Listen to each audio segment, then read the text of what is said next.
Stephen has been appointed by the 3rd Congressional District Vacancy Committee to fill Joyce Rankin's position through 2025, and we are now officially a full board of 9 members. I want to thank the Department of Personnel and Administration for hosting us today. We appreciate your help setting this up and using your space while our boardroom is still under renovation. Members of the public, since we are not in our own room, we will need to be respectful of the operating hours for this building, which closes at 5 p.m. We should be finished with today's agenda before then, and we should stay on schedule. I know that we said this last month, and I hope that this really is the last time, but we are hoping to be back in our own space next month. Ms. Maramba, will you please call the roll? Board Member Durham. Board Member Durham. I see him. We'll count that as a yes for now, and we'll figure out our tech issue. We can see him, we can't quite hear him, so Okay. we'll circle back. All right. Board Member Skarziga.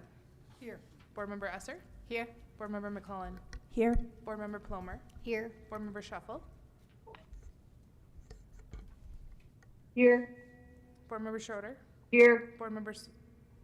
Oh, we had 2 heres for Shuffle and 1 Schroeder is here. Okay. Board Member Solis. Here. Board Member Varela. Here. You have a quorum of 9 members. Thank you, Ms. Maramba. Do I have a motion to approve the agenda? Thank you, Board Member Schroeder. Do we have a second? Is there any comments or any opposition? It's a little bit loud. Do we need to call the roll on this one, Ms. Maramba? Your call. Seeing no objection, we will declare the agenda approved as published. And the consent agenda. Can I have a motion to approve the consent agenda or amend? Dr. Skarziga? Thank you, Madam Chair. Yes, I would like to make a motion to pass or to present the consent agenda with the removal of 5.07 and we move that to next month. Very good. That's a proper motion. Do we have a second? Thank you, Dr. There are Schroeder. also 2 other items that I've asked to have polled, Oh, go ahead, Dr. Skarziga. and I believe it is, if I have some help from my friends, 5.09 and 5.11. 5.09 and 5.11. Thank you. Dr. Schroeder, is that still acceptable for your second? It is, in fact, yes. Thank you. Ms. Maramba, will you please call the roll? Board Member Durham. Madam Chair, could somebody clarify the motion? I'm sorry. Yes, we have a motion on the floor to approve the consent agenda with the removal of item 5.07 to be moved to the March agenda, and with the removal of 5.09 and 5.11 by Dr. Skarziga and seconded by Dr. Schroeder. Thank you. Okay. Sure. Yes. Board Member Skarziga. Yes? Board Member Esser. Yes. Board Member McClellan. Yes. Board Member Plomer. Yes. Board Member Shuffle. Yes. Board Member Schroeder. Yes. Board Member Solis. Yes. Board Member Varela. Yes. That passes 9-0. Thank you, Ms. Maramba. The next item on the agenda is committee appointments for the Colorado State Board of Education members. These appointments are made by the chair, and I will be appointing the following the following members to the following committees. Board Member Shuffle to continue as our Colorado Special Education Advisory Committee liaison. Board Member Varela to serve as the Gifted and Talented Liaison. Board Member Solis to serve as our State Advisory Council for Parent Involvement in Education, also known as SACPI Liaison. And board members Skarziga and Plomer to serve as research review panelists. I would also like to mention that in order to evaluate the request for the proposal for the commissioner search firm in a timely fashion, I've selected the following members to serve on a subcommittee to review the RFP. I will be serving, as well as Vice Chair Skarziga, Board Member Dr. Angelica Schroeder, Board Member Steve Durham, and Board Member Carla Esser.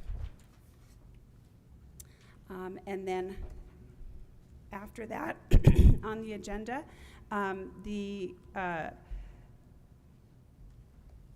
let's see, is next up then is the commissioner's report.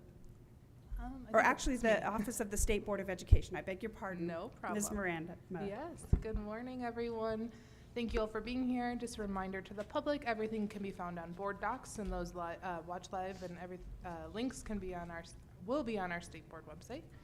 Board members, just a friendly reminder to speak into our microphones. We have some upcoming events, which is the Case Winter Legislative Conference, February 22nd through 23rd in Loveland, and the NASB Legislative Conference, March 19th through the 21st in Washington, D.C.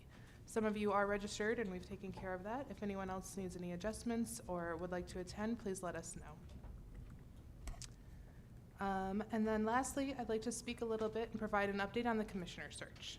So during your January board meeting, the board has asked staff to draft and issue an RFP for a vendor to assist with the search.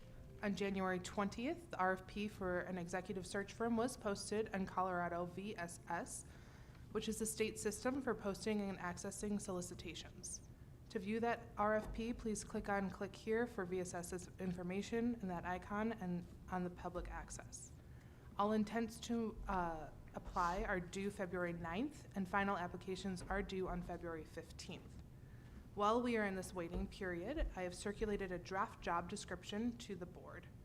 As a reminder, under open meetings law, when you are conducting a search, the writing of a job description is done in a public and open meeting. That is why we are having a conversation here rather than over email. I would welcome any feedback and open this time up for any discussion for the board on the proposed job description. And then the reason of why we're circulating it now is so that we could post this job description to a website, an internal CDE website, in order to gain interest and allow any potential applicants to start putting their resumes together.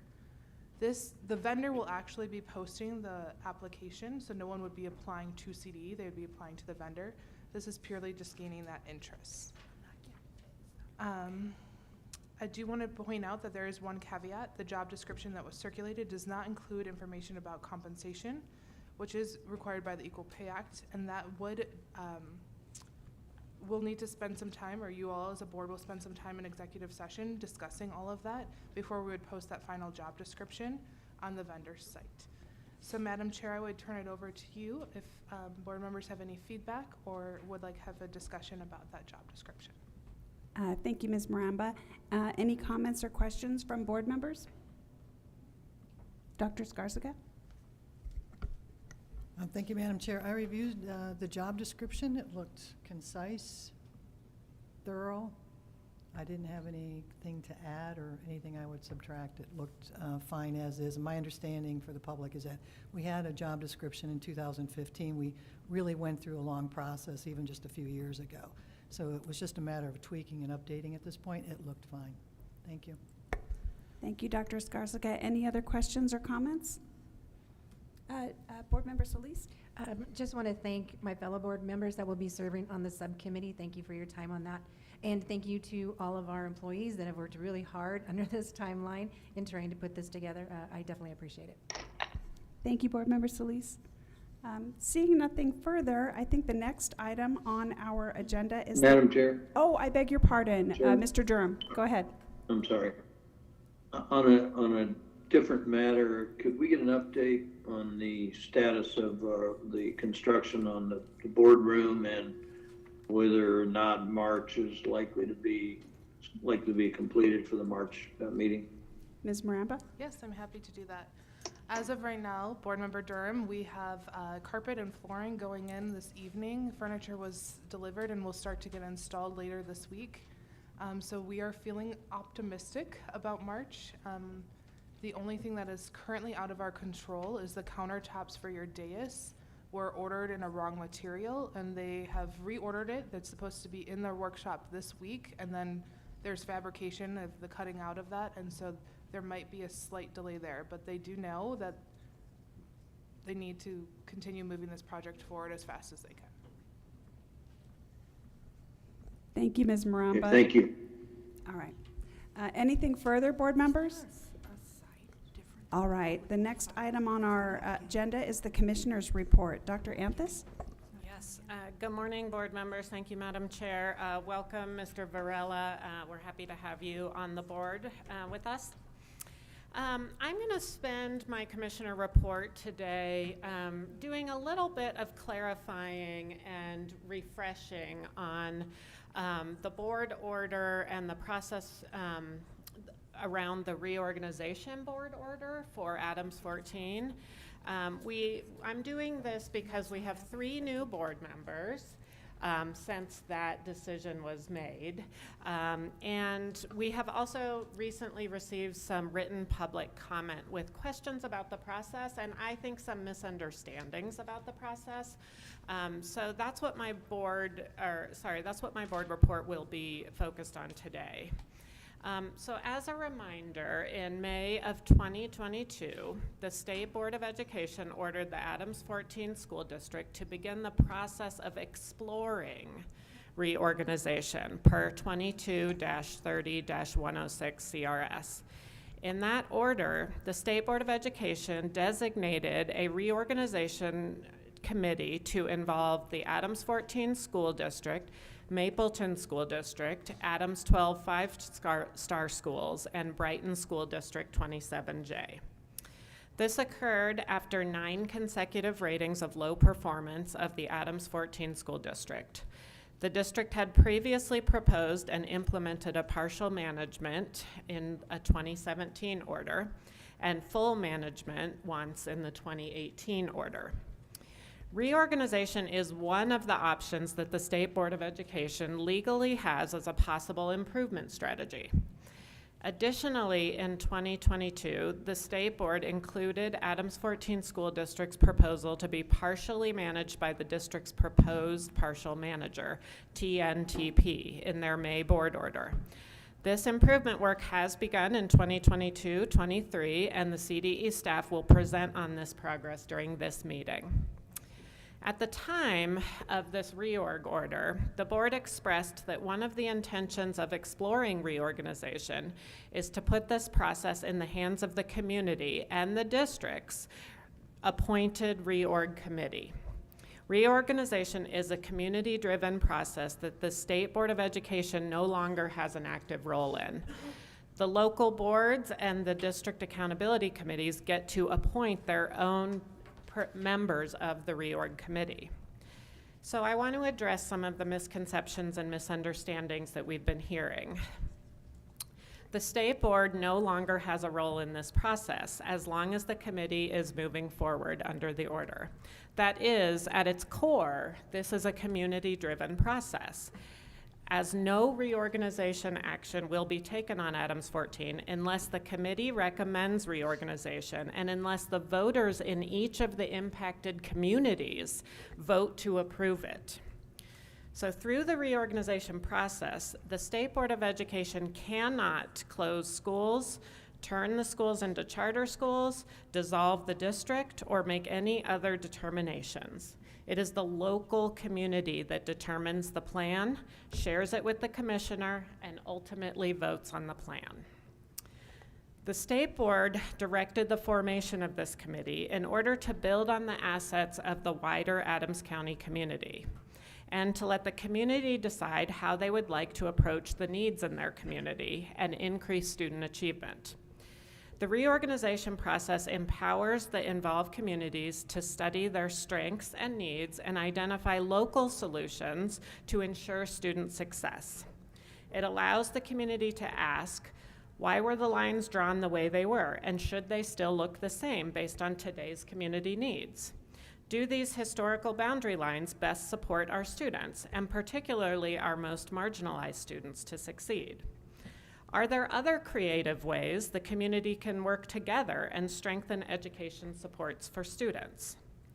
Options for reorganization plans are broad. We have received feedback that reorganization is either an all or nothing. Either all of our schools close or nothing happens. But that is pretty far from our understanding of the reorganization process. Some possibilities for what reorganization could look like might be consolidation of Adams 14 and one or more of the affected districts, consolidation of part of Adams 14 with one or more of the affected districts, or rather the merging of 2 or more districts, this process would not be a school district taking over another school district, but rather the merging of 2 or more districts. The Adams 14 community would still have electoral representation and the ability to vote in things like local board elections in the newly formed district.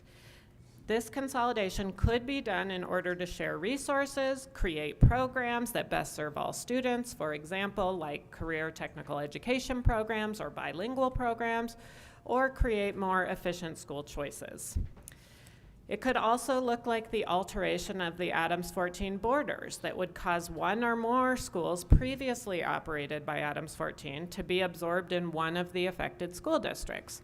This would maintain the current Adams 14 district leadership and local board of education, and it would allow ongoing improvement efforts to continue. This process may be done to allow the Adams 14 district to focus their improvements on a smaller number of schools, for example. There are other opportunities and options under reorg. It is still a broad statute. And so the reorg committee can put forward ideas, their local community ideas, and that plan can be reviewed and given input by the community and submitted to the commissioner.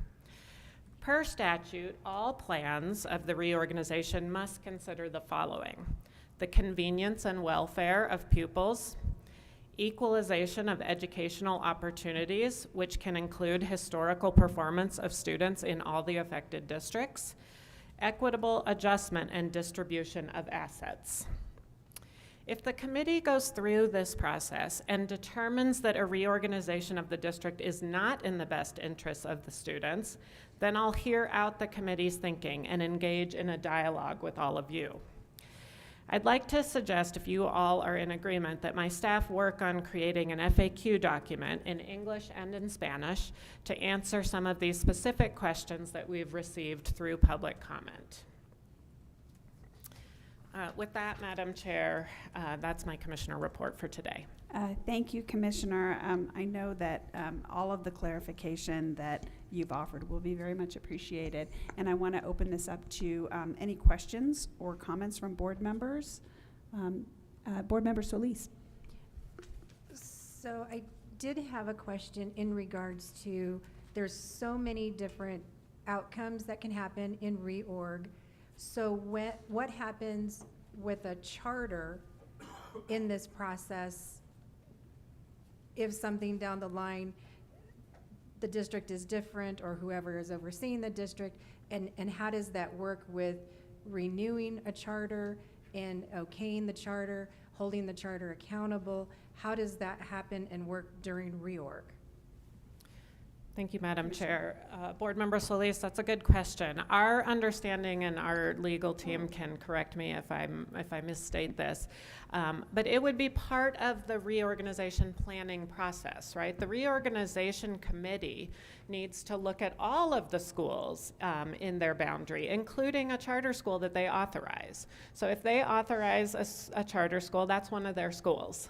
And so that would be a part of the plan. So if, I'm just making this up, if the plan said, you know, these 5 schools stay in the district, but this school moves over into another district, that would be a part of the public feedback process. It would depend on where, if that school was moved to a different boundary, then that would have to be a part of the plan, and you would have to, figure out who would charter that school. If a new district would charter that school, or if it still resided within the Adams 14 boundaries, it would still maintain the status quo, which is that the Adams 14 board would charter that school. They would hold them accountable and all the other things that they do for charter schools.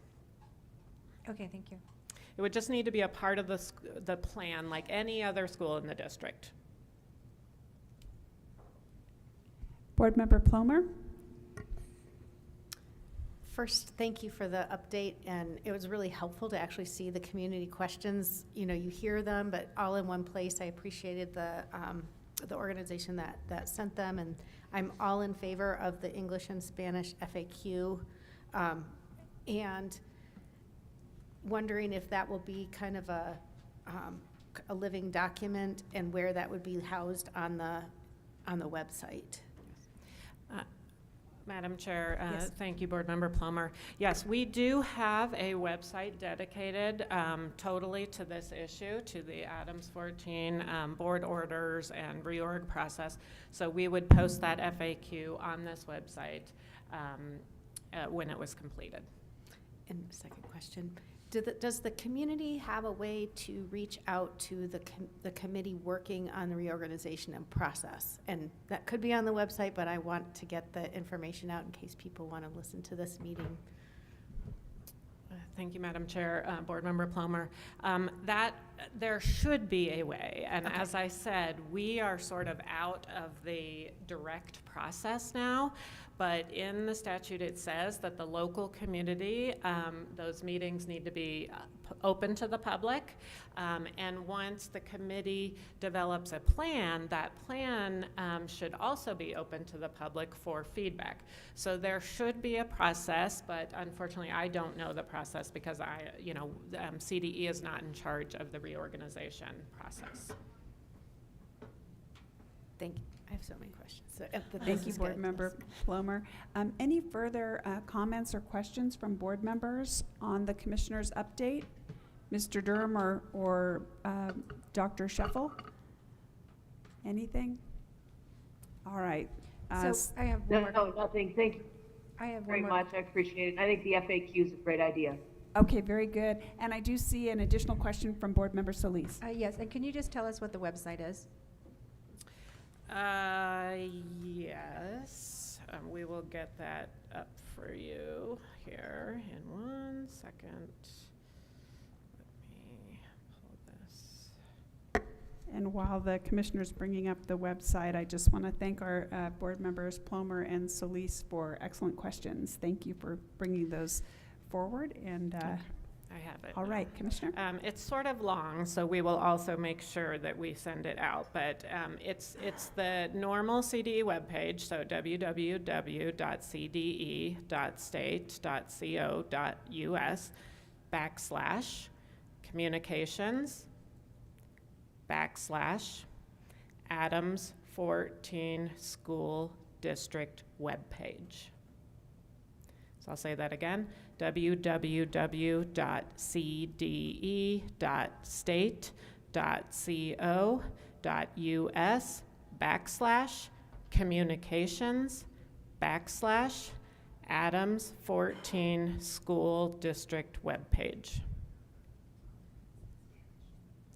And the webpage is also in Spanish. Excellent. Thank you, Commissioner.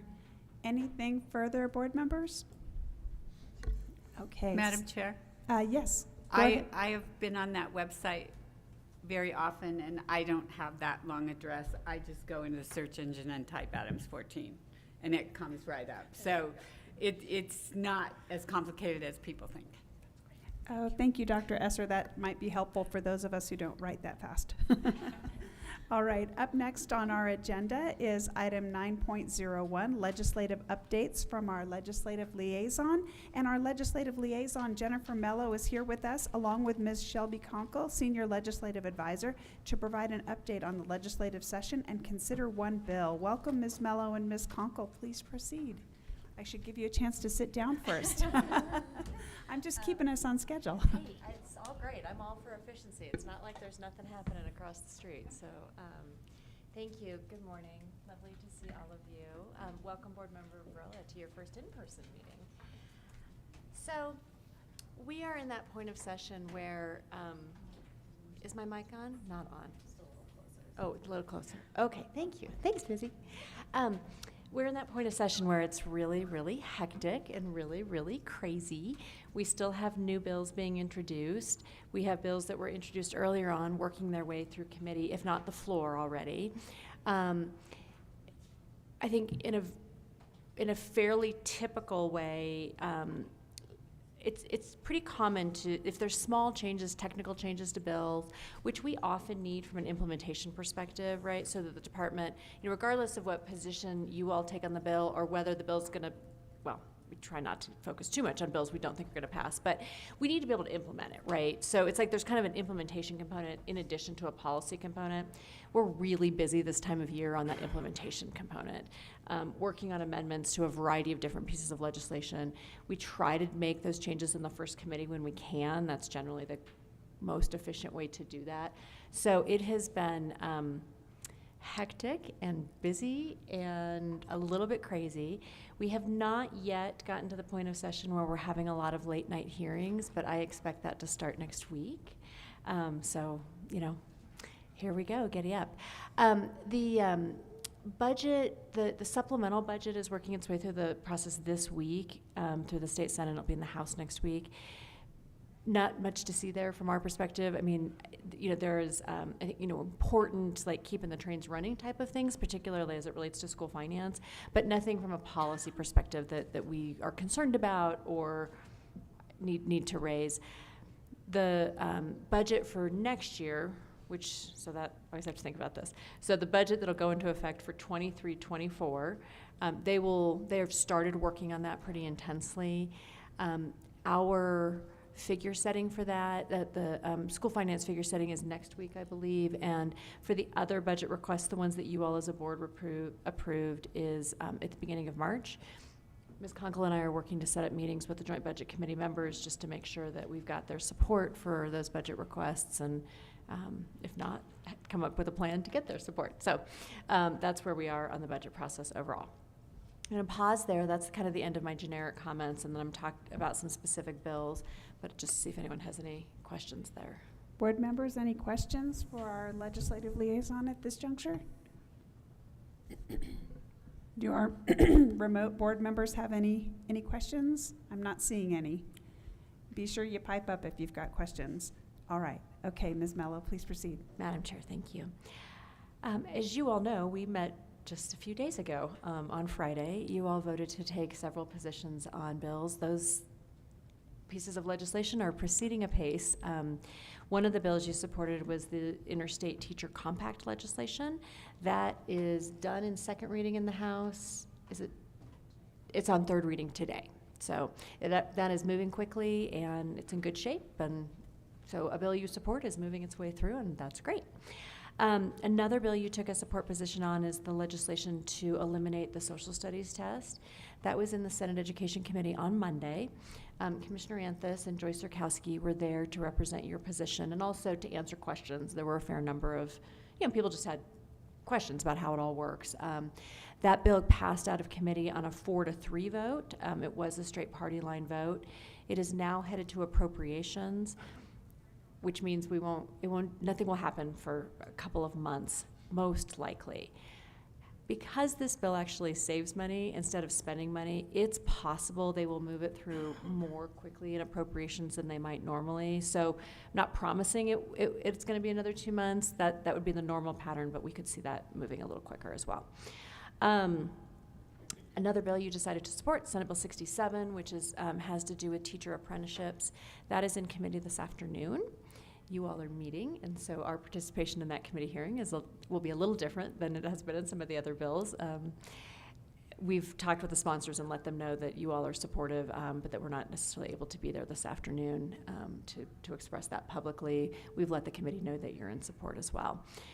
We did have a couple technical fixes we needed on that bill. We have gotten those. Sponsors have agreed to them. Those will go on as amendments today. So that one is also, I think, proceeding apace, and I anticipate it will come out of committee today, although I haven't done a hard vote count. Final piece of legislation that you took a position on is Senate Bill 71. This is the bill that relates to judicial review of state board decisions in the accountability statute. That bill is scheduled for committee next Monday, the 13th.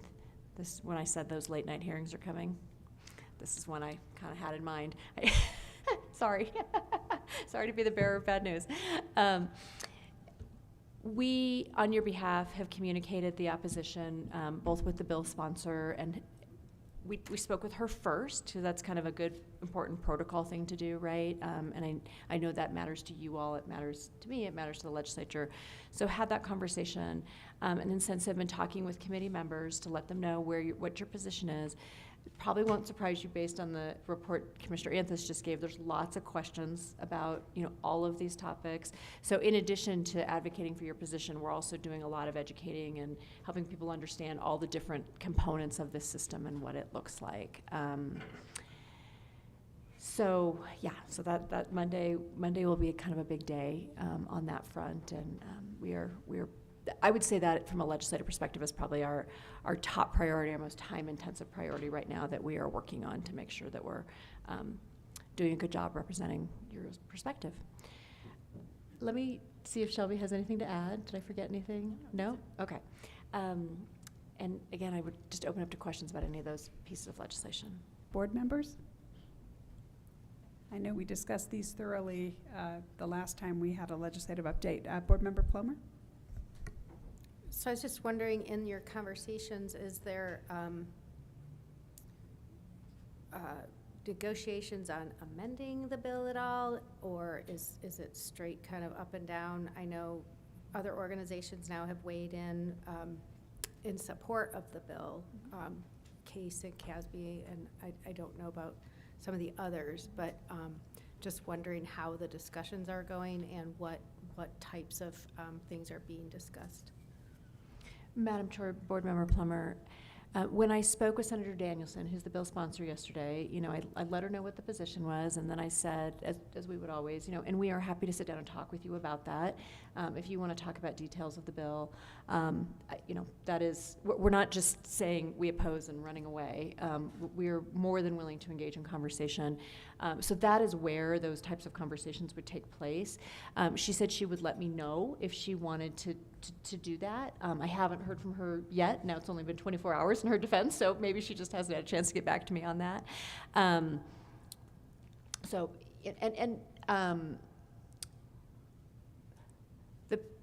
One of the things that I'll confess is challenging about representing 9 people as if you all are one entity is that you are 9 people. You are 9 individuals who all went and got elected in your own right and have your perspective on things.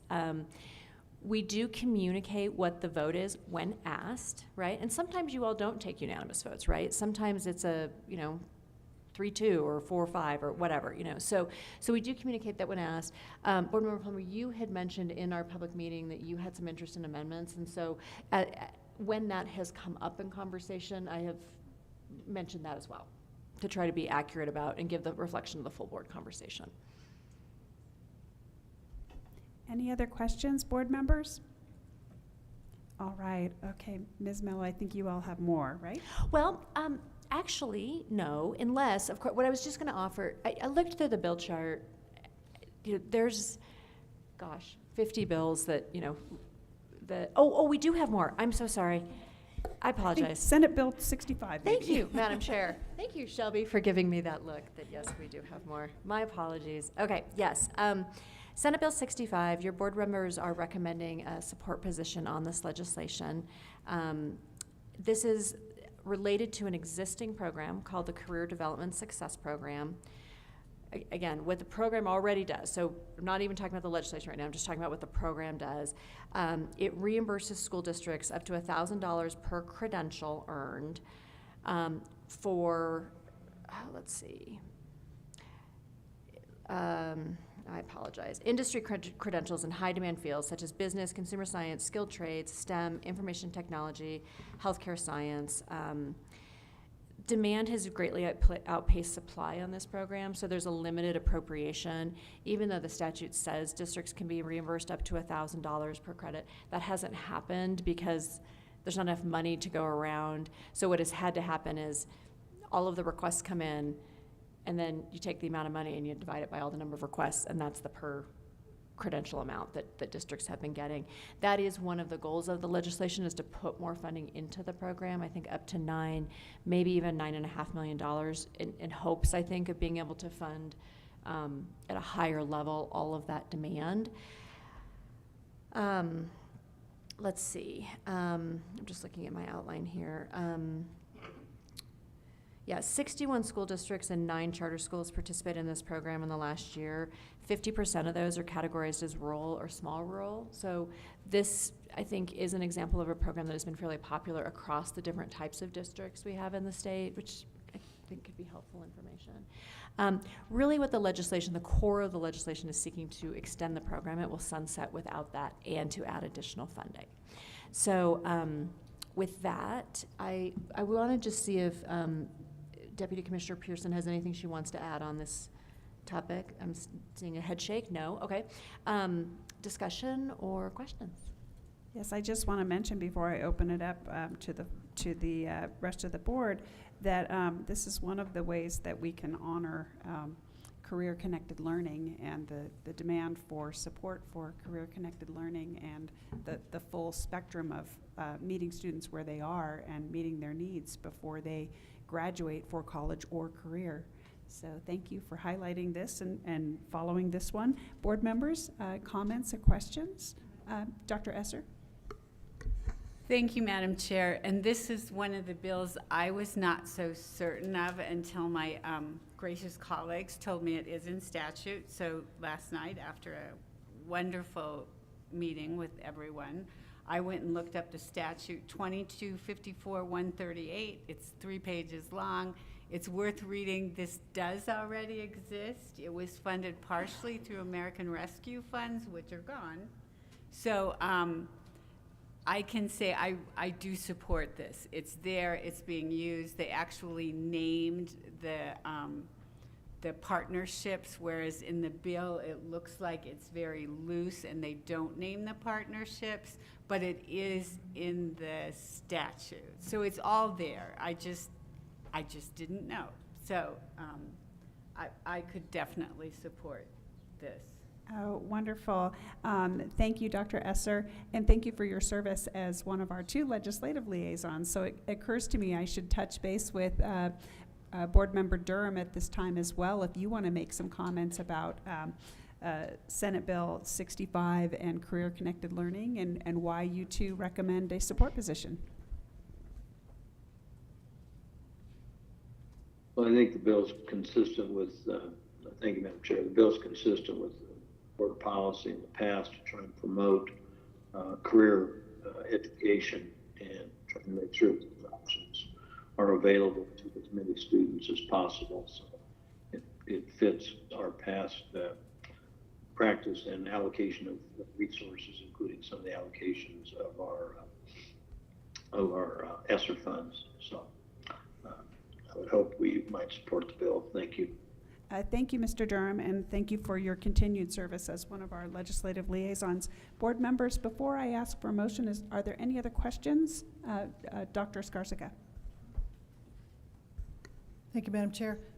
Maybe this is more of a philosophical question or maybe just even a comment, but I was told essentially that we as a board generally don't support or not support bills that don't directly impact the workings of the department. That was kind of our philosophy. So I've been kind of following along because there's some bills I think we should politically or policy-wise I think would make total sense for us to take positions on, but we've not been. So I'm curious a bit on why this one comes up as one that I don't know the direct part of the direct impact on the department or we as a board. And then I notice like groups like the Colorado Rural Alliance, people that actually represent rurals, most everybody's monitoring this bill. A few are even amending. The ones that are supporting are contract supporters and a few other groups. So I'm just, in my mind, I would prefer to see us monitor this and keep within our general philosophy versus supporting a bill, particularly again when it comes into, in theory, all this is doing, if it's on the books, is adding money, and we haven't done the budget yet. And we have this request that we want to add more money just generally to K-12, and we're going to start to siphon off here and here and here. This is part of this. So anyway, I guess I don't know if I have a question or more just a comment. I find it a little curious that we're supporting this one when there's a whole lot that kind of look like this that we are just glossing over. Thank you. Do we want to kick this over to our legislative liaisons? Or I know that our legislative liaison, Jennifer Mello, has talked about how in demand this program is in Well, meeting student needs. Madam Chair, if you don't mind, in direct answer to part of your question, the Department of Education does help to run this program. So that's the nexus. Now, you all get to decide whether you feel like that's a sufficient nexus for us or not, but that's at least why we had put it on the list for, on the bill chart. And then the rest is more of a policy conversation that we're happy to support whatever the board decides. And I wasn't questioning the fact it was on the bill chart, absolutely not, because they're all on there. Anything that has to do, not that. My question is why take a position on this one when it doesn't seem to impact more or less than many others that we just monitor? Thank you. Well, if I might interject a question, maybe on top of the question, in the event that funding will be lost in the absence of action on this item, and because we know that it is a program that is in demand, that is run by the department, that might be a consideration, just a thought. But I'm happy to hear from our legislative liaisons, and it sounds like Commissioner Anthus may have a thought on this. Yes, thank you, Madam Chair.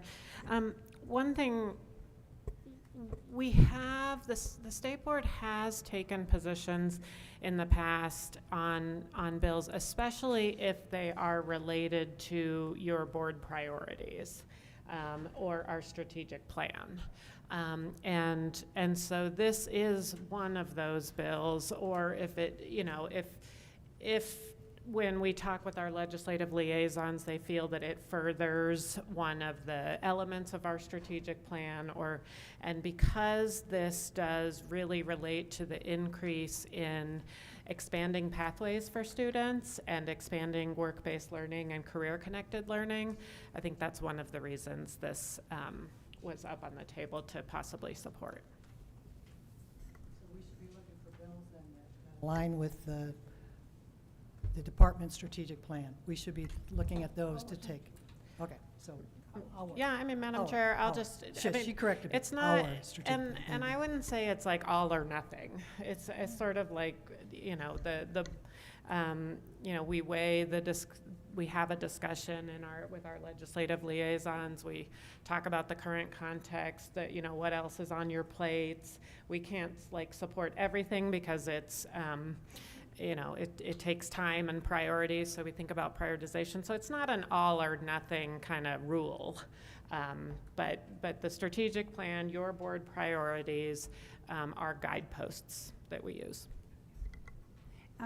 Thank you, Commissioner, and thank you, Dr. Skarsica. This is a great area of discussion and a good segue for me to remind, especially our new board members, that you are never barred from bringing forward a bill that's of specific interest to you. I encourage you to make use of the services of Jennifer Mello and Shelby Conkle in that regard. It can only help you as you prepare to bring something forward if you choose to do that. Our legislative liaisons on the Republican side, Mr. Durham, and the Democratic side, Dr. Esser, will help us to go through the many bills that could be considered and kind of cull the ones that may not rise to the top for us and give us those that are most essential. But you are never barred from bringing forward something that's on your mind that you feel the board maybe should weigh in on. And always feel free to reach out to your legislative liaisons or to Jennifer Mello or Shelby Conkle for further discussion. And if you feel strongly and you want to bring something up, it is always your right as a board member. Just want to make sure that everybody knows that. Board Member Solis? So just one question. As we are looking towards bills, especially when there's a fiscal note to it, do we necessarily know where funding comes from, or what it could take away from, or what other programs it affects? And so that's where I kind of struggle as a state board member, just because we have so many great programs, and how do you decipher which ones move forward, which ones really need the funding? I approve this, but then I'm worried that the funding is going to come from here, and I really think this is important. So how does that get balanced? Madam Chair, Board Member Solis, that's a great question. I think we don't know for sure where the money is coming from until they put an appropriations clause on the bill, which has not happened yet. The options are not, I mean, there's not a ton of options. It's pretty much going to be general fund or state education fund. In the era of federal money, that was also an option. That's kind of coming to a close at this point, so that's less common, although there still are a few options there. I hear you about the trade-offs, right? Because at some point, the state budget is a zero-sum game, right? And so, you know, if you fund something over here, you're not funding something over here. That is absolutely the case. I think where it gets hard is it's generally not we don't do this and we do this. It's more, here are all the things we want to do. Let's add up where we are. Like, what's the math? Do we have enough money to do all of that? And if not, then we go back and they go back and start cutting things. If they do have enough money or more money, they go back and start adding things. So it's a good question. I don't have a great answer for you other than to acknowledge that it's worth thinking about. I think in the bigger picture sense of this versus kind of lots of other things, instead of so much this versus a specific other program. Thank you. Thank you, Ms. Mello. This one is particularly compelling to me because I know that we've had business leaders come before this board at our request and talk about what's working in Colorado education from the perspective of the business community and what are areas where we could improve our responsiveness to students to make sure that they're ready for the jobs that are waiting for them. And so this helps to prepare our students for jobs that we need them to be prepared for, and those are well-paying jobs in many cases. So I know this fits with our strategic plans, and so in the absence of action, without funding for this, this is one of those areas where I think action is needed so we can make sure that we have consistent funding for a program that's responsive to student need as well as to the needs of the state of Colorado. So I will be supporting, and with that in mind, is there a motion? Oh, yes, of course, Director Plummer. So one question I had is, it says a participating district or participating charter school. Can you address how broad this program is available and if there's restrictions on who can apply for the money? Madam Chair, Board Member Plummer, great detailed question. I'm looking down Alyssa's going to work on an answer to that question for you. Thank you, Alyssa. I'm going to give you a broad answer, and I can follow up with more. If it says in the participating district or charter school, then it's open to any charter school, district-run school for participation in the program. The way that the prioritization really happens is around the reimbursement for what kind of credential they're asking for. So in the law, and I think in this bill, it specifies further, really trying to match up the reimbursements for credentials that are most connected to the workforce needs in our state. Yeah, thank you, Board Member Plummer, and thank you, Alyssa. And also, Deputy Commissioner Pearson, I beg your pardon. Nope, that was my fault. Any other questions before I entertain a motion? Dr. Esser. Madam Chair, I move to support SB 23-065 Career Development Success Program. Thank you, Board Member Esser. That's a proper motion. Is there a second? I'll second it. And that's a second by Dr. Schroeder and Mr. Durham. So we have a second and a third. Any further discussion or questions, board members? Dr. Schroeder? Well, I'll just remind ourselves that this is also about continuing the program because apparently it was going to sunset. So it's not only the request for additional funding, but also the, I would say, necessity of continuing this program. Yeah. And I know, if I might piggyback on that thought, I know that we are putting some effort toward looking at what programs seem to be fruitful and being well utilized and what programs maybe less so. And it's good to get that feedback that this is one that is in high demand. So that's helpful for us to keep in mind.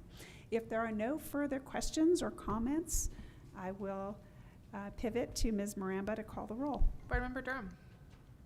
Yes. Board Member Skarziga. No.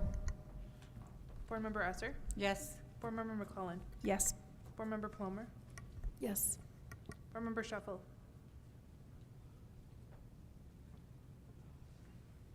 Board Member Shuffle? Sorry. Board Member Shuffle? Yes. Board Member Schroeder? Yes. Board Member Solis? Yes. Board Member Varela? Yes. That passes 8-1. Thank you, Ms. Maramba. Anything further? Ms. Mello? Thank you, Madam Chair, and good discussion. To some of your points or questions about process, Madam Vice Chair, one of the things we've tried to do is be really transparent with all of you about what bills we're considering at the legislative contact each week. So we send that agenda out ahead of time. That's just a way, I'm just reminding you, that's a way for you guys to know what we're going to be talking about. We try to send that out on Friday. Shelby and I have been sending out more like Saturday these days because that's how busy things are. I do think that those will start to be coming from Shelby's email address, so if you're looking for that, just know that that's there. We're also working, and I take responsibility for the fact that this was a little late last week, that once we've had that conversation, to again report back to you all so you know what the ledge context did. We just met, sometimes the timing's not ideal because our meetings are on Tuesday and today's Wednesday, so, but that's one of the tools we're trying to do, that, and if that doesn't mean we can't do more or different if that's not working for you all. You know, if there are other bills on the chart that you think we should support or should oppose, you know, absolutely, please let us know. We're happy to flag that and run that through the process like all the other bills. Thank you, Ms. Mello. Ms. Conkle, anything more? Oh, very good. Thank you both. Can I just say that Ms. Conkle's doing great. We're very, very blessed to have her. Thank you all. Thank you so much. Thank you both. Do we have another question? For me. Go ahead, Board Member Plummer. So I don't know if I missed it, but I did not have on my radar that we would be discussing and voting on this particular bill. So I did not have time to research it. And I don't know if there's a way of putting it on the agenda of what we're doing versus like if there's a separate email. But it would be really helpful if there's other things that we're going to talk about that we can go and have the agenda updated because, Frank, I voted yes, but I didn't feel very prepared, and I'm one who will look at, as you know, all the details of the bill, and I want to make sure that I understand what we're voting on, so it would be really helpful if that were posted, and also posted probably for people in the public if they're looking at the agenda for what we're going to vote on. Ms. Mello? Yeah, Madam Chair, Board Member Plummer, I absolutely agree. I think the timing was particularly rough on this one just because it wasn't until 4 o'clock yesterday that we had the conversation. We hear you. It is certainly our goal to get that information to you as soon as possible. I will take that to heart and in these quick turnarounds, if we have one again, try to be more proactive about communicating that with the board. I will say one of the challenges we have is that the legislative session moves quicker than the board meeting schedule, right? So there are times when we don't control the timing, and if we want to be relevant, we need to wait in a certain time. So there's a number of factors we're always trying to balance. But I hear you, and absolutely we'll try to do a better job of that going forward. And it's certainly always our goal. We don't want you all to feel surprised or like you didn't have a chance to look at it. So we'll work hard on that. That'd be great. Thank you. I just want to make sure I'm not missing something somewhere, and sometimes where, you know, I will constantly be checking the agenda and what's on versus cross-checking emails, and so that would just be really helpful. And I also appreciate, you know, if there's not a hurry that like nobody needs, like is our approval or whatever germane to the actual passage of the bill, or is there time? Like, I'm fine if we're gonna, this needs to be known because they're gonna, this is in committee and this makes a difference. But if we have time to monitor versus having to take a position, for me, that feels better so that I can understand better all the ramifications of different legislation, especially, you know, a $10 million ask is huge up from one. And as Board Member Schroeder said, it's about continuing the program, so I don't want it to go away, but I also don't say, I would not say to the legislature, 10 million, again, I'm back to my amend, like there's a lot of things for me that make a difference when we look at a lot of this legislation. Madam Chair, I think that's incredibly fair. I hear you. I'm really glad we had this dialogue because this is the first time in this legislative session where we've had the Tuesday meeting with a Wednesday board meeting the next day. So you're really helping us remember and highlight that in those circumstances, we need to be particularly vigilant, and we'll try to do so going forward. Thank you, Board Member Plomer. Thank you, Ms. Mello. All right. Up next on our agenda, keeping us almost on schedule, the board will now hold public comment, and each individual is limited to 3 minutes, and Ms. Maramba will let you know when your time is up. Before we begin, I want to share guidelines around how this board conducts public comment, which are also posted on our website. Registration for public comment opens a half hour prior to the start of the board meeting, and I will call on speakers in the order of their registration. Comments are limited to 3 minutes per speaker. Time will be monitored by staff using a timer. When the time expires, the speaker is permitted to complete a sentence but should make no further remarks. I may extend the agenda item or limit the time available for public comment. At the chair's discretion, public comment may be closed or reopened at a later time or date to be announced. Public comment submissions may not be related to personnel matters or quasi-judicial issues pending before the board. Matters related to accountability clock hearings or charter school appeals. Specifically, we cannot hear public comment today on University Prep's charter school application to Adams 14 School District because we will be sitting in a quasi-judicial status for that hearing tomorrow. Written public comment is an option available and is not subject to the same time and location restraints. Any written public comment that is submitted via email will be uploaded to board docs. All board meetings are recorded. These recordings are available on the state board website as part of the permanent public record. Signs, banners, or other distracting items are not allowed in the board meetings, and staff will ask you to leave materials outside the room where you may be asked to leave. All speakers and those in attendance shall conduct themselves in a non-disruptive manner. Cheering, snapping, clapping, or other distractions are not allowed during or upon completion of any public comment. State board members do not respond to public comments during this segment of the board meeting. And today for public comment, signed up as the first speaker is Faith Moots. Faith, are you with us? Welcome. Right here. Come on up here to the microphone. Okay. Yeah. I was here a couple months ago and there was a podium, so I got confused. Okay. Thank you. Because our staff will be timing, I'm just going to pivot to our Office of State Board Relations. Let me know when you're ready, timing-wise. Okay, sounds good. When you're ready, you may begin. Thank you, Madam Chair, and thank you, board members, for hearing us this morning, and a warm welcome to Board Member Varellis. Correct? Borelli, okay. Okay, so despite the smile, I am coming to you today as a very broken and grieving mama. There is news out there of a brave woman speaking out, taking action via a civil complaint against wrongdoings her child experienced at Douglas County School District Elementary School. This complaint, and speaking with her, brought back a flood of my own similar memories. I'm overwhelmed with shame and guilt, confusion, anger, and sadness at what my son has endured in the name of education since 2014 when he was 5 years old. So my son was here a couple months ago. He's an 8th grader now, and he's finally being provided the opportunity to learn to read. Yes, I am speaking of seclusion and restraint and the denial of access to a free and appropriate public education based on disability. My mission these last few years has been about the lack of awareness, understanding, and evidence-based practice for our neurodiverse children affected by dyslexia and other disorders. But as these traumatic memories of my son's seclusion resurface, I'm seeing that it's all connected and it's all wrong. I encourage every one of us to guard ourselves against judging the many other children and families who will no doubt come forward after these complaints, and instead dig deep in our shared humanity for empathy and kindness as our whole community struggles with this news. I warn you that many families won't speak out as they fear retaliation.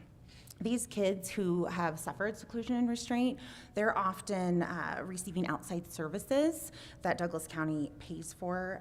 They're vital to their education. So they're worried about retaliation. Unfortunately, the culture of the special ed team is isolating, discouraging, dismissive, sometimes even hostile and punitive. I asked the board to take ownership of the systemic flaws in all our school districts surrounding seclusion and restraint, provide appropriate resources for our teachers, make reforms in alignment with previous lawsuits enacted by the Department of Justice in other states, provide compensatory services to our kids who've missed out on learning, and more than anything, make sure not another child experiences routine seclusion or restraint in the name of education at our public schools. And just to note, the school with the complaint and the little boy, it's still happening this week. It's still happening. In closing, I'd like to honor a simple act of kindness that had a lasting impact on our son. This old-fashioned pencil sharpener, which you're probably like, what is she doing? is an act of kindness that had a lasting impact on our son. I think I just said that. This pencil sharpener was a tool, activity, and experience of genuine kindness used by a gentleman, a longtime DCSD employee, Mr. O at Arrowwood Elementary School. He's a wise and caring man who discovered an activity for my 5-year-old when he was 5 that kept him out of seclusion and at times. I'm almost done. Thank you, Mr. O, for that gift. And thank you for all of our district employees who seek to know and understand these children who seem different and challenging, to embrace their unique neurodiversity instead of fearing and isolating it. You make a difference. Be kind, for everyone you meet is fighting a battle you know nothing about.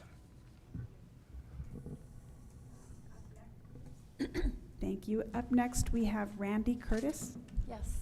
when you're ready. And thank you for the opportunity to speak today. This is actually my first time to speak here. And I just want to kind of, tag on to what Faith was talking about. There are state complaints, and in these state complaints, there's one particular district, and I'm sure that you guys will be able to find these 2 decisions, but they highlight how we're not really collecting the correct data around seclusion and isolation or restraint. And I plead with you guys right now to really reconsider even having that as an option for any of our schools. It truly is damaging children, not just at that moment, but forever.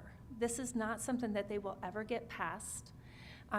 People should not put their hands on children unless it's in an emergency. I mean, when we say an emergency, they're running out of the building. Teachers are being hurt because districts are not requiring training, and there is no oversight from the state ensuring that those districts actually train. And then, just to kind of highlight what Faith was talking about, her son does receive intervention to help him learn how to read. He went without this instruction for the first 6 years of his education. And so much gaslighting took place at these IEP meetings. He reads now at a 3rd grade level. He's going into high school next year. But for many years, she was told he could read at grade level, despite bringing recordings demonstrating something different. His behaviors, to the school or the person that was teaching him at that time, warranted, his frustration was around, I cannot read. Why are they withholding that from me? So he would get frustrated, and that would warrant being put into isolation or being restrained. I think we would all respond exactly the same way if we felt like we were being withheld, food, water, the necessities to survive. Reading is a necessity to survive. So thank you very much for your time. And just to piggyback off of hers, I just wanted to show you a check. It's for $2,400. It's my mortgage payment, but I delivered it to a tutor yesterday, and I get to wait 30 days to be reimbursed. So not very equitable, and certainly for other people that aren't in a situation that they can do that. Thank you. All right, I don't have anyone else signed up for public comment. Do we have additional public comment? Folks in the room that wish to speak? Seeing none, we will move on our agenda. The next item on our agenda is item 11.01, Notice of Rulemaking for the Administration of the Protection of Persons from Restraint Act 1 CCR 301-45. The next item, and I will pass this to Commissioner Anthus. Thank you, Madam Chair. I'm going to, again, you're going to see a little bit different process these days since we have 3 new board members. So it's always helpful, even though we do orientations with our board members, it's good to get some repetition, right? Because you all heard it one day of an orientation, and that's a lot to take in. So I'm going to ask our attorney, Michelle Berge, to give a brief overview of the rulemaking process, because you have several rulemakings today. And then we'll turn it over to Dr. Cobb and Dr. Foster to address these specific rules. So, Ms. Berge? Madam Chair, thank you so much for just a few brief minutes to, like we said, orient on how this process works. And I know we're short on time today, but if you have any questions, I'm always happy to meet with you one-on-one to discuss this further. As I'm sure you know, rulemaking starts with the legislature giving us authority to make rules. Rules being the meat on the bones, the details of how we implement the laws of the legislature. So sometimes we have authority to do so, and other places we don't. When we do, the process starts with the Department of Education doing draft original rules, if it's original, or revisions to existing rules. Usually there's stakeholder engagement or reaching out to interested parties as the first draft is put together. Once that first draft is ready, they bring them to the board for the notice of rulemaking. That is where we are today on a number of items and where we will be almost every month. And the notice of rulemaking is really just a message to say, we're ready to start the process, we're ready for feedback. It triggers all the procedures under the Colorado Administrative Procedures Act so that we make sure that we're following those.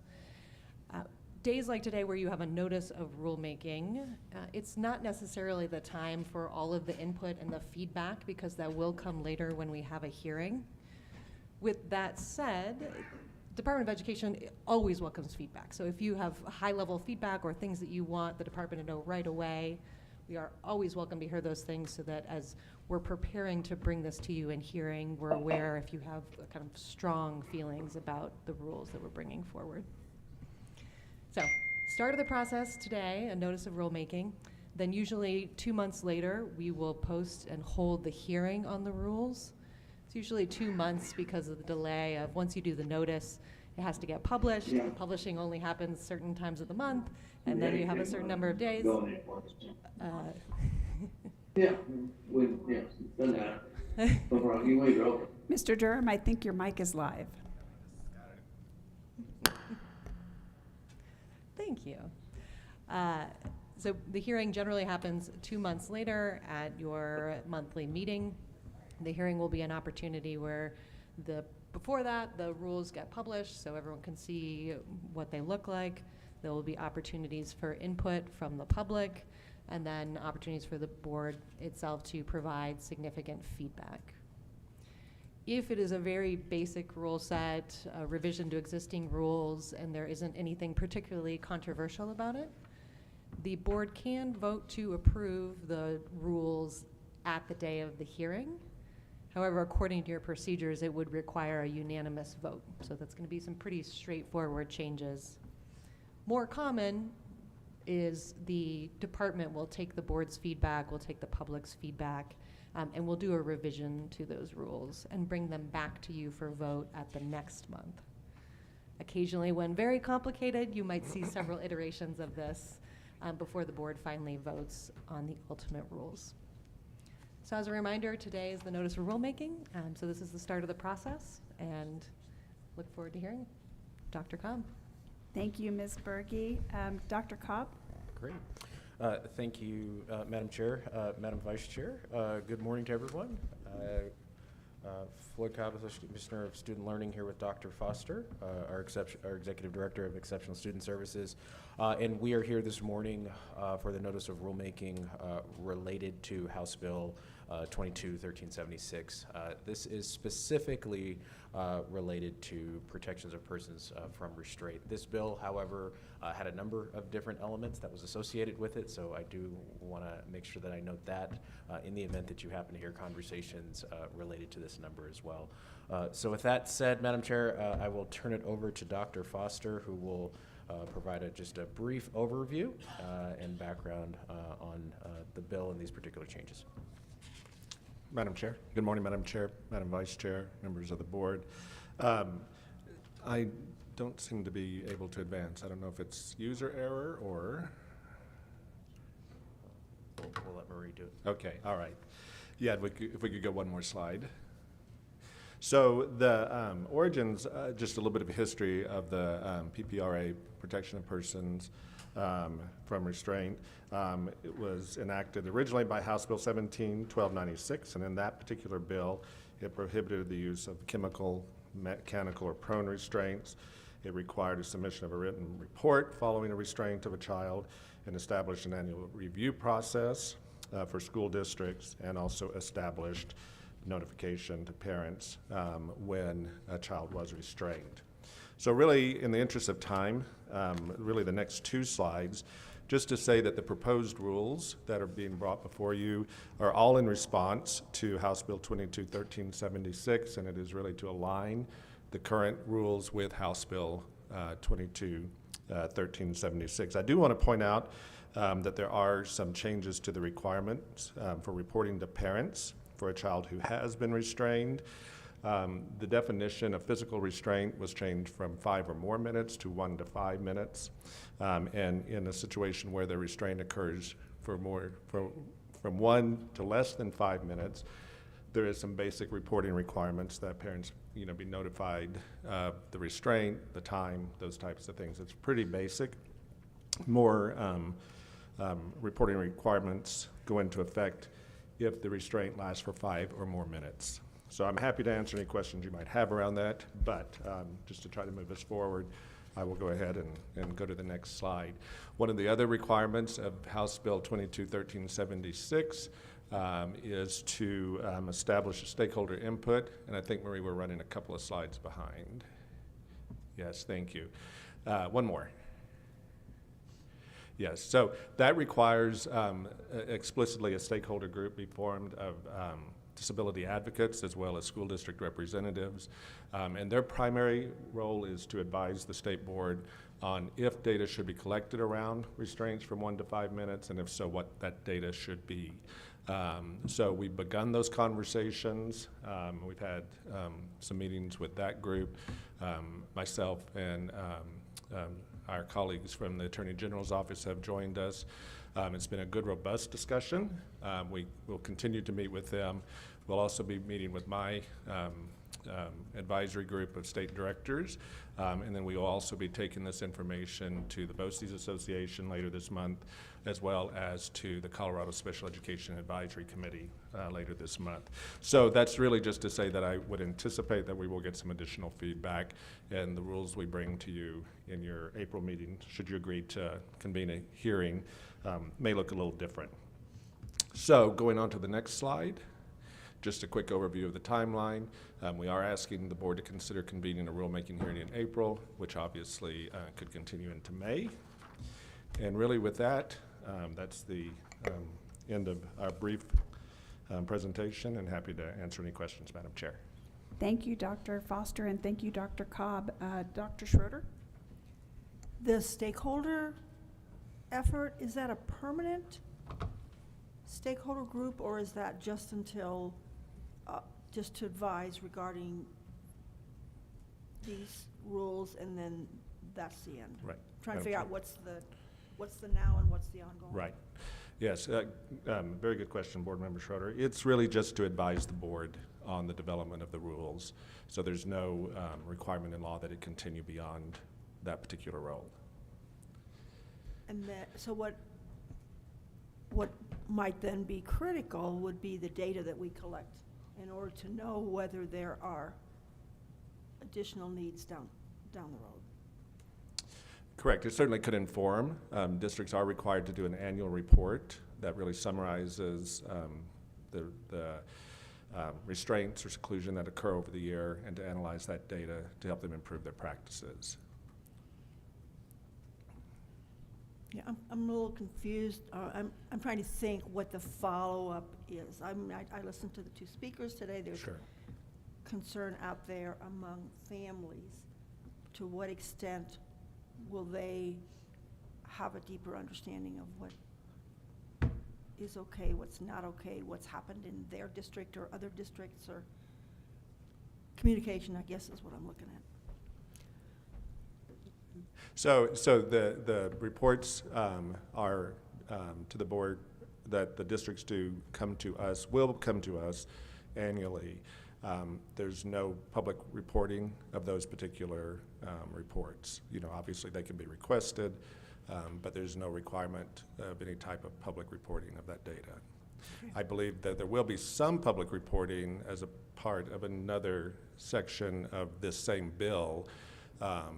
Doesn't fall under the purview of the Office of SPED, but I do believe there will be some public reporting that will be required of all school districts. Okay, thanks. Dr. Skarsica? Okay, thank you, Madam Chair. I just a couple technical, notice question, just because you did all this, you want something. First one is, it's on page 4, and it's, and I'm sure probably this is directly from law. Maybe this is a note for lawmakers, but it says, restraint must not be used as a form of discipline or to gain compliance from a student. Help me understand, why would you ever do it then?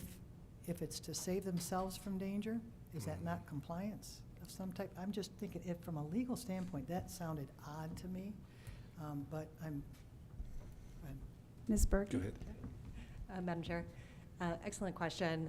I don't know exactly what the legislature was intending when this came from some of the statutes, but I know that the idea of eliminating corporal punishment as a concept for students is certainly a reality. And so with restraints, really the focus on, this is not for the sole purpose of gaining control. This is about safety of the student and safety of others. So when you have that emergency, when you need to go hands-on with a student, it really is for a safety issue and not just as a discipline matter. I see, yeah. Just got a note. I thought it was odd, the way their language. And it's been a long time since I've had restraint training, but we all did. I mean, it's pretty persuasive from where I come from. And then the only other one I had was, there's language around the reporting, now that the difference between the 1 and the 5 minute. And if it's between 1 and 5 minutes, you have 24 hours. If it's, up to 5 minutes, or it's 4 or the 5 minutes, you've only got till the end of the day or something. The language in there is kind of confusing. I had to read it a couple times. And again, I don't know if that's statute or if that's just, anyway, just feedback. If it took me 3 times to read through and I wasn't exactly sure, maybe some shoring up of that might help people. Madam Chair. Ms. Berkey? Thank you so much for the feedback. I think that is helpful. One of the oddities of the way the law is built is the distinctions between 1 and 5 and over 5. The over 5 has that longer report that has to go within 5 days. And then the under 5 just has the notification of the parent with that same day. One of the pieces we did want to make sure is built into the rules is that both of those have an immediate notification to parents on the day of, because no one should arrive home from school and hear from their child first before they hear from their school about what a really serious incident that happened. So we do want to make sure that's really clear. Yeah, and maybe that's actually a good way to state it is, doesn't matter the time, there must be notification here. Then here's the difference between these other two, because you describe 1 and 1. Yeah. I had to go back. I was like going, Sure. Anyway. Excellent Other than that, feedback. Thank you. It was Yeah. very well done. Thank you, Yeah. all of it. Thank you for the feedback, though. Yeah, that's great feedback. And as a reminder, board members, this just sets this matter for a rulemaking hearing in the future. So with that in mind, may I please have a motion? Dr. Schroeder? I move to approve the notice of rulemaking for the administration of the Protection of Persons from Restraint Act 1 CCR 301-45. Thank you, Dr. Schroeder. That's a proper motion. Do I have a second? Second. Thank you, Dr. Esser. Is there any further discussion before we call the roll? And before we do, I just want to remind board members, if you have questions about this matter between now and our rulemaking, you always can ask staff questions. We just go through the Office of State Board Relations because we are not the supervisors directly of our senior staff members or any of the staff. So we want to go through the Office of State Board Relations, and they can put you in touch with staff who can answer your questions as needed. So I just want to make sure that I put that out there, that that's available to you. If you think of the perfect question as soon as this presentation is over, it's certainly not too late to ask those questions, or of course at the hearing as well. So any further questions? Madam Chair, I have a quick question. Yes, Dr. Sheffel, please. I just had a question for Dr. Foster. Is the person that just spoke to us in public comment referencing a specific situation, is this legislation designed to address that? Or is that situation that she described an unusual one? Or how would you look at what we're trying to propose here in rule based on the experience this woman had with her son? Dr. Foster? Yes, Madam Chair. Dr. Schroeder, yes, I think there could be some potential here that the rules would address the matter that was brought before you earlier, in that the rule is specific that restraint or seclusion is not to be used in any form of disciplinary matter. It's really if there's an imminent danger to the child or others that you would implement restraint. So I think it does, Dr. Schroeder, have the potential to address that concern. Okay, thank you. I'll follow up further. Yeah, Madam Chair. Mr. Durham? Thank you. Yeah, Dr. Foster, I mean, as I look at the red line version here, when I looked at it the last couple of days, I think, has anyone really taken a hard look at whether some of these requirements have the potential of endangering teachers and other students? And I mean, the one that caught my eye is that you can't restrain someone who's damaging public property, apparently.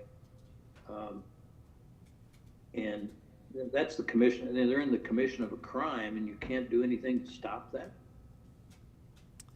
Dr. Foster? Madam Chair. Yeah, Mr. Durham, I don't know that anybody's done any type of analysis to consider, the impact on other individuals. I think that the rule that you're referring to, or the proposed rule you're referring to, does say that their restraint in the event of damage to property is allowable only if there's concern that it becomes a safety issue for that child or for others. So I suppose if something could be turned. So you just let them go ahead and keep breaking things up inside the schoolroom? Is that? And that's what this says. So, Mr. Durham, I think that this is reflective of the legislation. I think certainly there, could be some additional feedback, that we could get that would help support that. So I think maybe they're also. Mr. Durham, would you like to have Ms. Berge weigh in on this? I can't imagine. I mean, I can't imagine that you can actively allow a crime go on that, let's say, in a lab where someone's out breaking microscopes and other expensive property, and you can't do anything to stop it unless they look like they're going to hit somebody with it. I mean, I think this goes too far, and whether it follows the legislation, that's fine. But if the legislation really intended it to go this far, then I'm going to be a no vote on these changes. This is, I think, unreasonable, and additionally, it's my personal opinion that one of the reasons we have a low very, very high turnover rate and low retention of teachers is the whole discipline question, that they get tired of not being able to teach because they're dealing with these kinds of situations. So I think, when I look at the 1 minute restraint in this, I hope somebody has a stopwatch, and because it's pretty hard to calculate a minute when you're in the middle of some sort of difficult situation. I think a lot of this is just unrealistic as well. Mr. Durham, I think we may want to hear from our legal counsel about what elements of this are statutory. It may be that colleagues might value that input. Madam Chair, thank you. I'm happy to help on any clarification here. A couple things that may be helpful to know. First is distinguishing a little bit between a physical intervention and a physical restraint. I think of a physical intervention as those quick interventions you need to do because something's about to happen.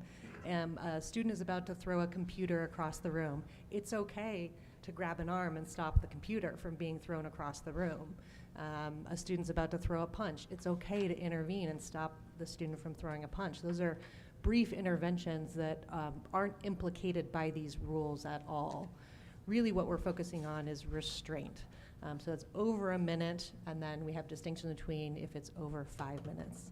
Restraints are most commonly used with students with disabilities. Students with disabilities often have behaviors that are manifestations of their disability. So a student with a disability that may manifest in destruction of property.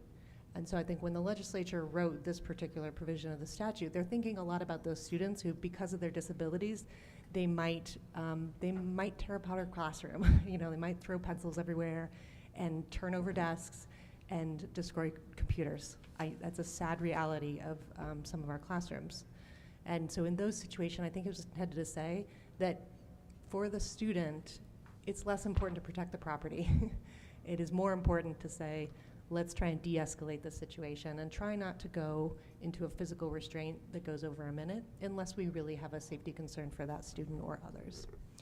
The piece that's in the rules itself is coming from the legislation, so that language is straight from the statute, so it will be required to be in there.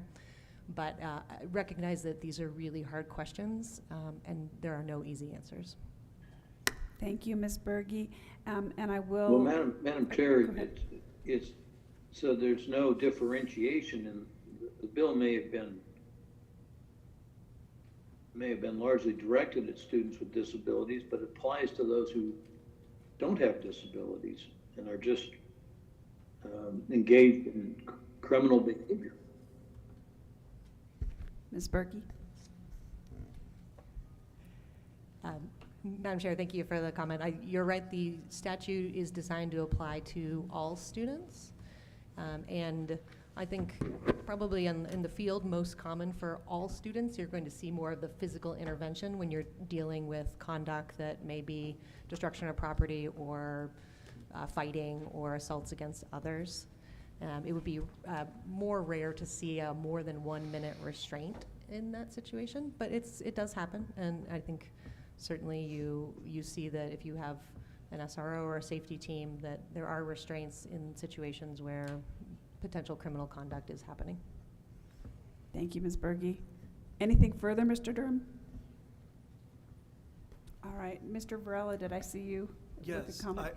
can you guys hear me on this one? Okay, I'm kind of concerned because thinking about it, who's gonna be performing the restraint? Is it gonna be any teacher, anybody? Also, when I think about performing a restraint on a student, that's a safe place for a lot of them, so there should be more redirection. But now if our teachers are required to perform these restraints, I know in the mental health or medical side, there's a lot of training that goes along with that. So, I mean, I'm just thinking this can be a slippery slope, and then as Mr. Durham said, if somebody were to use it towards just the regular everyday student, and it's also meant for the mental health student, I'm not understanding this. This is really concerning to me. Dr. Foster? Yeah, Madam Chair, thank you. Yes, good question. Training is required for staff who either have the likelihood of having to administer a restraint or have the potential for administering restraints. So that is, we don't dictate the the type of training, but it does have to have certain components that involve, redirecting, de-escalating, and then, if necessary, how to conduct a restraint with the safety of the student in mind as well as safety of staff. Is that annual, Dr. Foster? It has to happen at least every 2 years. Yes. Thank you very much. Mr. Varela, anything further? Well, Madam Chair? I'm just thinking. One moment, Mr. Oh, Durham. I'm just thinking because at any moment, anybody can consider any moment or any situation where they feel that they need to perform this restraint. I mean, it can turn into something to where a student just says something, or, I mean, to me, it's concerning. I just don't understand. Because if we have resource officers there, I mean, and then it could happen at any point, anywhere, anytime, it turns into a big concern for myself. Dr. Foster? Yeah, so I think there's no prohibition, and I will defer to my colleague from the Attorney General's office. If there's an emergency situation, I don't think that prohibits staff from taking the necessary action to intervene. I think the training is really helpful for teachers who find themselves in classrooms for students with disabilities who may engage in self-abusive behavior or may have some maladaptive behavior that could result in potential hurt or harm to other people. Makes sense. I appreciate it. Okay. Thank you, Dr. Foster. Anything further, Mr. Varela? Okay. Mr. Durham, it sounds like you had a follow-up. Thank you, Dr. Sure. The last line in the red line, the Department of Education has enforcement authority over the restraint investigation decisions and may require corrective action by the public education agency. Exactly what enforcement mechanisms did the law convey to us to allow us to enforce? Can we withhold funds? What do we do there? Dr. Cobb? Sure. Madam Chair, Board Member Durham, we will need to get back to you on that specific one. We're both looking at around in terms of trying to get clarification on what the exact enforcement mechanism was in that particular bill, but we can certainly get an answer to you on that. Yeah. And I think, thank I you. would observe we're not an enforcement agency. And we don't have, at least that I'm aware of, unless this act granted us something, we don't have any specific enforcement powers other than the only one I can think of is that we can deny grants to people if they don't comply. But other than that, is there anything? I think this may be one we're going to need some follow-up on, Mr. Durham. And so I think staff is going to look into that a little more deeply and get back to us on that point. But this seems like a good juncture to remind all of the board members that the legislature passes these laws and then the rulemaking falls to us, which is, I know especially for our new board members, that I will be the first to admit that can cause the public to think that we are the face of legislation that we did not, in fact, get to debate and pass, but the rulemaking falls to us. So we sort of do get to be the face of things that we didn't legislate, and that's one of the more nuanced part of aspects of our role here on the state board, and one that we can certainly discuss further as board members. And on that note, I will just add that one of the practices I have adopted is when I dig into an item on board docs and I realize that I've got questions, even if it's as close to the board meeting as the day before, I try to go out of my way to forward those either to our legal counsel or to the Office of State Board Relations, just so, to the extent possible, I try not to surprise staff with a complex or nuanced question, but give them a little heads up that it's coming in the event that a little bit of research may be helpful. So those of you who are so inclined to do that, I just feel like it's a courtesy that I try to offer, and I hope it's helpful. Any further questions from board members before we go forward with the vote on this motion? All right, seeing none, Ms. Cordial, will you please call the roll? Board Member Durham. Yes. Board Member Escarska. Yes. Board Member Esser. Yes. Board Member McClellan. Yes. Board Member Plomer. Yes. Board Member Shuffle. Yes. Board Member Schroeder. Yes. Board Member Solis. Yes. Board Member Thank you. Varela. First time publicly saying Varela. Apologies. Very good. That passes 9-0. Thank you, Ms. Cordial. We are shockingly just a little bit ahead of schedule, so you get a couple of extra minutes on your break, everyone. Thank you, Dr. Foster. Thank you, Dr. Cobb. And to our legal counsel for fielding all those questions. I'm going to call for a break, and we'll see everyone back here at 11 a.m. for our next item.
right, colleagues, we are live back on the record.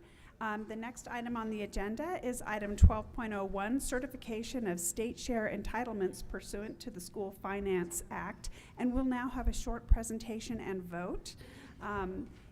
Commissioner? Thank you, Madam Chair. I'm going to turn this over to Ms. Jennifer Oakes. Hi, good morning, everybody. So this will be short. Before I begin this presentation, I would like to introduce you to our new Executive Director of School Finance and Grants, Amy Carmen, who's behind me to the right. So this is, I think, her third week, and so she's jumping in, and we're really happy to have her on the team. Welcome, Amy. So in the future, she will likely be doing this presentation with me or instead of me, but today I'll be taking it. So this is the third time I've been before you this fiscal year for this certification. And as a quick reminder, we come back in August to kick off the year for the beginning of the year. And we do the monthly payments to districts based upon school finance. That first 4 months of the year, or it's July through November, so 5 months of the year, is based upon Legislative Council's estimates of pupil counts. Then in December, we come back when we have preliminary information on new pupil counts, new assessed valuations, and then we finalize that mid-year true-up in January. So that's what you are certifying today, is the January through June payments based upon that finalization of the pupil counts and assessed valuations. And so we will ask you to certify that. We have a couple different documents today based upon last month's discussion. There's this document that's been there. So the column in yellow is what you're certifying. Those are after we put all of the information through the school finance formula. That's the monthly entitlements to districts, and that's what you're going to certify. Based upon discussions, we also had a document that looks like that shows the change in state share. That's somewhat misleading because there are wide disparities in percentages, and that raises the question about, well, why are these wild swings happening? Well, because there's a lot of things going into the formula. Pupil counts change, assessed valuation changes, and that was looking at only one piece, the state share, and so that can be misleading. So what we've done this year, or this month, is a new one. It's a lot of information on there, so I'm sorry the font's small, but hopefully it's helpful. So this will show you the change in pupil counts over that, those 3 different time periods, change in at-risk counts, so that also goes into the formula, change in assessed valuations, and then the last 3 are the resulting. So what happened to total program, the local share, and the state share. So I think a good example, if you wanted to look at this one, is Bennett, where there was a drop in their total program in the blue. And so if you wanted to dig into that, you could see, pupil count was down from the estimate. At risk was up, the assessed valuation was up, so that meant the local share was up. And so that kind of gives you a sense of, in that case, it was a drop in pupil count that really changed it. So this may help isolate it. It's very complex, so this is just high level. But hopefully this is helpful to you. I welcome any feedback to make it more user-friendly for you and give you more information. Then I also included another at the request. So this is the little bar chart. And this is just to provide a little historical context for that split in local share and state share. So we go back to 1983, and so one caveat is that was the old school finance formula.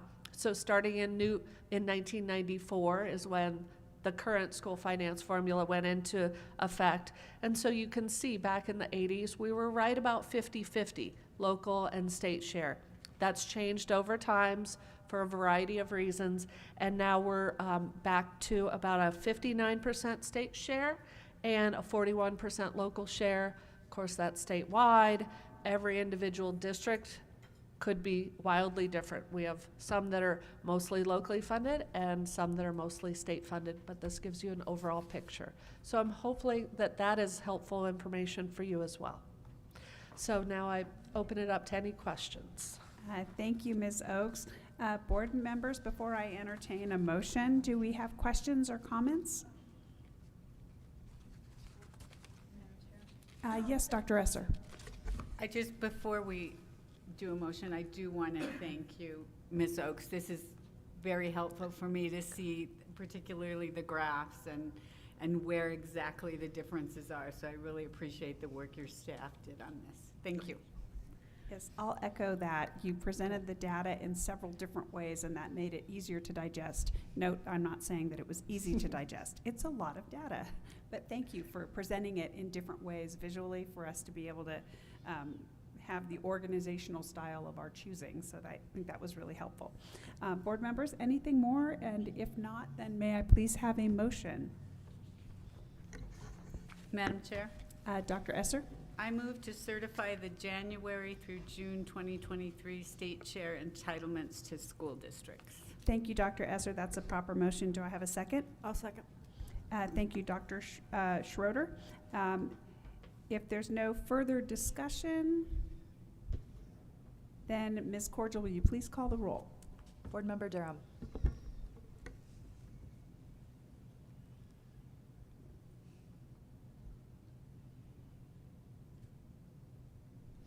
Board Member Durham. Oh, he's on mute, but I think you're on mute, Board Member Durham.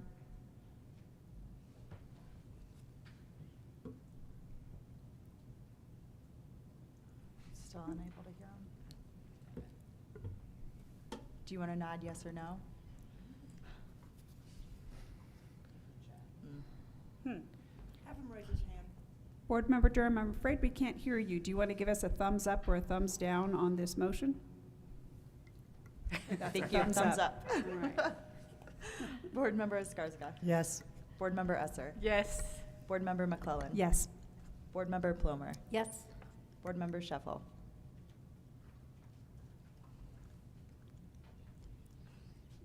Thumbs up. That's a thumbs up. Thank you. Board Member Schroeder. Yes. Board Member Solis. Yes.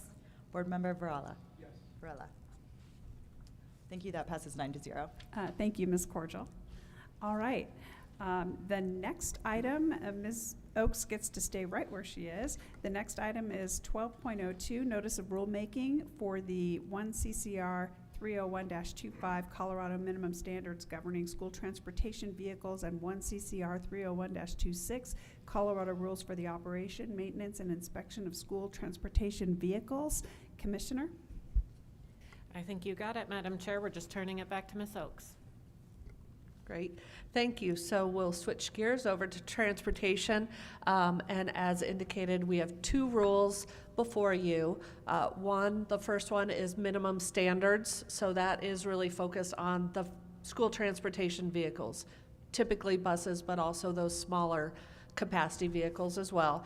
And then the second set is on operations, maintenance, and inspection. So they kind of go hand in glove together.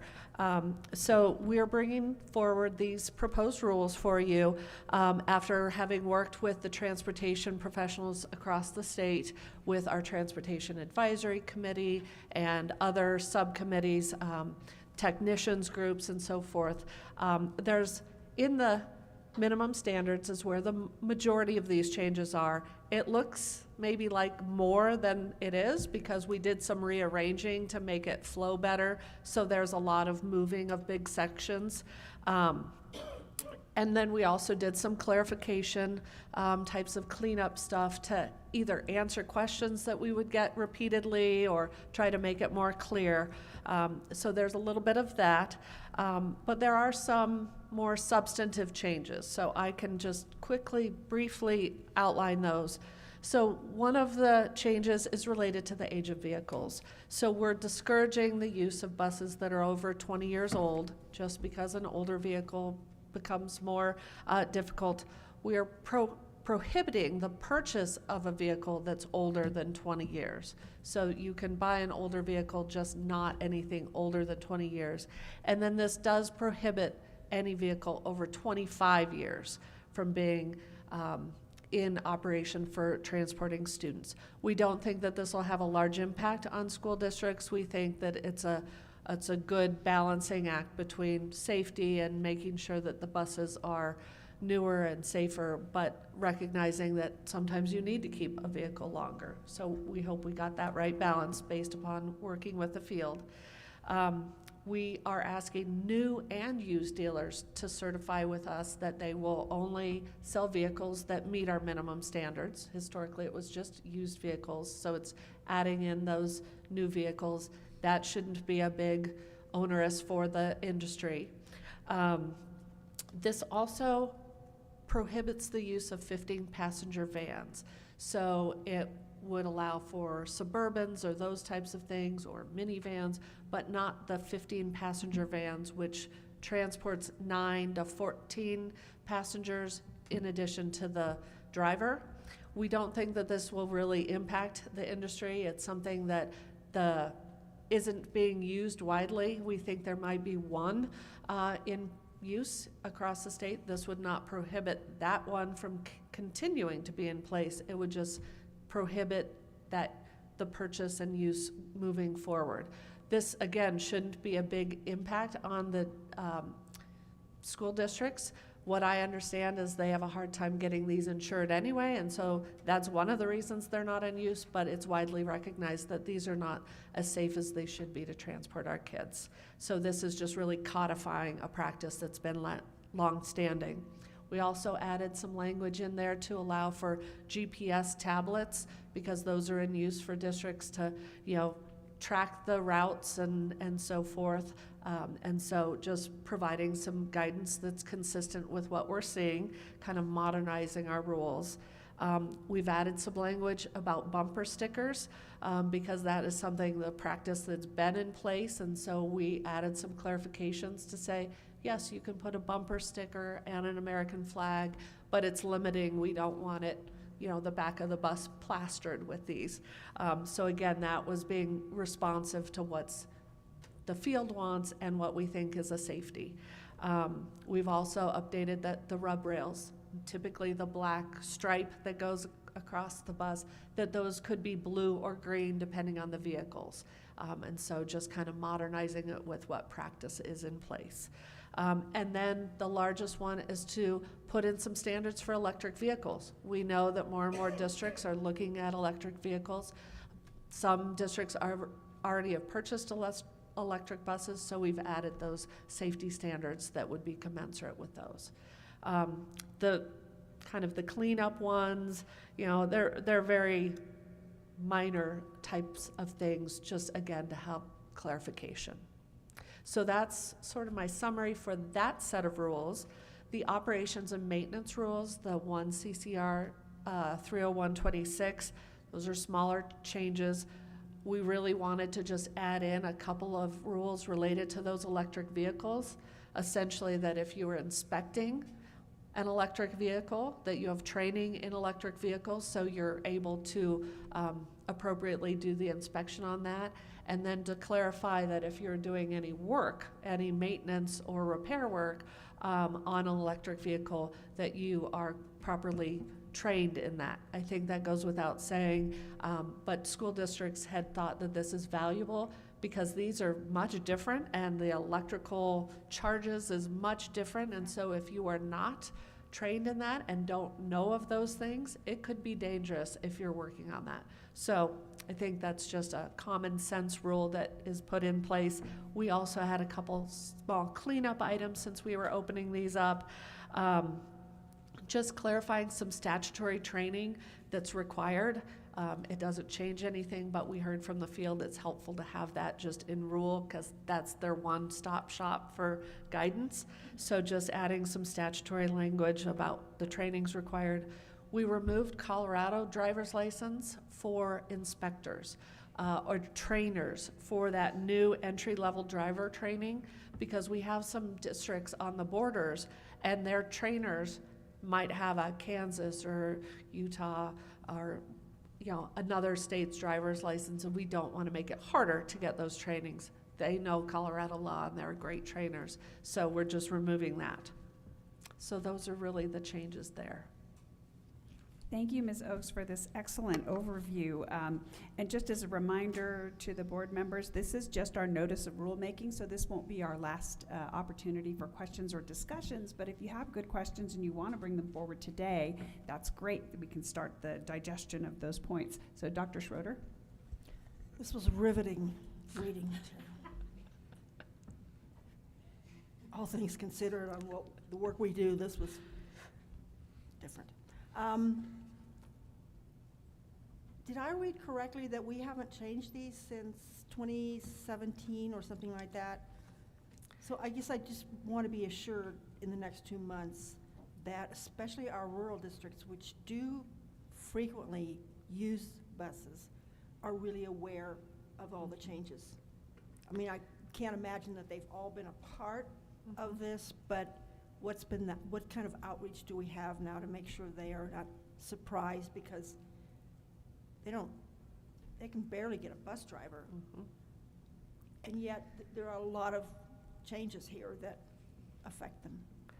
Yes, a great question, and they haven't all been involved in the details of that. We've sent them out, so they've had the chance to read that. One of the things that our Transportation Advisory Committee, we have 9 regions, I believe, across the state, and that's really an effective group, because what those members do in their regions is they take those discussions and they do the outreach. They do the outreach, and so that's, I think, one possible really helpful. So they have great networks in their local regions because they're collaborating and cooperating and helping each other out. So they've done so with these. We will continue to do outreach and making sure that we are getting everybody so they're aware of these and that they have an opportunity to comment if they haven't already.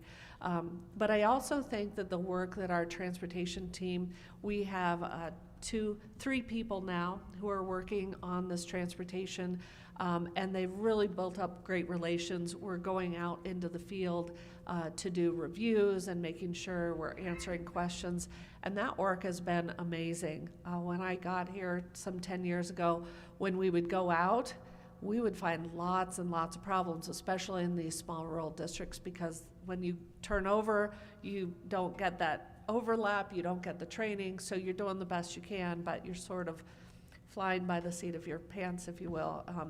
And so we saw a lot of violations when we would go in. Now, through our outreach and the relationships and that Transportation Advisory Committee, I can't tell you how many times recently we've gone in and everything is clean. They know what they're doing, including small rurals. So I think having a friendly voice to pick up the phone or send an email to and talk through issues, they're on top of it like nobody's business. And I'm really proud of that work that they're doing in small rurals. They are just such a dedicated group of transportation professionals across the state.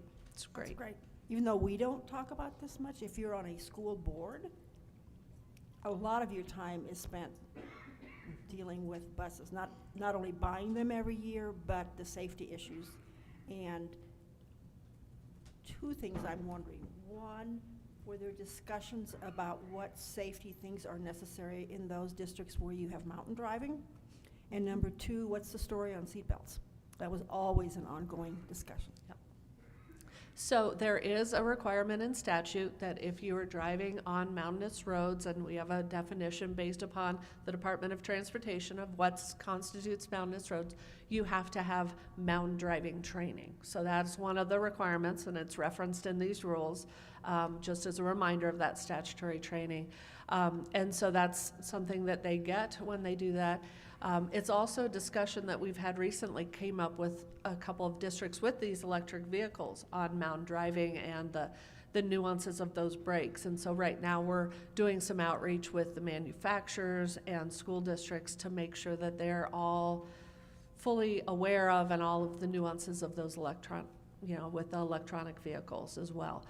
So mountain driving is really important, and part of that to make sure that there's safety. One of the, we had some cleanup language. There's a brake retarder that's required by statute to help slow down those brakes. And so we updated some of the language to reflect current technology. as we have these discussions on the electric vehicles, that might be some language that we tweak during this, stakeholder engagement. Are they on 20-year-old buses, those retarders? The retarders, yes. So the retarders don't really apply to electric vehicles, and I don't want to get too technical because I'm not an expert here, but the retarders can be on, the non-electric vehicles, and so those are required if you're going to do mountain driving, and if you don't have that, there's some safety that students aren't in any of the exit rows. So that would be the front seat, or maybe a middle seat if it's a side exit, or in that back seat. And that's just one of the safety requirements that came through legislation, I think in the 70s or 80s. After a Yes. really serious bus accident? Yes. In our district? Yeah. Oh, and I'm sorry, you asked about seatbelts. So seatbelts continues to be sort of a national discussion, and so we are monitoring that. We're active with the national groups related to school transportation. So there has been some introduction of bills in Congress at the national level. Those have not passed. So we discuss seatbelts. Even if you don't have a seatbelt in your bus, because of how school buses are built, there's compartmentalization, and it's very safe. And so those buses are safe. And because we've had what's called the Colorado Rack and Load test, is how to keep this bus safe and secure in a rollover event, again, as a result of a tragic accident in the early 70s. Our buses in Colorado are among the safest across the country, so. Great. I saw a couple of hands go up, so Dr. Escarzaga and then Board Member Plomer. Thank you, Madam Chair. Remind me why, or maybe not why, but the department, our role in transportation, right, as a comparison to school district or we're a leadership team, it was all about trying not to lose the children, making sure we had all the routes and everything. But more importantly, do these rules that you have, do they apply to every single school? Anybody who runs an educational bus for students in the state that's in public school, whether it's charter, non-charter, blended model, anything like that, can that be waived by people? So just give me a sense of the. Yeah, great question. So the statutes have a few, specific items about transportation, but then they have a broad overarching rule or statute that says the state board is to promulgate appropriate rules for safety of school transportation. And so that's why we have these two sets of rules. And then, yes, these rules apply to all public schools in Colorado, so charters or not. Sometimes charters work through their districts. Sometimes they have their own transportation. So when we're doing our outreach and reviews, we go to the districts, but then we also work directly with the charter schools as well, depending on their relationship and where transportation is, overseen or managed at the charter school or the district level. So yes, it applies to everybody. And it cannot be waived. There is the provision to have the commissioner can grant waivers to the extent that she sees as appropriate, and Commissioner Anthus has delegated that to me. So I think we have issued 2 waivers in the past 10 years. One of those was for rub rails that were green for electric vehicles. So that was something that we evaluated and said, no, we don't think that that causes a safety. And so now we are codifying that they could be green or blue. And we actually think that there's some value to that, because then an emergency responder will know immediately, is this electric or so. We think that that's actually helpful. So that waiver will no longer need to be in place. We've also issued one for those bumper stickers, because previously those were prohibited. But again, we said, no, districts have them, and we don't think that the bumper sticker and an American flag is causing a safety. So again, those are codifying. Oh, and I misspoke. There was a third one that we issued, I think, for about 6 weeks. it was on a new bus that got delivered without a fan. And so we gave it until that fan part could be delivered and installed. And again, we evaluated it. Somebody much smarter, more technically savvy than I did, and said no, given the weather at the time, that did not cause a safety hazard. So we issued a 6-week waiver as well. Thank you, Dr. Escarcega. Board Member Plomer. I'll be real quick. I just had a question about the age for the buses. I know at one point in our district, much of our fleet was close to 20 years. And if there's any, if the rest of the bus, is there any way to get, like, say you have a fleet and one's in repair and you may have an older bus, like, I guess I worry more about just kind of a year versus a state of a vehicle, given the fact that it's very challenging for people. Buses are very expensive to purchase. Yes, yeah. I think that's a very valid question. And so that's something that when we do our outreach, we can make sure that we specifically ask that and to identify, do you have concerns? We think that the 25 years, we don't believe that based upon what we've heard to date, would cause problems as a prohibition, but we'll specifically ask that and solicit that answer to the feedback in addition to the general request for review of these during this process. And so we'll get back to you on that question. Thank you, Board Member Plummer.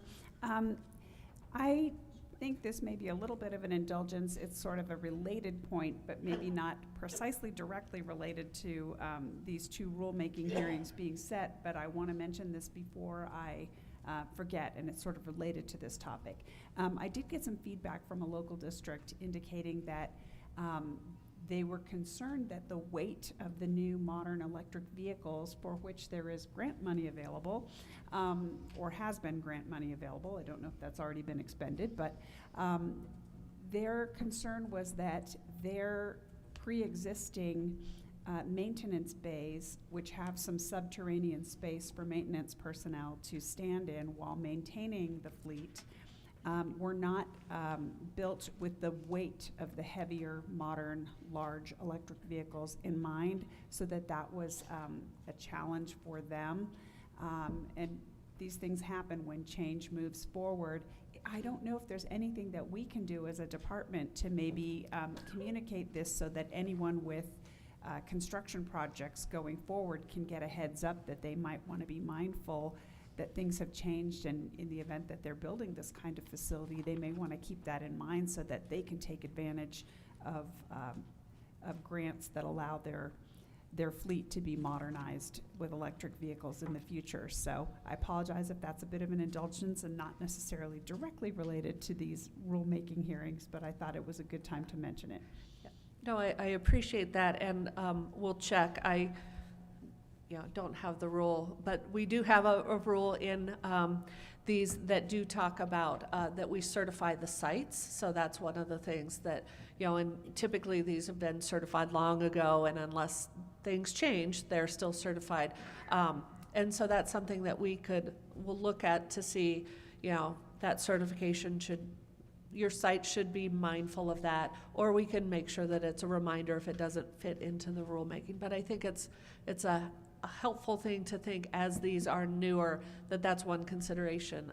And so maybe it doesn't prohibit you from proceeding if your site isn't, then you just have to know that you'll be doing site at a different site. So that's a very good point. Growing pains. Yes, growing pains. And then I did want to clarify, I mentioned that there's 2 rules on transportation, and I failed to mention we have a 3rd rule. It's on transportation funding. So it's kind of a different topics, but we do have a rule related to that as well. So I apologize for Very good. misspeaking. Thank you, Ms. Oakes. Before I call for a motion on the first set of these rules, the 1 CCR 301-25, any other questions or comments from board members? All right, seeing none, may I please have a motion for the first item? Dr. Esser? I move to approve the notice of rulemaking for 1 CCR 301-25, Colorado minimum standards governing school transportation vehicles. That's a proper motion. Thank you, Dr. Esser. Is there a second? I'll second. Was that Board Member Plomer? Thank you. Ms. Maramba, will you please call the roll?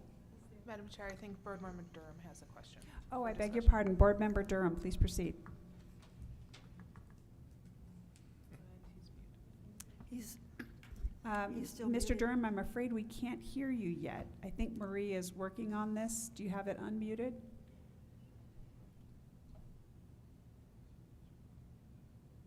I'm afraid we're still not hearing.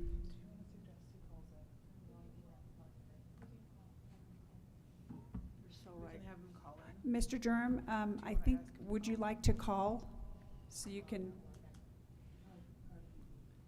we provide him with a call-in number in case it's not handy?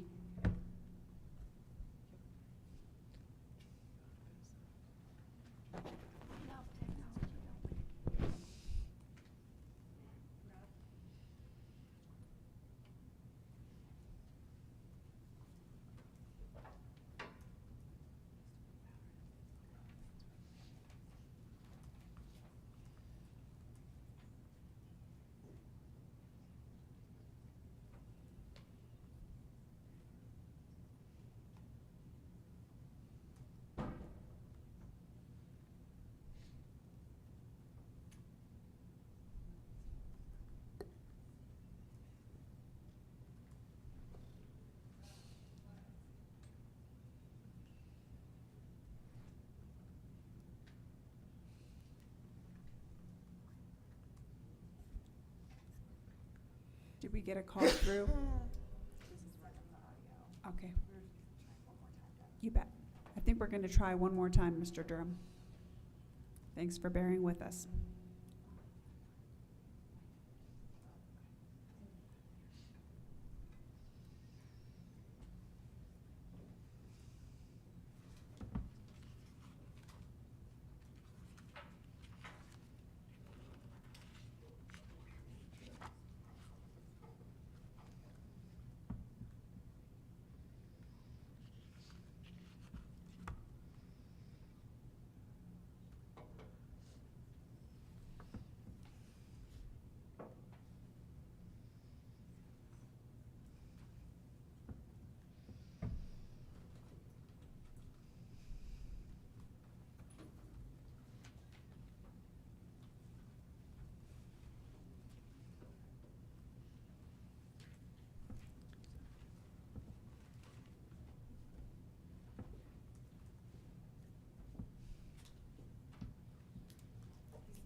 Yep. Board Member Durham said to go ahead and proceed. He will vote. Yes. Okay, okay. I was going to suggest he could text a question, and I'm happy to read it. Would that be helpful? He says no. All right, okay. Okay. Sorry about that, Mr. Durham. All right. Ms. Maramba, will you please call the roll? Board Member Durham. Yes. Okay. Board Member Skarziga. Yes? Board Member Esser. Yes. Board Member McClellan. Yes. Board Member Plomer. Yes. Board Member Shuffle. Yes. Okay. Board Member Schroeder. Yes. Board Member Solis. Yes. Board Member Varela. Yes. That passes 9-0. Thank you, Ms. Maramba. All right, and for the second item, we'll do that again. Can I have a motion for the second item, 301-26? Madam Chair? Yes. I move to approve the notice of rulemaking for 1 CCR 301-26, Colorado rules for the operation, maintenance, and inspection of school transportation vehicles. Thank you, Dr. Esser. That's a proper motion. Do I have a second? Second?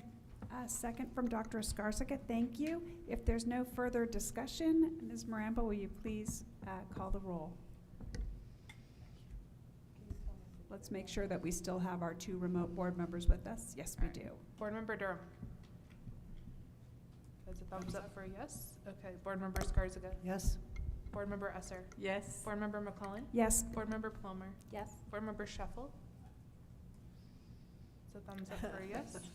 Board Member Schroeder. Yes. Board Member Solis. Yes. Board Member Varela. Yes. That passes 9-0. Thank you, Ms. Maramba. All right.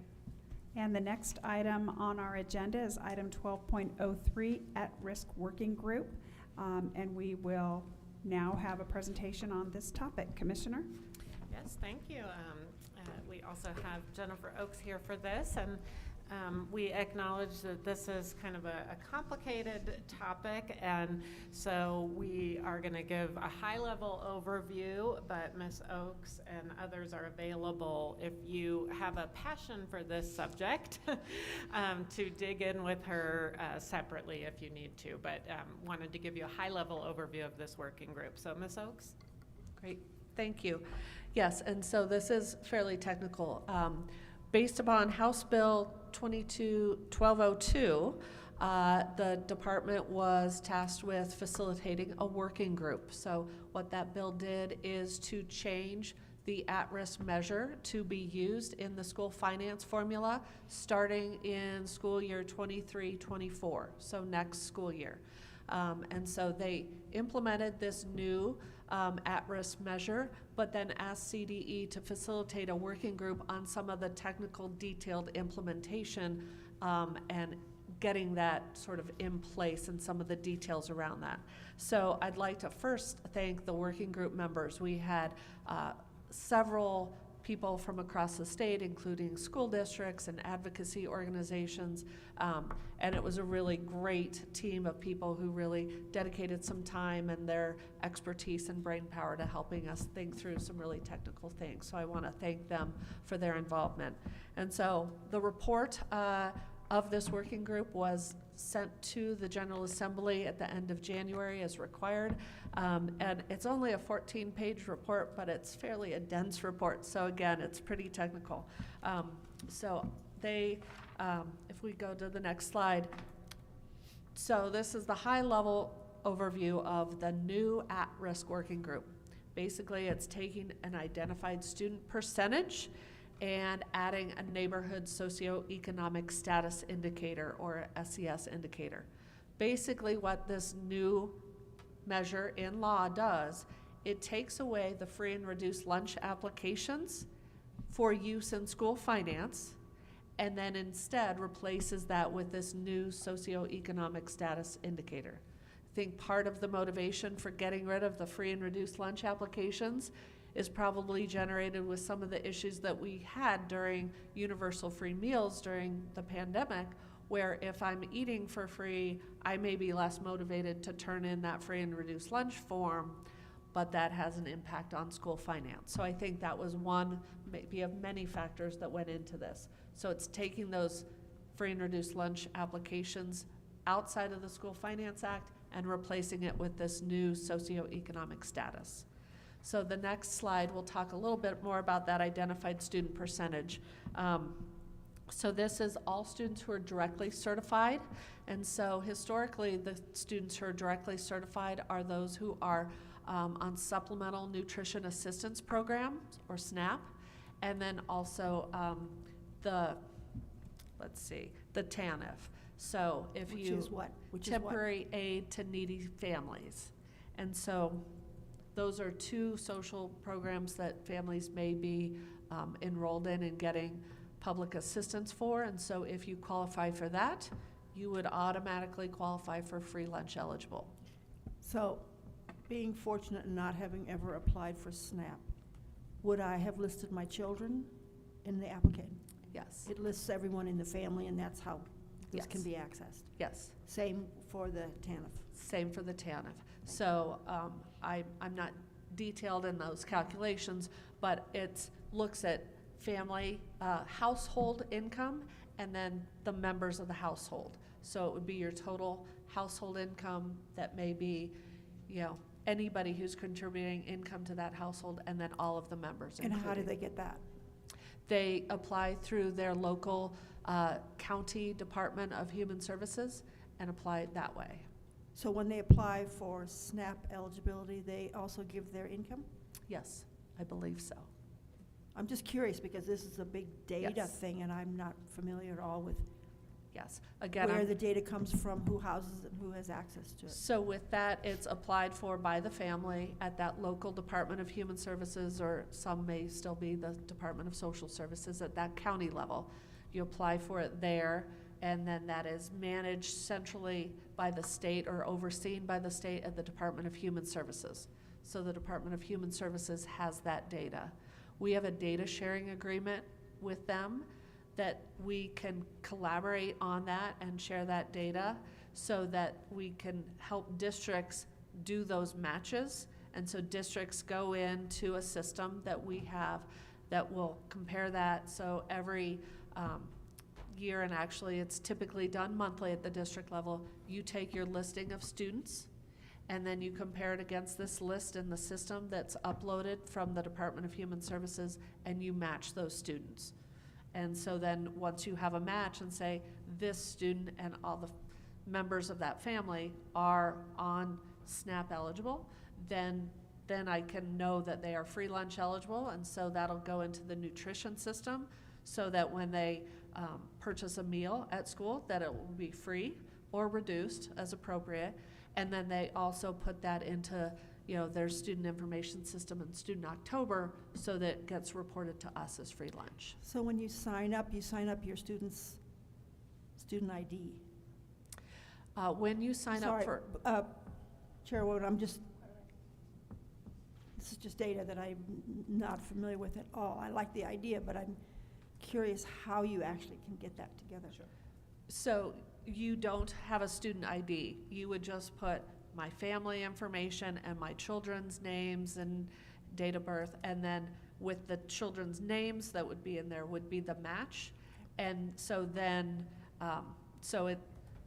I think that we do provide Department of Human Services with the student IDs that we have, so it'll make it easier for future, but new students, it's always on a name, date of birth, you know, all of those things to address to make sure, like, oh yes, this is the same child. Okay, so we have, if you are on SNAP or TANF, you're directly certified in that system. One of the things that this bill also did is direct us to apply to the U.S. Department of Agriculture to see, can we participate in adding Medicaid to that? So we applied for that, we're approved for that, and we're in the process of working with the Department of Human Services to add to that matching process that they would also include students and families who are Medicaid eligible. And so that will be done for the districts. It will be seamless. They'll go through the same matching process monthly that they always have, just now it'll also include Medicaid. So we think that next school year there will be more students who are free lunch eligible because we'll have those who are Medicaid eligible as well as part of that identified student percentage. We don't know how many more students will be. We don't know what we don't know, so we'll know that next year. So that will now be added as part of that. Then there's also if you're categorically eligible. So if you are foster, Head Start, migrant, McKinney-Vento. So if you are that and the districts would have those lists of students, then you're also automatically eligible for free lunch. So those have always been part of our free lunch population. Then we also added, if I'm not any of those, I'm not on SNAP or TANF or now Medicaid, I'm not foster homeless, I can then fill out a free and reduced lunch form application to the district. They process that. Again, it's family household income, number of people in the household, including the students' names enrolled, and if you qualify, then you are also free lunch eligible. That process will still happen next year for meal benefits. Now it's just that free and reduced lunch application eligibility won't go into the School Finance Act. Dr. Skarska. Thank you, Madam Chair. If you back up and just repeat that sentence. School districts are still going to collect free reduced lunch forms for the meal program. Yes. I was wondering how this was all going to get back to them quick enough to figure out who's eligible. All right, that part hasn't changed. Okay, thank you. But they just won't report that as part of Student October.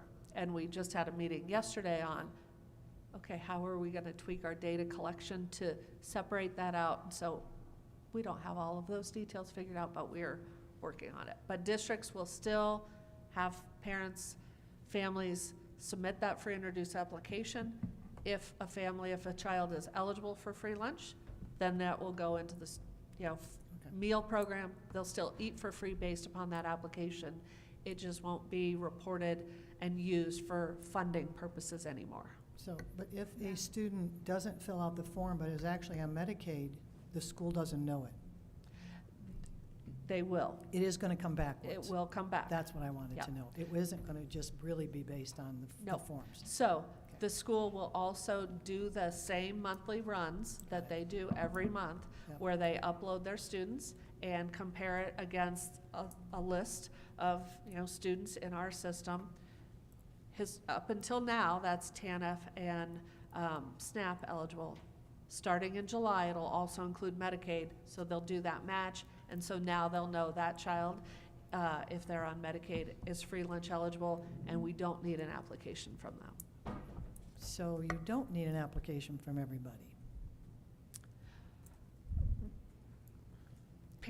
Districts typically ask all family members to fill it out because they want to make sure that they capture everybody.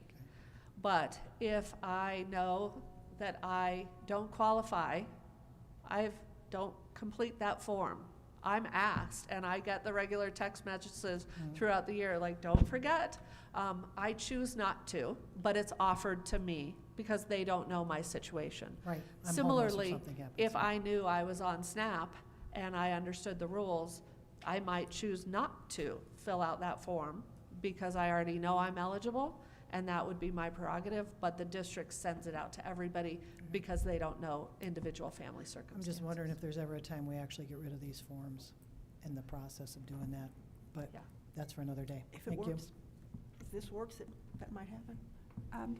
Dr. Esser? Thank you, Madam Chair. And thank you for totally confusing me, Ms. Oaks. Everyone is eligible for free lunch right now in Colorado, right? I thought we voted for that. Yes, we did vote for that. That will go into place for next school year. Okay. So we're currently working with districts on all of the implications of that vote Prop FF. And so that will allow all districts to participate. It is not a mandate. That's true. And so we're right now collecting data with a partner organization, a school nutrition partner organization. They're doing a preliminary of what school districts intend, which ones intend to participate. We don't have all of those responses now. We have well over half, I believe, and everybody generally is saying yes, that they are going to participate. So we believe the majority of districts will participate in that. And so, yes, that will be in place for next school year. So this is also to determine the categorical for at-risk. So that was both- not a question, but I should have raised my voice at the end, so it was a question. Both of those, so that new universal free meals or free meals for all, intersects with this because of how the free and reduced lunch forms are in play and that application of it. But it is still, one of the things as part of that legislation is to say districts who participate in this to get free meals for all with state funds need to maximize federal funding. And so one of the ways we maximize that is to make sure that we're capturing all of those free lunch eligible students, whether through SNAP, TANF, or Medicaid, or all of those homeless, migrant, McKinney, those. We want to maximize that so we get all of the federal funding, and then the state will backfill the rest. Very helpful. Thank you, Ms. Oaks. I really appreciate Dr. Esser asking that question because that was a worry of mine. How will we capture that data that we need to address equity or to try to address equity to the best of our ability? It's part of the picture, and I just want to make sure we're still able to collect that, so I appreciate you speaking to that. And then it sounds like you have more, but Dr. Schroeder, did you need to ask a question before we continue? Okay. We're reading in the press that X number of people are going to be dropping off of SNAP and X number of people are no longer going to be eligible for Medicaid. what's that gonna do to our calculations? So if that, I think it relates to the pandemic, if I'm not mistaken, but it is a change. yeah. So to the extent that those families are no longer SNAP eligible or no longer Medicaid eligible, then they won't, end up in that first identified student percentage, so that direct certification automatic. They could still get free meals if they qualify based upon that application. Okay. Yes. And I need to correct myself, because I think that in terms of SNAP, it was more that the dollar amount of the benefits were going to drop as opposed to being taken off the rolls, but I'm not sure now. Yeah. And I'm not sure. I haven't tracked that, so I don't want to comment myself. Yeah, Medicaid was definitely a drop. I think you probably That have could- some more pages for us. Oh, were you done, Dr. Schroeder? Very good. Oh, I beg your pardon. Board Member Plomer, go ahead. Sorry, I was going to save it to the end, but it relates to this. So one thing that we faced, I did some case management, we helped people with SNAP, is there's a number of people who are hesitant to apply for state aid and federal programs. They don't qualify, their children might. There was a time in our history where if you were on any public program and you wanted asylum, the public charge law rules changed and it be held against you. So what I'm concerned about are people who do not sign up for SNAP, Medicaid, or TANF, but definitely need those services. And related to Dr. Skarzaga's question, I'm glad they're conducting the forms, because maybe that's a way that somebody might be willing to share their information, but there's a significant number of people that are served in schools that I don't want to miss with these new rules, and I'm concerned if it's tied to participation versus eligibility, then the schools are not going to get credit for serving the number of students in need that they have. Yes, we've seen that same or heard that same concern.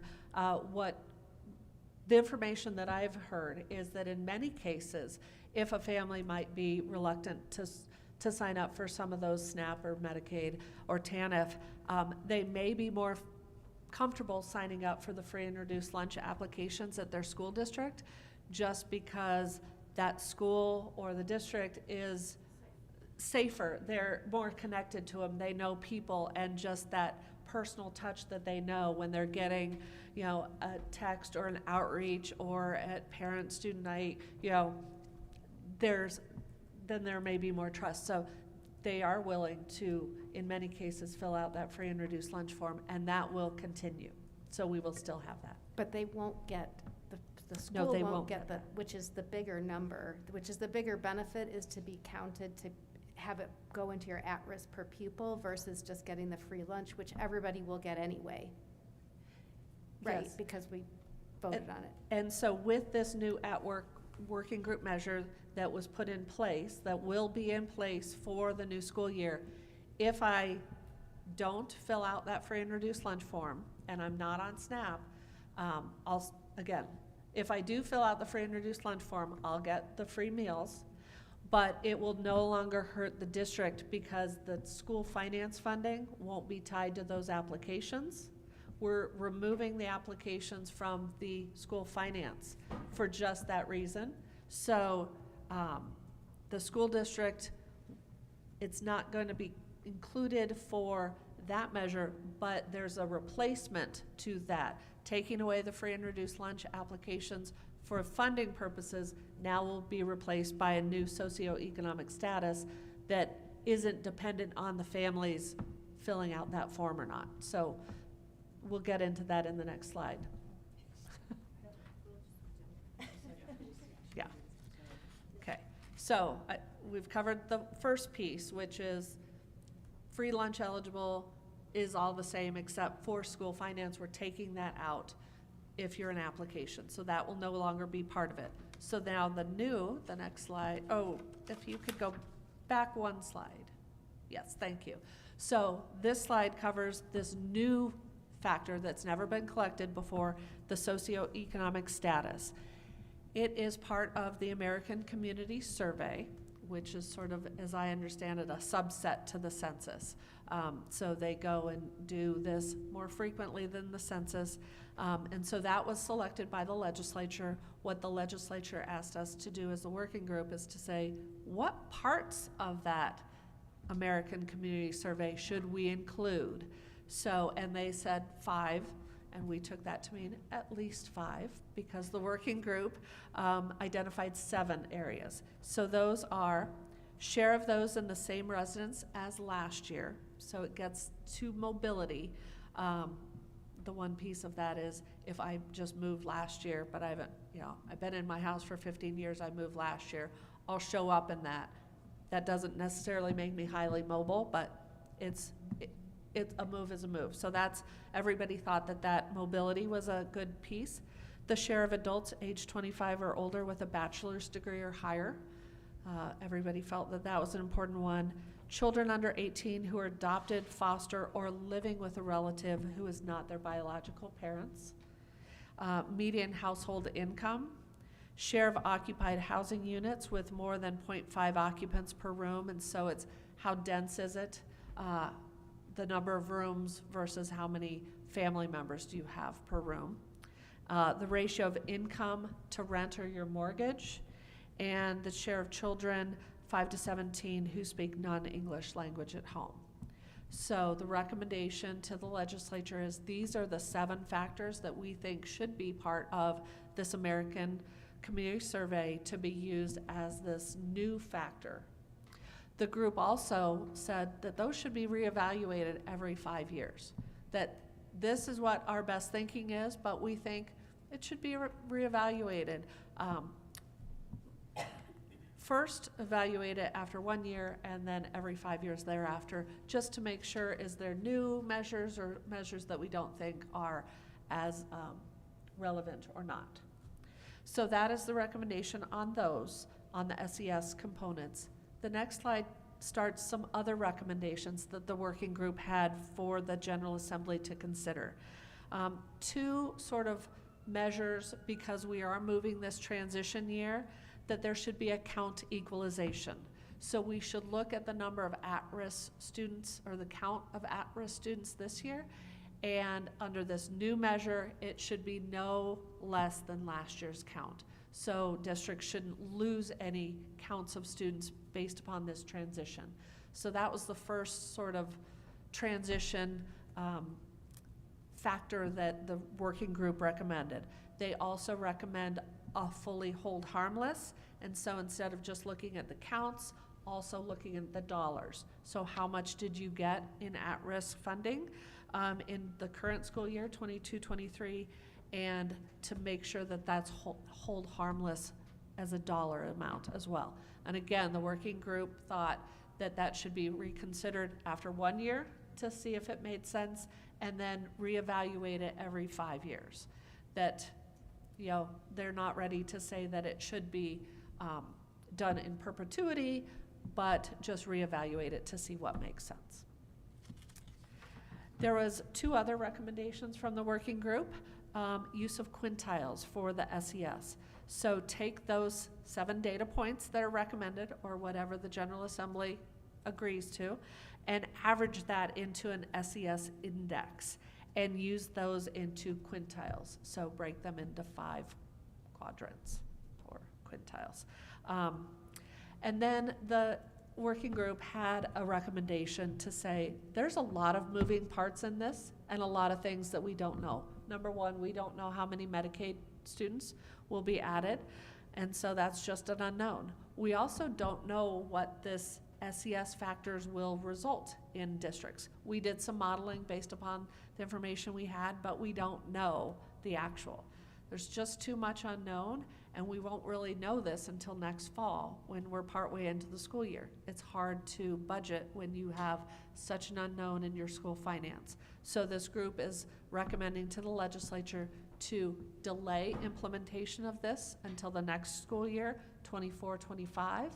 Still implement all of this and still collect the data so that we will know, and then we can run the side by side, but not have it impact school finance. So that was the recommendations of the working groups. The General Assembly has had that for a couple weeks now, so we'll see what they take with that recommendation.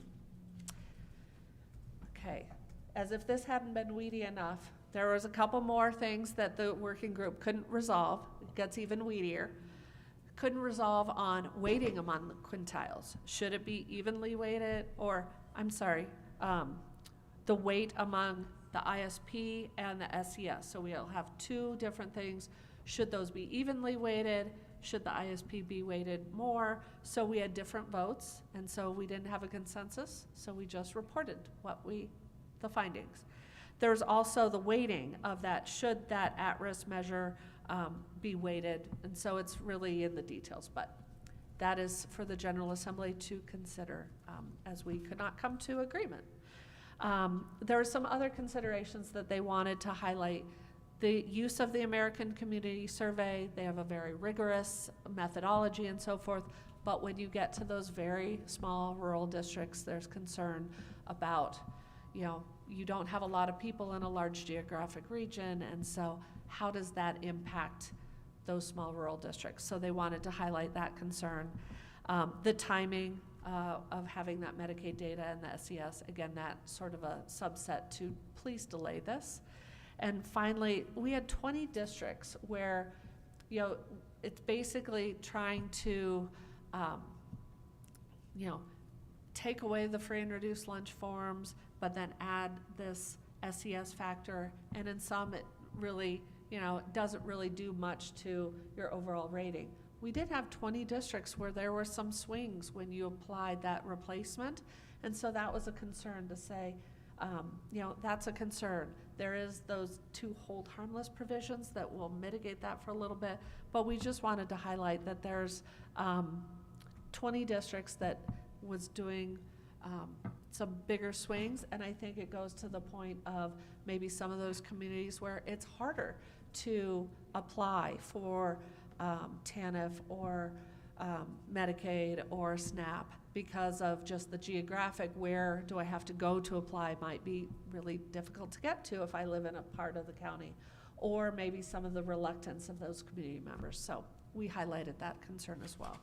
So I know that's very weedy, even at the 30,000, so I apologize that it's confusing. Madam Chair, Board Member Shuffle's audio is not working and she has some questions she's typed into the chat. Would you like me to read those out loud? Yes, please, Ms. Maramba. Okay. She asks, who is on the working group? Can we get some information? What are the privacy implications of gathering this data? The 7 data points? What does the law require? And just the working group.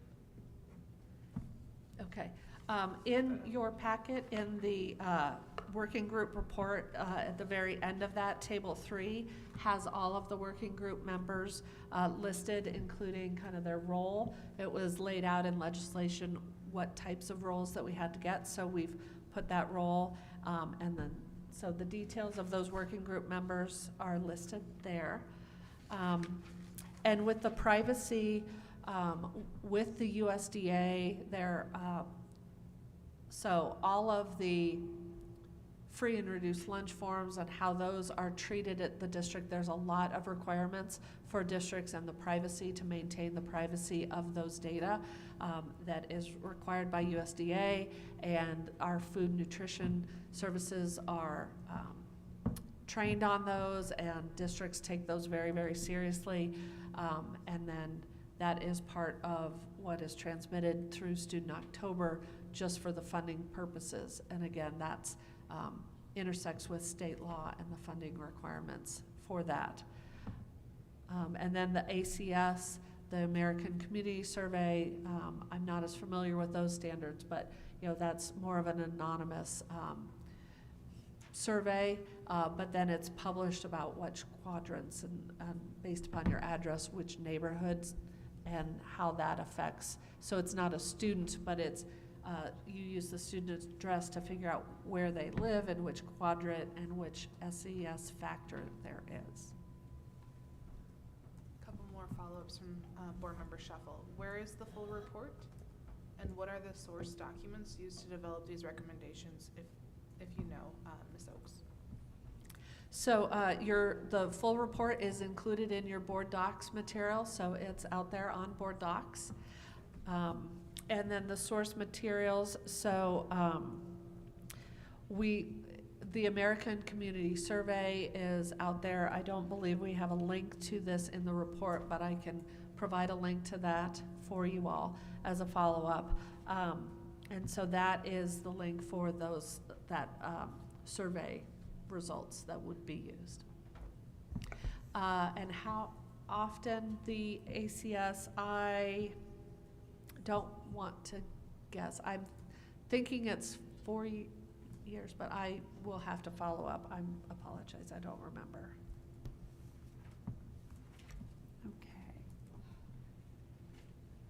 Do we have more? I know you've gotten to the end of your slide deck. Okay. Board members, do you have questions or comments for Ms. Oaks before we wrap up this agenda item? Dr. Escarcega? Thank you, Madam Chair. I loved this. This was so much fun. And even I was like, oh my God. And I really do understand, and actually you helped a little bit, the why here, right? Because if these are so aligned, when I'm looking at the decile of need, right? And I'm looking, if they're one or more off, I see the extremes, like the big districts are all in the 10, no matter how you figure it out, and then the low needs, one of them had ones all the way across, they're still there. The play is really around these small districts, and now I understand why it's there. But if they are to be so correlated, so tightly, the question starts to come back to why go through all this trouble then, if you're not getting a different measure, right? Yeah. So I'm sensing the tension here, and I really appreciate you, the way you presented this, so thank you. Can you repeat what you just said? Why do it? So like if you're thinking of, like when we create a new measure, like I have a depression measure, it's an index, right? And it measures people's depression. And I want to create a new one because I think there's problems with it. If the new one actually comes out with the exact same results as the old one, we call it concurrent validity. The question starts to be begged, why create the new one if the results are the same on the old one? Oh, but You do see what I'm saying? So, but she helped clarify the rationale for me on why there's some instances where the ease eventually might happen, right? It helps. it's always been a problem. My understanding is it's always been a problem at school districts. Yes. For the self Yes. forms. Right. And my assumption was that that's why we're doing it. Although- The fact that we're Right, but they're still analogous- going to do all the self-forms, right? But Right, we've the got fact it that, back but when on. you, I'm gonna guess, I could be wrong, but I'm gonna guess that the higher up in terms of grade level, the greater would be the difference, because that's when we didn't get participation.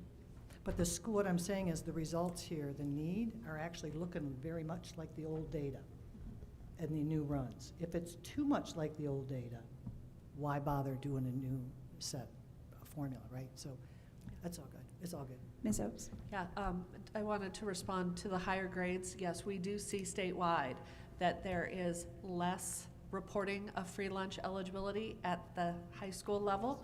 And so the formula, based upon statute, does have a provision in there. So in order to determine the at-risk measure for or count for the school district, we take the K through 12 at-risk count, but we also look at the K through 8 at-risk count as a percentage and compare it.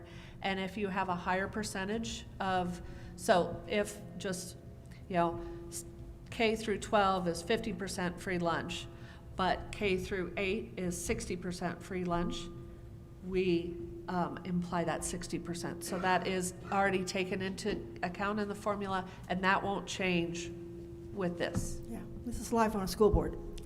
I mean, that's where you kind of get into the challenges with what we're doing now. Board members, any other questions before we move on?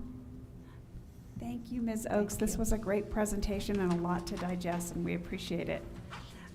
Board members, the next item on our agenda is both a lunch recess as well as an executive session.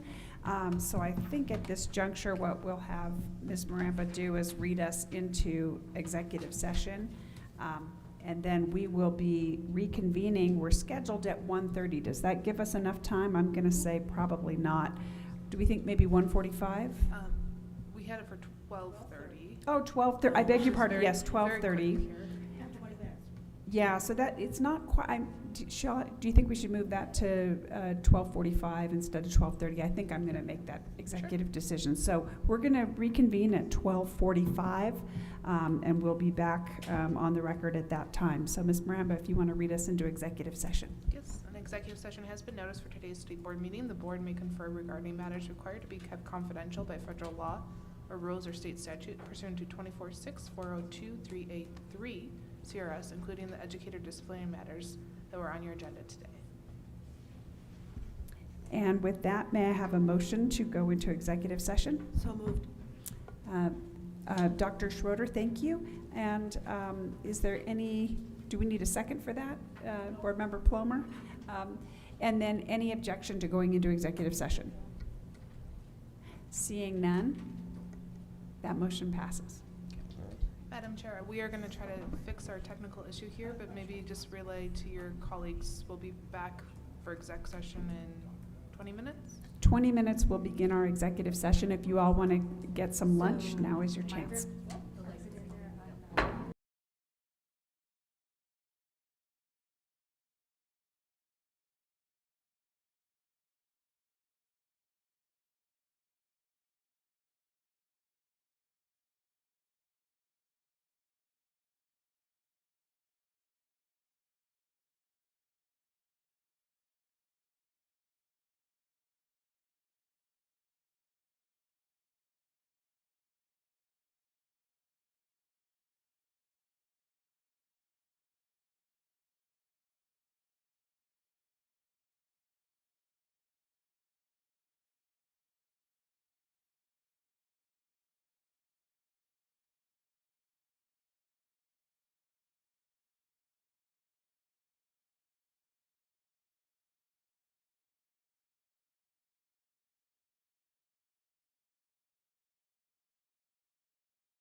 We are going back on the record, and I'm going to pivot to the Office of State Board Relations to go ahead and read some information about executive session.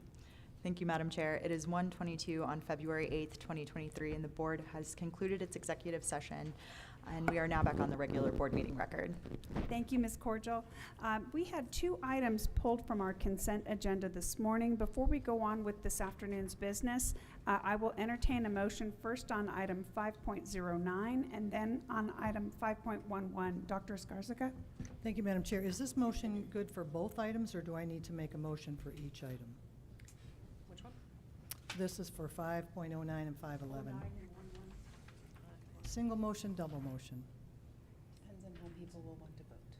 Exactly, so. You I better mean- do separate motion. I would do separate on Okay, those. I'll do it. All right, so in regard to item 5.09, it was pulled from the consent agenda.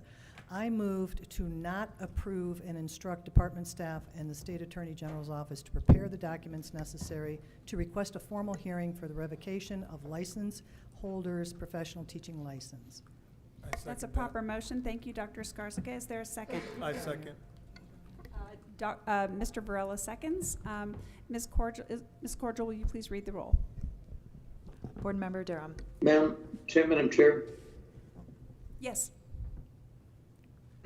did I hear the motions that the board not?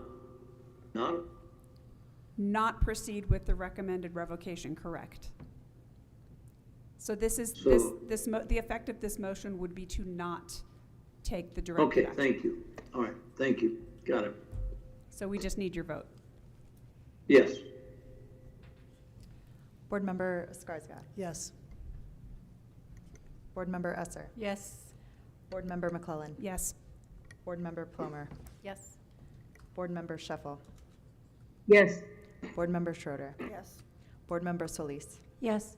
Board Member, oh my gosh, Varela. Yes. Sorry. Thank you. That passes 9-0. Okay, thank you, Ms. Cordial. Dr. Skarzica? Thank you, Madam Chair. So regarding item 5.11 pulled from the consent agenda, I move to not approve and instruct department staff and the State Attorney General's office to prepare the documents necessary to request a formal hearing for the revocation of the license holder's professional teaching license. That's a proper motion. Do we have a second? I will second that. Mr. Varela seconds. Thank you. Ms. Cordial, will you please read the roll? Board Member Durham. Yes. Board Member Skarsgård. Yes. Board Member Esser. Yes. Board Member McClellan. Yes. Board Member Plomer. Yes. Board Member Scheffel. Yes. Board Member Schroeder. Yes. Board Member Solis. Yes. Board Member Varela. Yes. That passes 9-0. Thank you, Ms. Cordial. All right, the next item on our agenda is the notice of rulemaking for the administration of the Educator Licensing Act of 1991, 1 CCR 301-37. Commissioner? Thank you, Madam Chair. Yes, I'm going to turn this over to Dr. O'Neill and Ms. Bivens. I know that they know that we're an hour behind, so since these are notice of rulemakings, we can move pretty quickly if we need to. Thank you. I'm not sure what to say after that. Okay, you have a PowerPoint and we're good. Okay. Madam Chair, members of the board, first I would like to welcome our new board member, Mr. Varela. Thank you for joining us. We're excited to work with you. I am Colleen O'Neill, the Associate Commissioner of Educator Talent. Joining me today is Ms. Mary Vivens, our Executive Director of Educator Workforce Development. We are here today to talk about 2 notices of rulemaking. You have several documents in front of you.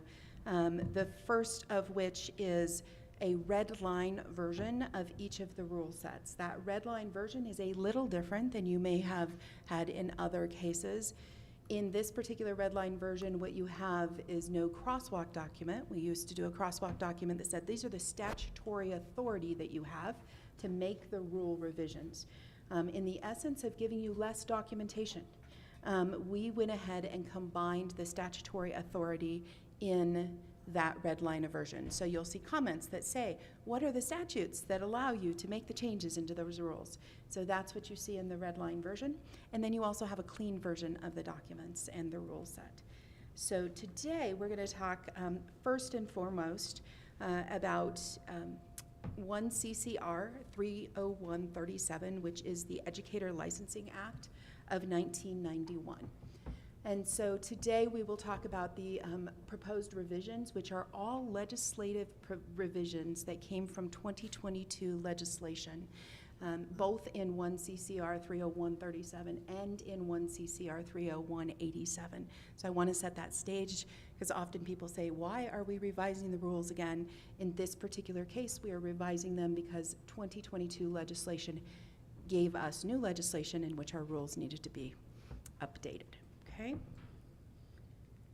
So let's just jump straight over to some of the basis for the rule revision. Please remember that in addition to the fact that we have legislation that adjusts these rules, we also have a very comprehensive process once rules are updated to get information out to our stakeholders. So often the board asks us what happens with these rules after the notice of rulemaking. We send it out comprehensively so that we can get feedback from our stakeholders across the state of Colorado. So we will do that after the notice of rulemaking. So let's go ahead and just jump over to some of the high-level changes that you'll see in 1 CCR 30137, which again is the administration of the Educator Licensing Act. In particular, what I will point out in this rule set is that House Bill 2212, wow, that was a few years ago, 221220 added some additional measures in which initial teacher licensure applicants can demonstrate their professional competencies and depth of content knowledge. Many of the changes, or the vast majority of the changes in this rule set is because of that particular piece of legislation. Talk about professional competencies, I just need to be really clear that what those professional competencies are endorsement standards on licenses. So those endorsements are things like math, English. I'm an English teacher. My endorsement is in English. Elementary, special education. So this, in particular, we're talking about the ways in which people demonstrate the subject matter expertise in which they're endorsed. House Bill 1220, there's way too many twos in there for me, established a set of recommendations to provide multiple measures to assess professional competencies for initial licensure teacher applications. These competencies are required to begin in the 23-24 school year, and they provide multiple pathways for initial teacher licensure to demonstrate those competencies or the endorsements. In particular, they are to complete the completion of a degree program, successfully completing an approved content-based or performance-based assessment, successfully completing an examination by a review panel for an approved portfolio of coursework, submitting evidence of achieving sufficiently high education coursework grades on coursework aligned with relevant standards, or a combination of any of those methods. To help establish and to implement this through rule, the legislation required the Colorado Department of Education to gather a stakeholder committee together to make the recommendations for this rule set. We did that last fall. The way the stakeholder group was amassed was we opened an application so that people could apply, and then we reviewed those applications and selected from the stakeholders onto the stakeholder committee. The committee was facilitated also by an outside entity. The NORC at the University of Chicago was employed to help us facilitate that conversation to ensure that all stakeholders' voices were clearly heard and are reflected in the board's recommendations. The final report was given to the Colorado Department of Education staff in November, and we then used those recommendations to make the rule set that you see in front of you today. In addition to those rules and the multiple measure approach, which really does change a lot of the ways in which people can demonstrate competency to get their endorsement, you will also see some small updates made to ensure that our principals are trained in evidence-based reading, as there were changes to the READ Act requiring our principal participation in that. And then you'll also see some usual cleanup, which everybody always asks a lot about, is like, why did this number change? Which then changed 15 other numbers underneath that. So you'll see technical cleanup throughout the rules. I'm going to stop there because you've had the rule set in front of you and you have the red line version, and I'll just take questions from here. The majority, again, of these rule set changes are because of that multiple measure change and the stakeholder engagement with that. So I'll stop here and I'll take questions from the board. Board members, I just want to remind us, this is not our last opportunity to ask questions on this item. This is merely to place this on a future agenda for discussion and a hearing and a vote. So this is not your last pass at this, and we were doing so well, but now we're an hour behind. So I don't know how that happened, but with that in mind, do we have questions at present from board members on this item? And I can't see our two virtually present board members. Mr. Durham or Dr. Sheffel, I'll need you to jump in if you've got a question. But otherwise, what I'd like to do now is, if you don't have questions, I'd like to entertain a motion. I don't have any questions at this time, Madam Chair. Okay, thank you, Dr. Sheffel. Dr. Schroeder? Oh, Mr. Durham, I beg your pardon.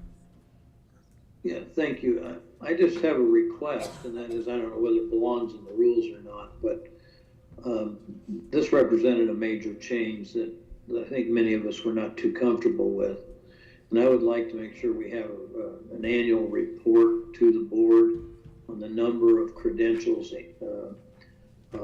that are issued as a result of these alternative processes, and how and which of the alternative processes were used. Dr. O'Neill? Absolutely. We will absolutely provide that annually to the board. And also the subject matter. Yes. Please. We will do that. There are some required reporting. Doing really good on my words. Good job, English teacher. There are required reporting to the state legislature as well. And so we will make sure that you not only have the requests that you just made, but the additional information that goes to the state legislature with regard to this bill implementation. Great, thank you, Dr. Thank O'Neill. you. And Dr. Schroeder, did you have a motion? Yeah. I move to approve the notice of rulemaking for the administration of the Educator Licensing Act of 1991, 1 CCR 301-37. Thank you, Dr. Schroeder. That's a proper motion. Do I have a second? Second. Thank you, Dr. Esser. Ms. Cordial, will you please read the roll? Board Member Durham. Yes. Board Member Escarska. Yes? Board Member Esser. Yes. Board Member McClellan. Yes. Board Member Plomer. Yes. Board Member Sheffel. Yes. Board Member Schroeder. Yes. Board Member Solis. Yes. Board Yes. Member Virola. Yes. Thank you. All right, so that Passes 9-0, sorry. Thank you, Ms. Cordial. The next item is a notice of rulemaking for the rules for the administration of a statewide system to evaluate the effectiveness of licensed personnel employed by school districts and boards of cooperative services, 1 CCR 301-87. Commissioner? Yep, I'll turn it back to Ms. Bivens and Ms. O'Neill. Thank you so much, Madam Chair and Commissioner. I am going to turn this directly over to Ms. Bivens for the educator effectiveness rules. Thank you so much. Good afternoon, Madam Chair and members of the board. The second set of rules for noticing today are for 1 CCR 301-87, which outlines the administration of statewide systems to evaluate the effectiveness of our educators. Let's get caught up on our slides. There we go. All right. Last year's legislation, Senate Bill 22070, provided updates around educator evaluation systems, including the composition of the final effectiveness rating, which is shifting from 50% professional practices, or what people might refer to as the rubrics, and 50% of measures of student learning or outcomes. So those two 50% currently make up the final effectiveness rating. This bill shifts it to 70% professional practices and 30% measures of student learning or outcomes. Also in that Senate bill, there was limitations on the percentage of collective measures that could be used, capping that at a maximum of 10%. Evaluation processes for highly effective educators was another component, large component of this bill. For licensed personnel who've earned a final effectiveness rating of highly effective for 3 consecutive years, they would be eligible for this process. The requirement of an annual evaluation still remains in place for these educators, but there can be a modified process or rubric. And the staff would be building that for our state model system.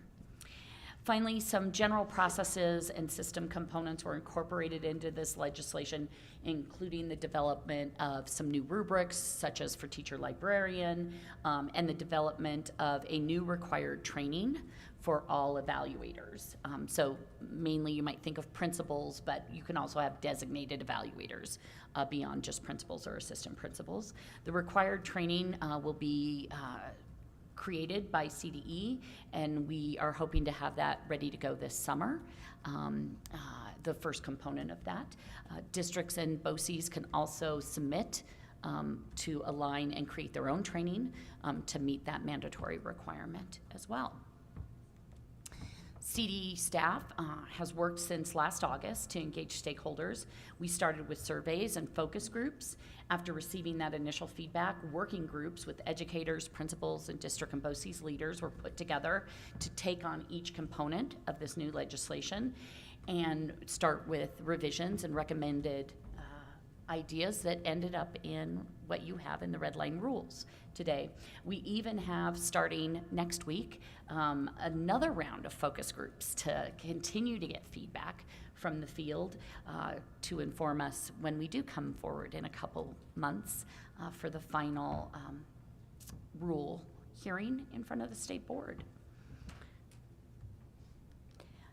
This last slide that disappeared. This last slide highlights, again, just what I was just addressing, but it does sort of show you what was outlined in Senate Bill 22070. And then, of course, as Colleen said, we always have some technical cleanup that you'll see in the red line version of the rules. So at this time, I'm happy to take any questions. Thank you, Ms. Bivens. And board members, are there questions on this item? Dr. Esser? Thank you, Madam Chair. Just a really quick question to make sure I'm understanding what I read. Please. So if a district or someone has their own evaluation system that meets or exceeds our evaluation system, you will train those evaluators on that evaluation form? Madam Lots Chair. of evaluation words. Yes. Thank you so much. It's a great question, Board Member Esser. So the state model system, as we will train on the new additions to the state model, like the highly effective process. If you have your own locally created system, they will have to make a modified rubric or process for that. For the mandatory training that is now part of this bill, the contents of that you'll see in your rules, in the standards that are embedded in there, are around the high quality practices of observation and feedback. So not on the tool, but on the practices of observing and providing feedback. So yes, we will provide training to all evaluators. Excellent. That answers my question, Ms. Bivens. Thank you, Dr. Esser. And Ms. Bivens, before we go on for a motion, are there any other questions? All right, then I'll request a motion. I move to approve the notice of rulemaking for the rules for the administration of a statewide system to evaluate the effectiveness of licensed personnel employed by school districts and boards of cooperative services. 1 CCR 301-87. Thank you, Dr. Schroeder. That's a proper motion. Do I have a second? Second. Thank you, Dr. Esser. Ms. Cordial, will you please read the roll? Board Member Durham. Yes. Board Member Skarsgård. Yes? Board Member Esser. Yes. Board Member McClellan. Yes. Board Member Plomer. Yes. Board Member Shuffle.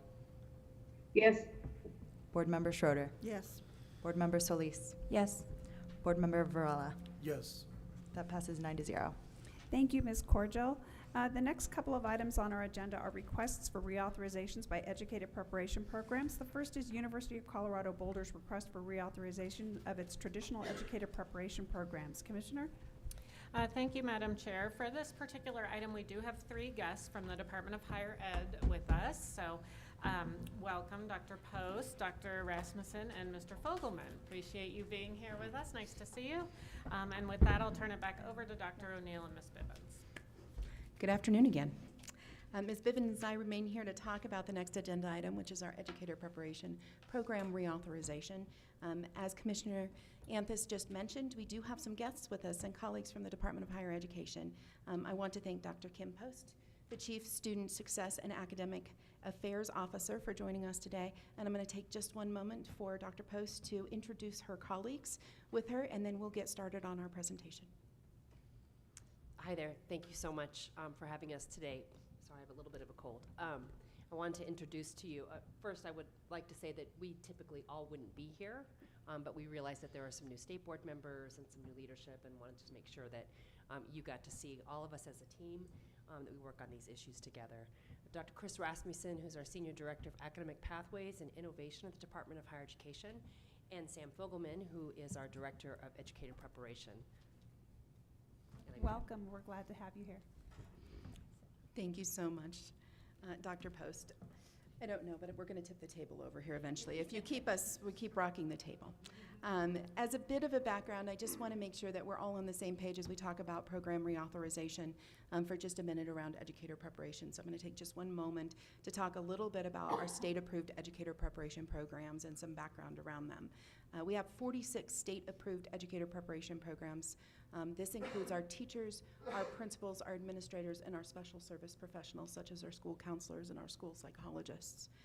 21 of those are traditional programs at universities and our colleges across the state. 25 of those are alternative programs that may also be at institutes of higher education, at a school district or at a BOCES or a nonprofit. 6 programs are currently seeking initial authorization to be a state-approved educator preparation program. So that means we will have more educator preparation programs in the state of Colorado that we'll be bringing to you in the next several months. 2 of those would be traditional, and 4 of those would be an alternative program. Reauthorization of programs happens every 5 to 7 years. We try to stay really close to a 5-year turnaround time, but when we have 46 programs, soon to be possibly 50-some programs in the state of Colorado to train our educators, it sometimes gets hard to fit them all in for reauthorization, so we try to stagger them just a little bit. Per statute, we cannot reauthorize any sooner than every 5 years. And if the program seeks national accreditation, we work very hard to do the reauthorization process together with our colleagues at the Department of Higher Education and the national organizations. We do a peer review process, is what happens between our authorization process. So we not only have the individuals, some of the individuals that you see in front of you, but we also have individuals from the field who help with that review process, as well as people from the next authorization Institute of Higher Education or alternative preparation program. So this is a peer review process. The state review team conducts a site visit meeting with stakeholders, current candidates, our K-12 district representatives, those people that employ our individuals, and in some cases, community members. That becomes important because we do kind of a 360-degree review of educator preparation programs. So in addition to looking not only at their course content and the way that they align to the state board standards, as well as the Department of Higher Education and the Commission of Higher Education standards, we also make sure that it's working for those individuals that are employed. The state board authority is that initial authorization and reauthorization for alternative programs lives solely with the State Board of Education, does not live with the Department of Higher Education and Commission of Higher Education, although we try to partner in as many ways as we possibly can. For traditional reauthorization, which you will see 2 traditional reauthorizations and 1 alternative reauthorization today.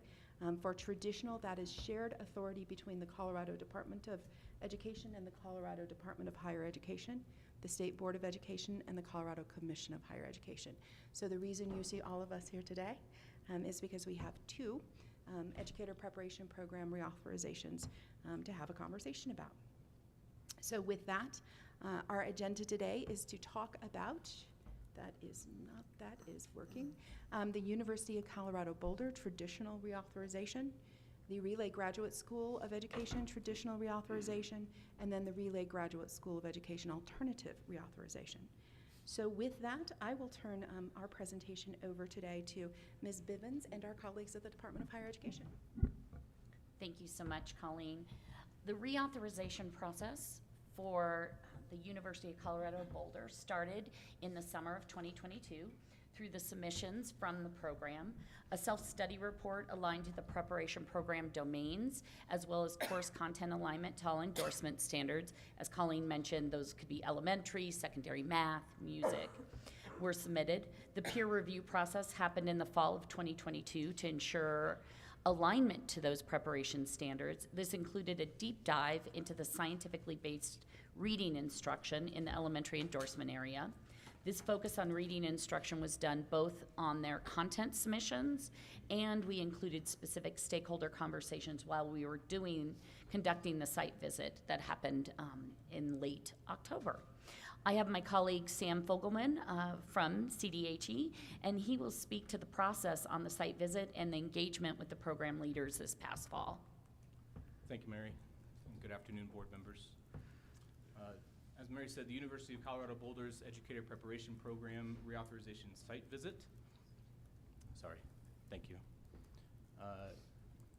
University of Colorado Boulder's Educator Preparation Reauthorization Site Visit took place October 26th through 28th, 2022. The state review team, as it always is for all reauthorization site visits, was made up of CDHE and CDE staff, CDE reading specialists, faculty from ed prep programs at other institutions, and a local district partner.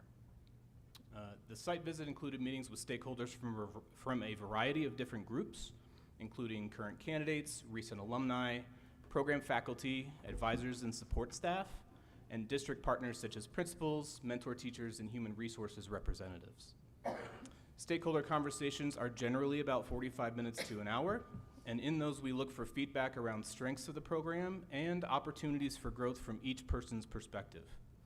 While on site, program staff deliver a presentation that dives deeply into their program's data, and we generally end the visit with agency representatives having a conversation with institutional leadership such as the chancellor and the provost. Thank you, Sam. The findings of the state review team and the identification of a few key program strengths were the commitment to making field experiences prior to and during student teaching authentic and meaningful for candidates. Also, wraparound support services for students in the School of Education and accessibility to the faculty. And school district partners spoke highly about the program's responsiveness and ability to address needs and use feedback to continue to improve their teacher preparation programs. The full reauthorization report has been given to the board. It's dated December 6th, 2022. And you can see these findings that I just pulled a few highlights from, and the full report based off of the state review team's work. I'll have Sam share an area for improvement that was identified while we were actually on site in the state visit. Thank you, Mary. As Mary said, during a session while we were on site on Thursday, October 27th with current students who were in the Speech, Language, and Hearing Sciences department, 2 students offered information regarding one of their current professors and enumerated several examples of alleged objectionable, confrontational, and unethical behavior by that instructor. We addressed those students' needs immediately on site and made official reports to the proper personnel within CU Boulder. Follow-up communication from the Colorado Department of Higher Education soon after that site visit was made to ensure that established institutional protocols were followed and that student supports were in place to address these kinds of allegations, student concerns, and complaints. Thank you, Sam. Based on these findings, the department staff from both CDE and CDHE are recommending the State Board of Education fully approve the reauthorization of University of Colorado Boulder's traditional educator preparation program with the exception of the speech language pathologist program that is recommended for conditional reauthorization with a follow-up for that endorsement demonstrated by October of this year. The 3 identified areas for improvement as outlined in the December 6, 2022 reauthorization report will drive the follow-up with the state review team site visit in the fall of this year, and you can see those on the slide as well as from the report. And we're happy to answer any questions that the board may have at this for this action. Board members, I'll entertain a motion or questions. Yeah, let's start with a motion. Thank you, Madam Chair. I move to approve the reauthorization of the University of Colorado Boulder's traditional preparation program in all but one area, school speech language pathologist, and to conditionally reauthorize the university's program in this area, requiring that the program return to the State Board of Education to demonstrate that all requirements outlined in the December 2022 reauthorization report have been met. That's a proper motion. Do I have a second? Second. Okay. Was that Board Member Solis? Thank you. Is there any discussion before we move on to a vote? Dr. Esser? Thank you, Madam Chair. And I'm not quite sure who I should be addressing this to, but it could be CDH, could be CDE. I did not realize we looked at the individual professors when we did these visits, so I'm a little confused as to how we got to that point. Madam Chair, I am going to turn it over to the Department of Higher Education. So one of the reasons they are here is because this is an unusual situation for us. It is not common for us to have individual professor interactions. So I'm going to turn it over to Dr. Post and Dr. Rasmussen for a response. Thank you so much. It is unusual for us to dive into this area, but because of the nature of the allegations were being made in public with our staff and with a particular instructor in mind, we felt like we were doing our due diligence by ensuring that that the issues that were addressed, that we felt like we were doing our due diligence as a reporter to ensure that we were following the right procedures of the institution. And then we really just felt like, although we don't have the authority to address issues of this kind, we did want to make sure and ensure that the proper procedures were being followed by the institution. So the incident itself wasn't the main issue, but what we were really clear about was we wanted to make sure that students were supported in whichever place they were, so that that we could verify that the institutional processes and procedures and supports were in place for the students in the program. Thank you. And one follow-up question. Yes. And the university, CU Boulder, was appreciative of the information? Thank you, Madam Chair. Yes, they were. They had heard about this. Okay. It was elevated to them during the site visit as well. And then our staff had talked with a number of officials at the institution. We flagged it for the provost and the chancellor. It was addressed right away. We actually received feedback back from them as well. Excellent. Thank you so much for the presentation. Glad everything is well at CU Boulder with my colleagues, and I'm... Okay, very good. Thank you, Dr. Post. Board members, any other questions before we proceed to a vote? Oh, Dr. Schroeder. Not questions, but I'd like to make a comment. Number one, the fact that this came out in your visiting with students, which is what we care about, whether it's higher ed or not, I think is indicative of a process that I really appreciate. Instead of just kind of looking around, you actually talked and listened to the students who are going to become our teachers. And then the second thing that I'd like to point out, if I read the material correctly, is that that particular instructor is actually not in the School of Education. Very true. And in defense of the School of Education, I mean, I'm pleased with the process. I'm glad it wasn't an instructor from the School of Education, and I really appreciate the way you've followed through on this. Thank you. Thank you, Dr. Schroeder. Any other board questions or discussions before we move forward with a vote? Seeing none, Ms. Cordial, will you please call the roll?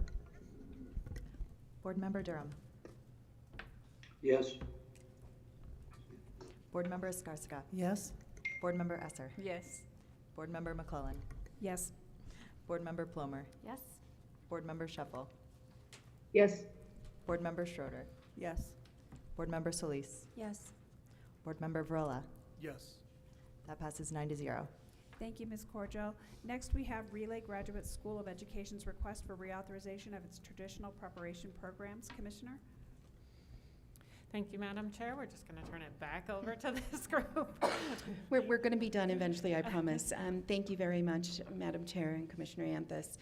We are going to now talk about the Relay Graduate School of Education Traditional Educator Preparation Program and our findings from their site visit to reauthorization. I'll turn this to Ms. Bivens and Mr. Fogelman. Thank you so much. The reauthorization process for Relay started in the summer of 2022 through their submissions for their program. They conducted a self-study aligned to the preparation program domains, as well as the course content alignment to our endorsement standards found in State Board Rule. The peer review process happened in the fall of 2022 to ensure the alignment to those preparation standards. This included a deep dive into scientifically based reading instruction. In their traditional program, they have 2 areas that would be found, which is an elementary and early childhood education. This focus on reading instruction was done both at the submission review as well as specific stakeholder conversations during the site visit that happened in November. And I will ask Sam to speak to the process of the site visit this fall. Thank you again, Mary. The Relay Graduate School of Education traditional program site visit was conducted November 14th through 18th, 2022. As mentioned during the previous reauthorization discussion, the state review team was made up of agency staff, reading specialists, IHE program peers, and district partners. We conducted stakeholder meetings with current candidates, recent alumni, program faculty, advisors and support staff, and district partners. There are a few identified strengths which were named in the report provided to board members, including strong connections between faculty, staff, and candidates, a commitment from Relay to align to all relevant Colorado program standards, a programmatic structure that emphasizes deliberate practice opportunities to grow and to learn, and a strong emphasis on scientifically based literacy instruction. Mary? Thank you, Sam. Based on the peer review process that happened in the fall and our time actually on the site visit, having conversations with faculty and candidates, specifically in the early childhood program, it was determined that that program requires additional course content that is needed to cover the specific standards around birth to age 4 students. So as a reminder, early childhood education content is birth to age 8.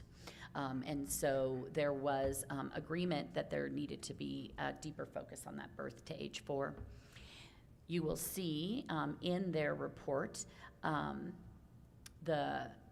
in the report that has already been shared with you and those findings, it is our recommendation that the State Board of Education fully approve the reauthorization of Relay's traditional educator program, with the exception of the early childhood education endorsement that is recommended for conditional reauthorization with a follow-up no later than December 31st of this year.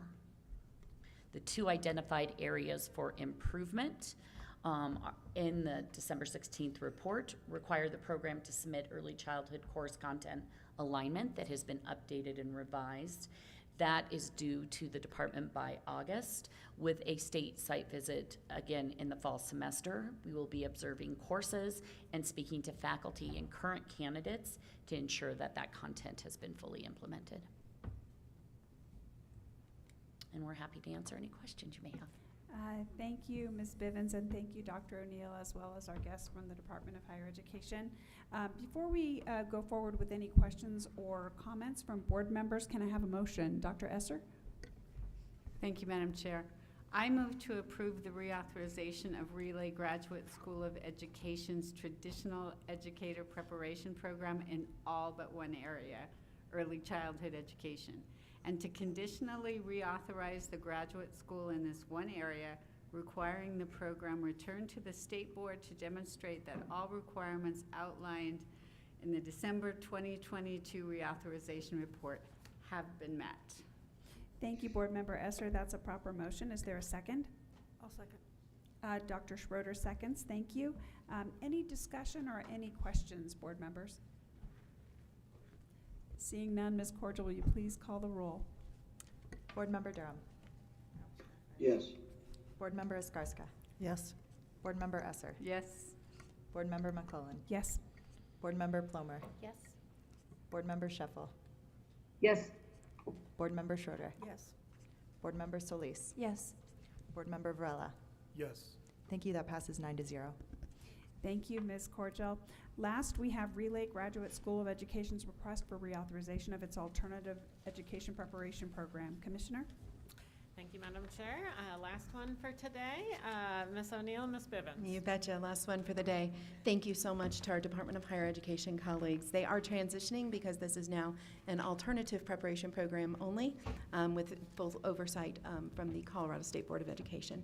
So we will discuss Relay Graduate School of Education Alternative Educator Preparation Program, and I'll turn it over to Ms. Bivens to talk about that reauthorization process.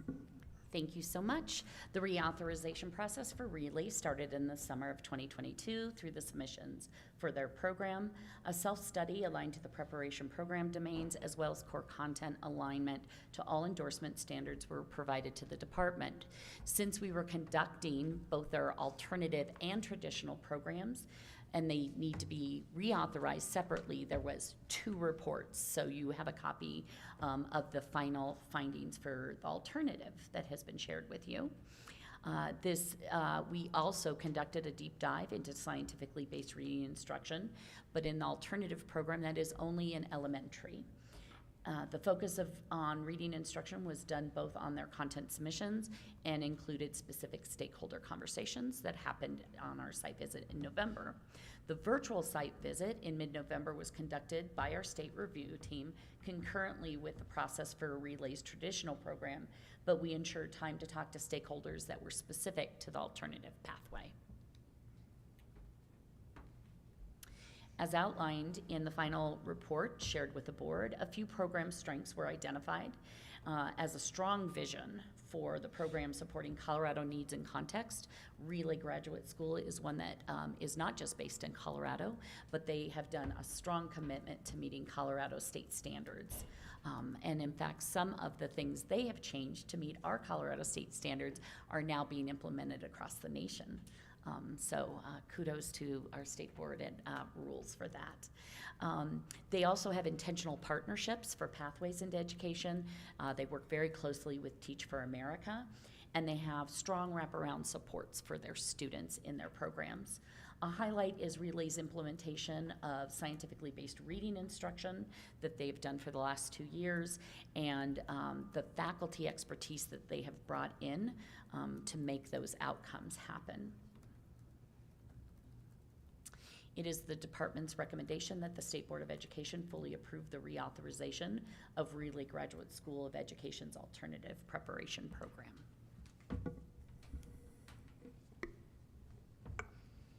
And we're happy to answer any yes, questions. we're happy Sorry. to answer any questions. Wow, after the third one, we lost That it. was like the 4th time we had to say it. Yeah. Excellent. Thank you, Dr. O'Neill, and thank you, Ms. Bivens. And I love hearing that Colorado is a leader in best practices for teacher preparation. All right, so before we go forward with any discussion, can I have a motion? I move to approve the reauthorization of Relay Graduate School of Education Alternative Educator Preparation Program. Thank you, Dr. Schroeder. That's a proper motion. May I have a second? Second. Thank you, Dr. Esser. Is there any discussion or questions from board members? Dr. Esser? Thank you, Madam Chair. I do have one question. I'm sorry. You said they have wraparound services and they work closely with Teach for America? How? How is that working relationship? Yes, thank you, Madam Chair. Yes, one of the things that they've embedded for their alternative programs and even their traditional programs with Teach for America is not only the supports that come from the Teach for America programming, but they have doubled down on those supports through the Relay Graduate School of Education. So extra mentors, extra advisors, and they are our #1 preparation program in the state that is connected to Teach for America. So do the candidates from Teach for America go to Relay Graduate School? Correct. Through this alternative program? Correct. Excellent. Thank you both very much Very for all welcome. your time. Thank you. And Thank Dr. Madam Schroeder? Chair.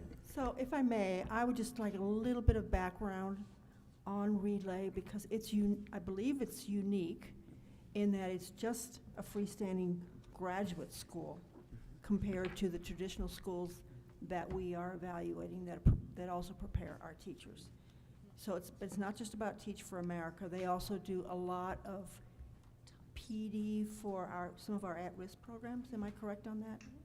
I think it's just a little bit helpful to know what a unique opportunity this is in Colorado. There was some pushback way back when they first came, and I don't remember why exactly. But it's unusual.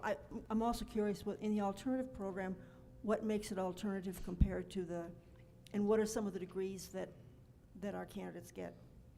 Dr. O'Neill? Absolutely, Madam Chair. I will answer some of the first questions, then I'll let Ms. Bivens answer the degree questions. Relay this is their first reauthorization. They did come to the board for an authorization. It is a unique program as the graduate school. There have been some pushback because they weren't a traditional institute of higher education, and that, it's just a little bit different model, a little bit different structure. They do offer way more than just an educator preparation program in the state of Colorado. They do leadership development. They do additional professional development outside of that.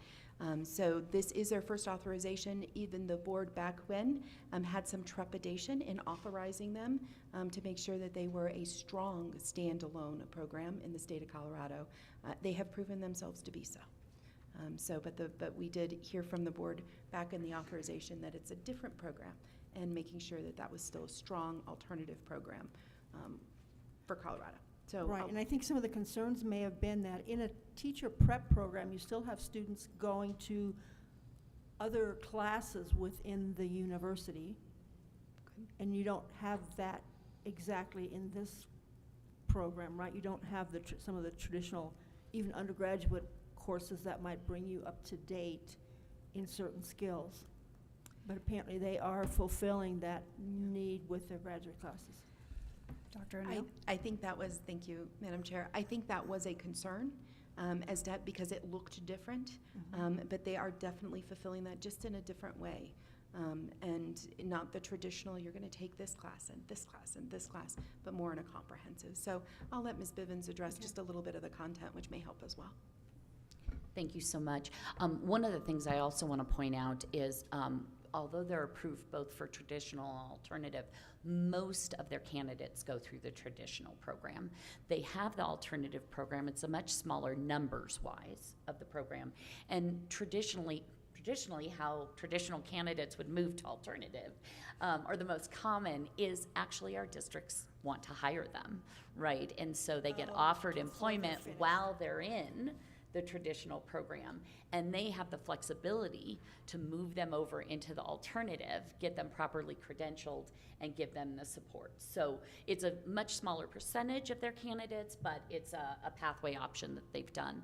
The other thing I'd like to note is, as all our programs had to do during our pandemic time, they went fully online. They were more of a hybrid model, but they have stayed fully online and can plan to continue to offer a fully online program so that allows some access for all across our state. So we're excited about that as well.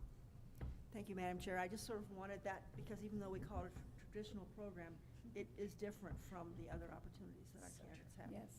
Thank you. Yeah, and am I right in assuming that those programs that are offered virtually or with an online option may be particularly useful for our rural districts where folks need additional qualifications and then they have that access without having to go through the difficulty of getting to a campus?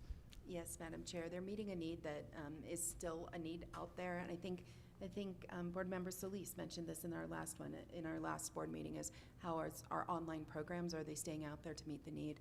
Relay is one of them that is staying out there to meet the need across the state of Colorado.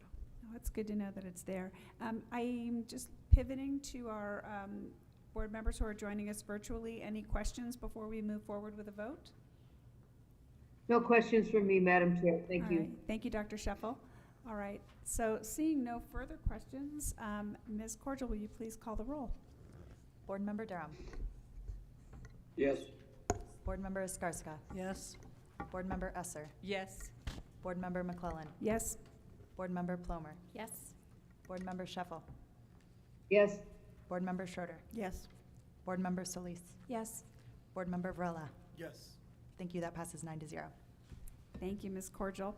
And I am going to flip the order of the agenda a little bit here. I am going to call for a 15-minute break. I know we're a little behind, but I sense that people would like a brief break. And when we come back, we are going to handle item 16.02 rather than 16.01 next. All right, so I will see you all back here at, let's see, maybe 2:25. Let's make it. Yeah, 2:25.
All right.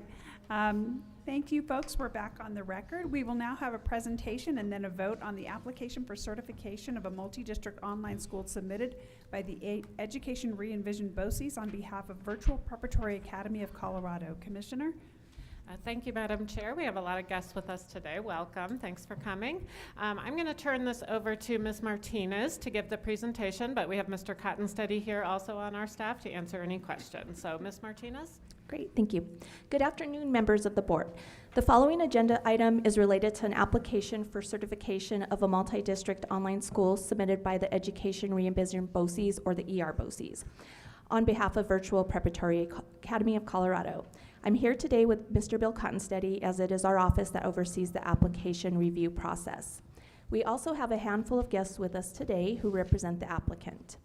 From the Education Re-envisioned BOCES, we have Mr. Dan Snowberger, who serves as the Director of Education Operations for the BOCES, and Dan is with us today as the ER BOCES is applying for the authorizer of the school. And joining us also in person on behalf of ESSAL Schools, the education service provider, we have Scott Anderson, the Vice President of School Development, Taryn Jackson, the Director of CTE, and then Melissa Stoke-Larson, proposal writer. We also have some guests joining us remotely from ESSAL Schools. We have Shannon McElwain, who is the Vice President of Operations, Nicole Husa, Senior Director of Curriculum and Assessment, Ryan Kilpatrick, Curriculum Coordinator, and Mr. Stephen Narcisse, the Director of Finance.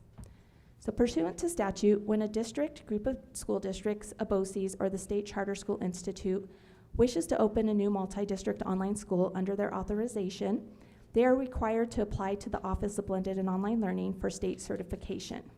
The review process is designed to respect local authority and decision-making about program structure, content, and delivery, while ensuring for the following three priorities. First, that the authorizer has the resources and capacity to oversee the online school. Second, that the authorizer has demonstrated that the proposed school meets an acceptable level of compliance with the quality standards for online schools and programs. And finally, that the authorizer and the entity running the online school have agreed on a plan for operating the school. The applications are reviewed using criteria that are established in both statute and state board rule. That rule is 1 CCR 301-71, which is also known as the Rules for the Administration, Certification, and Oversight of Colorado Online Programs. Based on these requirements, the office has built a rubric that is designed to gauge the extent to which the applicant proposals meet the applicable criteria components. The application is reviewed by individuals both within the department and from external reviewers with expertise in online learning and online school administration. Based on a review of the Virtual Preparatory Academy application, our office learned that in the original application submitted, there were some areas that in the application that did not meet the criteria components set within the rubric. In particular, 11 of the 27 components had elements needing further information before reviewers could determine that the standards were met. In these situations, authorizers are provided an opportunity to review the ratings and reviewer feedback, and then are asked to provide an updated application that seeks to address any noted gaps. The Education Re-envisioned BOCES responded with revisions for the application. Following a review of the authorizer's revisions, the second review determined that the updated application met expectations for 26 of 27 of the criteria components. As noted on your memo, there was one outstanding item for one section of the application. The final application is included in your board documents. Please note our current procedures are such that we ask applicants to resubmit their original application with any notable edits pointed out. And for this item, you will see that any sections within the application that have highlights in the body of the narrative are sections that were added in response to this first round of feedback. The board memo also includes performance data for the Education Re-envisioned BOCES, along with school ratings for the schools that the BOCES authorizes. Additional materials provided to you today include the first review rubric with the feedback provided to the BOCES, second review rubric with feedback for those areas that did not address the initial feedback, appendices from both the initial and second submissions, a blank review rubric template, and a copy of the application template. The question that we are now asking of the board is to vote on whether to approve or deny the Education Re-envision BOCES application for certification of a multi-district online school on behalf of the Virtual Leadership Academy of Colorado. Mr. Cottonsteady and I are here to answer any questions that you may have for the Blended and Online Learning Office. And as mentioned, Mr. Snowberger is here on behalf of the BOCES, and Mr. Anderson, Ms. Jackson, and Mrs. Stoke-Larson are here in person, along with the ESL staff on joining us remotely in the event you have questions for the applicant. Thank you. All right, thank you, Mr. Cottonsteady and Ms. Martinez. Do we want to take a motion first before we go forward with discussion?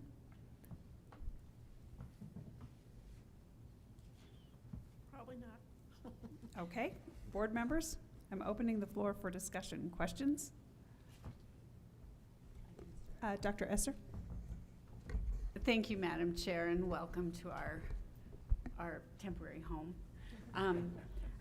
I've been looking at all the data on our multi-district online schools for probably 2 years, Mr. Cottonsteady. Is that correct? Yes. And one thing, several things concern me. We have 38 multi-district online schools in the state of Colorado. I believe 2 have closed. I could be wrong. That would give us 36. Madam Chair? Yeah. So we actually have 43 multi-district online schools currently. We've added a few to the portfolio with the application process last spring. And you did not email me? Oh, I am sorry. I'm just kidding. And 4 of those already belong to Re-envision BOCES, or 3? Okay, which one's gone? Anyway, no, you're good. So this would be the 4th. So here's my issues with the online schools. So 78% are multi-district. So they can pull from anywhere in the state of Colorado.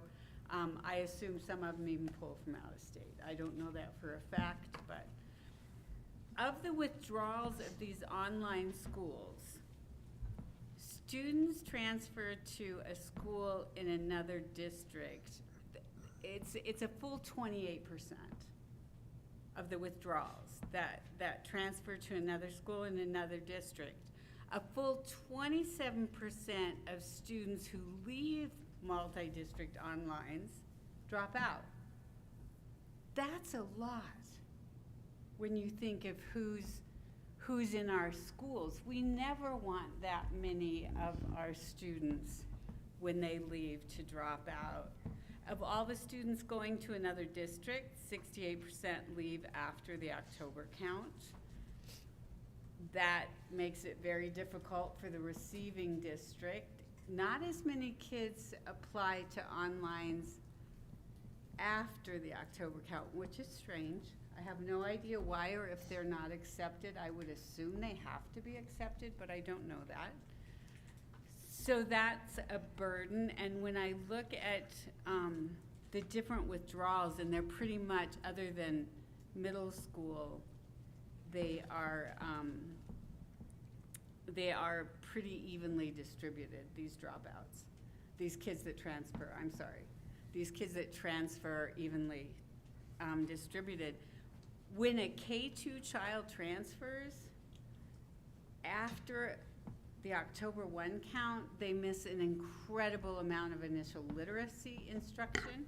They miss an incredible amount of number sense instruction, because that's where the rubber hits the road. That's where they need that initial learning. And I didn't see how that would be addressed in all this.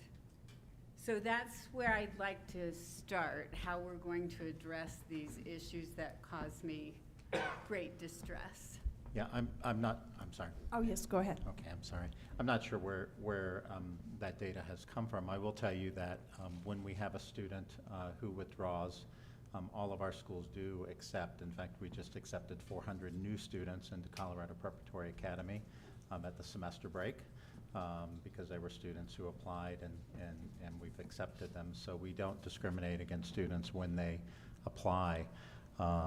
Many of those students have left other school districts, so I would say the same thing would apply. They've left where they were for whatever reason they chose to. I can say as a superintendent, I would agree with you as past superintendent, you know, it is so important that they have that solid foundation. And I would say that, you know, take an opportunity to come and observe some of our virtual classrooms, because I would say they're getting that solid literacy and numeracy foundation as well in our online classrooms too. And so, you know, we track our performance with local norm referenced assessments. We know that our parents find it challenging to travel to get state assessments, and we shared some of our parent comments in our Colorado Preparatory Academy appeal for their rating. You know, when we ask a parent to take off work 3 days in a row to drive their child up to 50 miles away, that's a challenge, and so some parents are opting out, and the state has a law that allows them to do so. So I would say that certainly I understand your point of view and that data. I would say that the same is occurring on the opposite end, and I'm not sure where the dropout data comes from. I'd love to see that, because I certainly would love to do an internal look as well. It's on CDE's website Okay. under. Yeah, so I can speak Mr. to that. Cottasetti. Is just for context for everyone. The Office of Online and Blended, we publish an annual report. It's a statutory report on online mobility, and that report looks at the students who are enrolled in an online school for October count, and looks at what happens to the students at the end of the year. So we use the end of year data collection to do that analysis. And so that is, and that's a report that we put on our website, and I'd be happy to share it with any member of the board. Thank you. So again, just to wrap up, I would say, you know, we are excited at Virtual Preparatory Academy. Yes, we have 3 other organizations that offer multi-district online schools under the BOCES. Virtual Preparatory Academy is a unique opportunity. I would say one of the things that we are looking very closely at is not bringing just another online school. I think, to your point, there's many in the state. Virtual Preparatory Academy has a really unique career focus and CTE focus, which is something that our board really found to be very intriguing. Because it's different than our other online offerings, and one of the reasons why we as an organization approved their application to then bring to you, obviously seeking your approval. So I would encourage that you look at the application that's before you, and certainly they're here to answer questions on that, to your point. Thank you, Mr. Snowberg. Can I ask one more question? Of course, go ahead. And one thing I did notice, you're K-12, correct? Yes. I did notice that the English language coordinator or teacher is for K-8. Will those services no longer be offered in high school? I don't believe that's accurate. That's Shannon? what's in the application. Yeah, I apologize if that's the case, yeah. Yeah, Scott, you're right. That would be a K through 12 position and would, you know, expand to more than one position if necessitated by student numbers in that population. And certainly there would be a team working under that coordinator, but that would serve K through 12. Thank you. Thank you, Dr. Esser. Board members, do we have more questions, more comments? Board Member Plummer.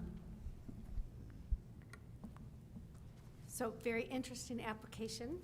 My first multi-district online, so I haven't had 2 years to look at data, so I'm looking forward to kind of learning more. I guess my first question is around, you stated you'd be able to provide your students with a free laptop, and what kind of technology will they be using? How do families get help with IT issues? You know, we learned during the pandemic there's lots of internet issues. Is there limitations on who can access your programming based on technology? That's my first question. Okay, and I believe Shannon will be happy to answer that question as well. Yes, so we offer every student who enrolls a device to use while they are schooling with us, with the intention that they return that. when they leave the program, either through graduation or withdraw. In most cases, that is a Chromebook. That is typically what we use across our partner school programs.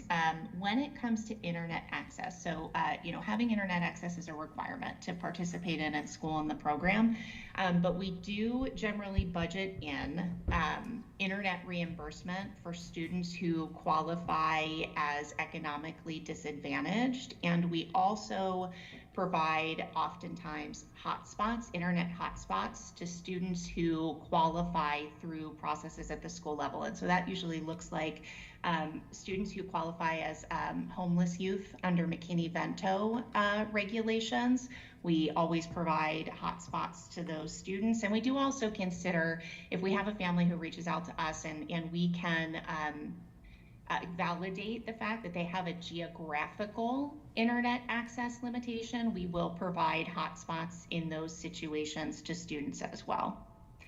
You asked about tech support. So our platforms, our kind of integrated ecosystem is called AMP, the Excel Management Platform for Education. We have an externally facing AMP help website, which anyone can access at any point in time. It has how-to videos, how to log in on your first day, how to navigate your online school dashboard. It has frequently asked question documents. Right from that website, families can submit a ticket, or the number is posted there so that they can call support. But additionally, on that website, they can live chat with support instantly. So they just click the live chat button, they're connected to an IT support member via live chat. We also have that same live chat widget in the learning management system, so that if I am a student or guardian, my student is inside their math course and they encounter any kind of technology issue, they can click that live chat button right inside their course. They don't have to go to that website or call that phone number, and they can start a live chat session with an IT support team member in that way as well. Can I continue with that? Of course, yes. Okay. So moving to it, that was very helpful, because I know tech is a huge, made online learning during the pandemic really tough for some. I'm going to turn to kind of the accountability system and the low participation in the testing. I would love to hear you address more. You raised the issue of hard for people to get places, to travel, for 3 days. I'm not familiar with why that would be particularly necessary to take 3 days off. And, if we have we have a lot of online districts that are serving a lot of students that we do not have data on that we have on our traditional students. And it's very concerning because we have districts, your former superintendent and your BOCES oversees traditional education that are held to very high accountability standards. And now we have basically an invisible, to the public eye, system with our onlines that we don't get. Even if you have thousands of kids, the participation rate is so low, we're not getting accountability data. And I would really like to have your take on that. Sure. Yeah, I think that the challenge for multi-district online schools, and as you point out, I think it's across the board with all of them, they're serving students across 104,000 square miles of Colorado. All of our schools offer 30 to 40 sites across the state where families have to come. We continue to advocate for in-home state testing. We believe the technology is there. We administer nationally norm reference tests in our home. Our teachers take their praxis test in their home. So we believe very strongly that we could participate in a pilot to help overcome that, because we do believe it's critical that we have data. As a former superintendent, I strongly believe in our state accountability system. I think the challenge comes in when you're asking families, again, even with 40 sites, our goal is no family has to drive more than an hour from home. And so again, all of our schools have sites. Some of our multi-district online schools actually share sites.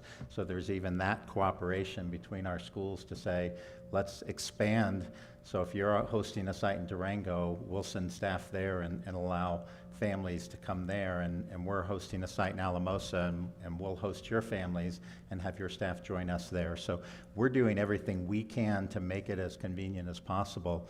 Our families who opt out, we do require they provide us reasons. The number of families that opt out because they don't believe in the test are actually very low compared to families who, again, the test is 3 days long. For us to administer it fairly and appropriately, to test a student 10 hours straight would not be fair to them. So to break it up like any other public school would, typically that's 4 half days of testing or 3 half days of testing that's administered to our students. And so it is a matter of bringing them back and forth to that testing site. Last year in particular, our families still cited COVID concerns. They were concerned. They had chosen online education because they were concerned about the pandemic, and many of our families felt uneasy about bringing their child to a group gathering of students who would be together taking the test. So we're continuing to try to find ways to incentivize and to encourage our families. Again, the challenge for us is state law is very clear that we have to allow a family to opt out, and our schools don't make that easy by any means. We certainly don't have a opt-out button on the front page of any of our websites, but we certainly honor the law. And when a family says, you know, I just can't afford to take off work for 3 days, I don't get paid if I don't work, or I am fearful that my child is going to get sick by coming to state testing, they've opted out. We worked very hard, and I would say Colorado Preparatory Academy Elementary on a turnaround status, it's based on 40 children who tested. They had enough in to evaluate, but 40 children out of a 1,000 student school led to them being labeled a turnaround school. We administer nationally normed assessments, so STAR testing, NWEA, a couple others that some of our schools use, and we administer that beginning, middle, and end. And our testing participation rate in those assessments is 98%. So 98% of our children are taking those tests in an environment where we are proctoring, cameras on. We know that the child is independent working on that assessment, and we publish those. So we do a scorecard every quarter. We publish our results on our website. So if you look at our board packet last night, we had school scorecards from their mid-year assessments. I actually have some copies with me if you'd like. But we do assess, and we do make sure that our schools are quality. ER BOCES has closed 2 schools that were ineffective.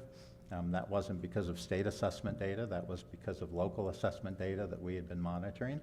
And so we definitely take that very seriously. And again, we continue to urge the state to consider a remote testing option. And we'd love to pilot it as a BOCES.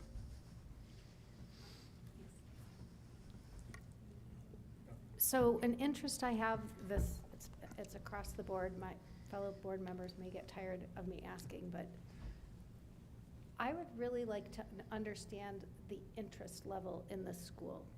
Is this an organic interest where people were, I mean, with 43 online schools in the state and 3 offered by your own, what's the grassroots interest? Or is it more of this is a new program, so we're going to offer it, and then do you have a base number of students that you need to have attend to keep the school viable? Yes, so I'll partially answer that question, and I may ask Shannon and others to jump in. Before we go, and we have lots of ideas in the world, right?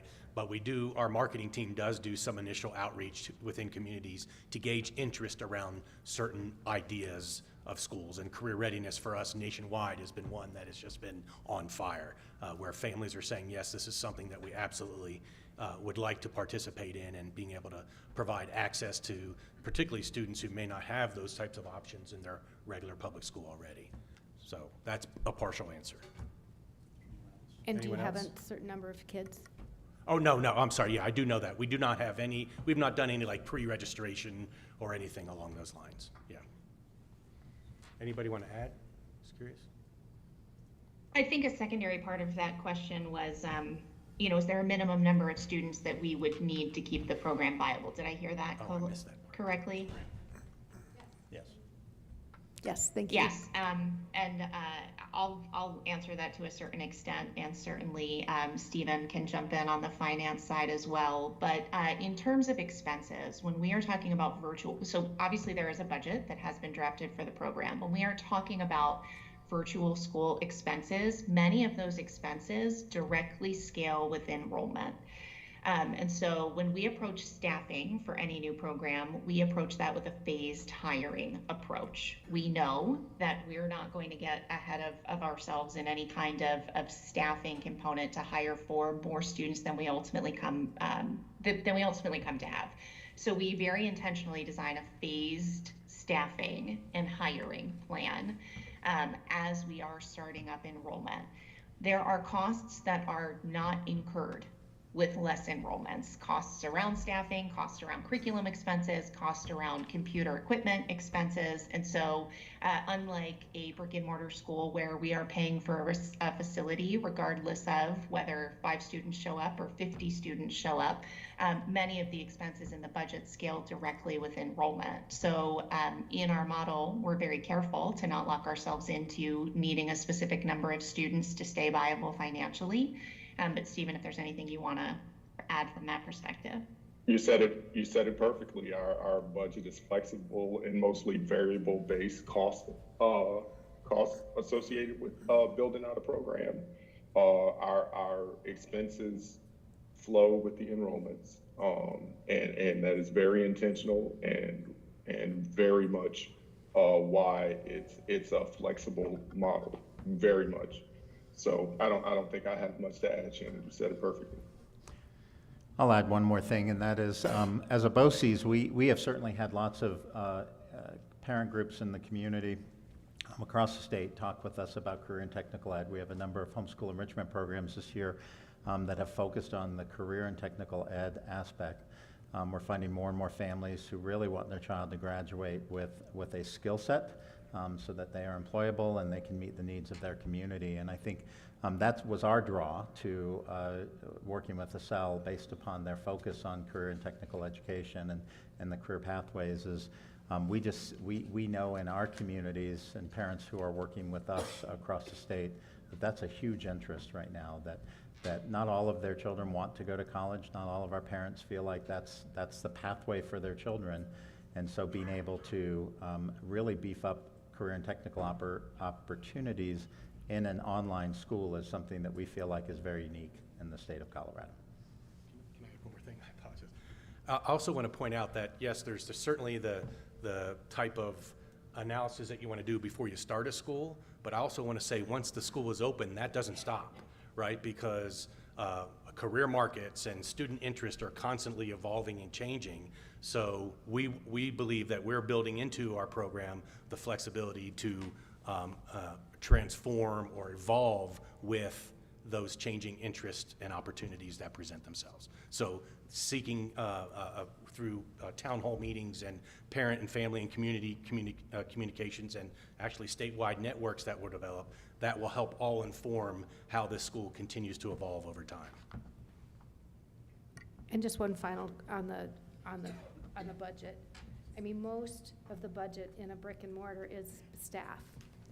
And it looks, in your model, there's a lot of staffing that you have that I don't know that it matters. If it's 6 students, if you're gonna have a counselor, you still have to have a counselor. So I'm not sure I'm understanding some of the answer about the budget, because if you're gonna offer this level of service and these types of people that are gonna support your kids, it doesn't matter. I mean, you do need a certain amount potentially, or am I not understanding that correctly? No, you're absolutely right. So there's a certain level of foundational staffing, really from an administrative leadership perspective, that we fully commit to as we open any new program. The phasing primarily happens in the instructional positions, the teaching positions. That said, as we are nearing kind of kicking off hiring for any program, we are looking at the leads that are coming in, the applications that are coming in, and we do make some real-time decisions to say, okay, we have budgeted for a counselor. It is most appropriate at this point in time for us to post and hire a part-time counselor. as we get up and running based on what current enrollment is looking like, and then scale that to a full-time position or add additional capacity as needed. From an administrative perspective, there are certain leadership positions that we're going to pull in full-time at the very beginning, and we just make a commitment to do that because it's needed to get the program up and running. But instructional positions certainly phase as enrollment comes in, and we will make decisions about kind of part-time, full-time support positions based on what we're seeing as the school came closer to launch. Thank you. Thank you, Board Member Plummer. All right, Dr. Escarcega. Madam Chair, I'm going to be a little scattered all over the board, but so first, I going through materials, I loved your handbooks, by the way. So I'm cruising through and I'm like, do they know about the Colorado Crown Act? And certainly, then there's the Colorado supplement to all the handbook. You had it all in there. So everything that I was looking for, so kudos to you on that. I did, as I'm looking through curriculum, have a couple questions. And for clarification, this is a traditional, if there is such a thing, multi-district online school. You are not a charter school. You are not applying for charter. Because the line here says, our statewide public charter school will feature an innovative and interactive curriculum fully designed and blah, blah, blah. Just so you know, it's in your mistake? Okay, all right, good. And it was, Wait, you can't take the blame. I'm taking. Well, I was going to volunteer clarification on that. Okay, yes, It's just from the state side, BOCES is not allowed to authorize a charter school. Correct. So any application from the BOCES will not be a charter. All right, so that was just, I thought it was, and then I thought, well, maybe I missed something in there. All right. I wanted to go to a curiosity question. You say you're going to do vision and screening on all students? You physically do vision and screening? I mean, I'm trying to think how you do hearing and vision online.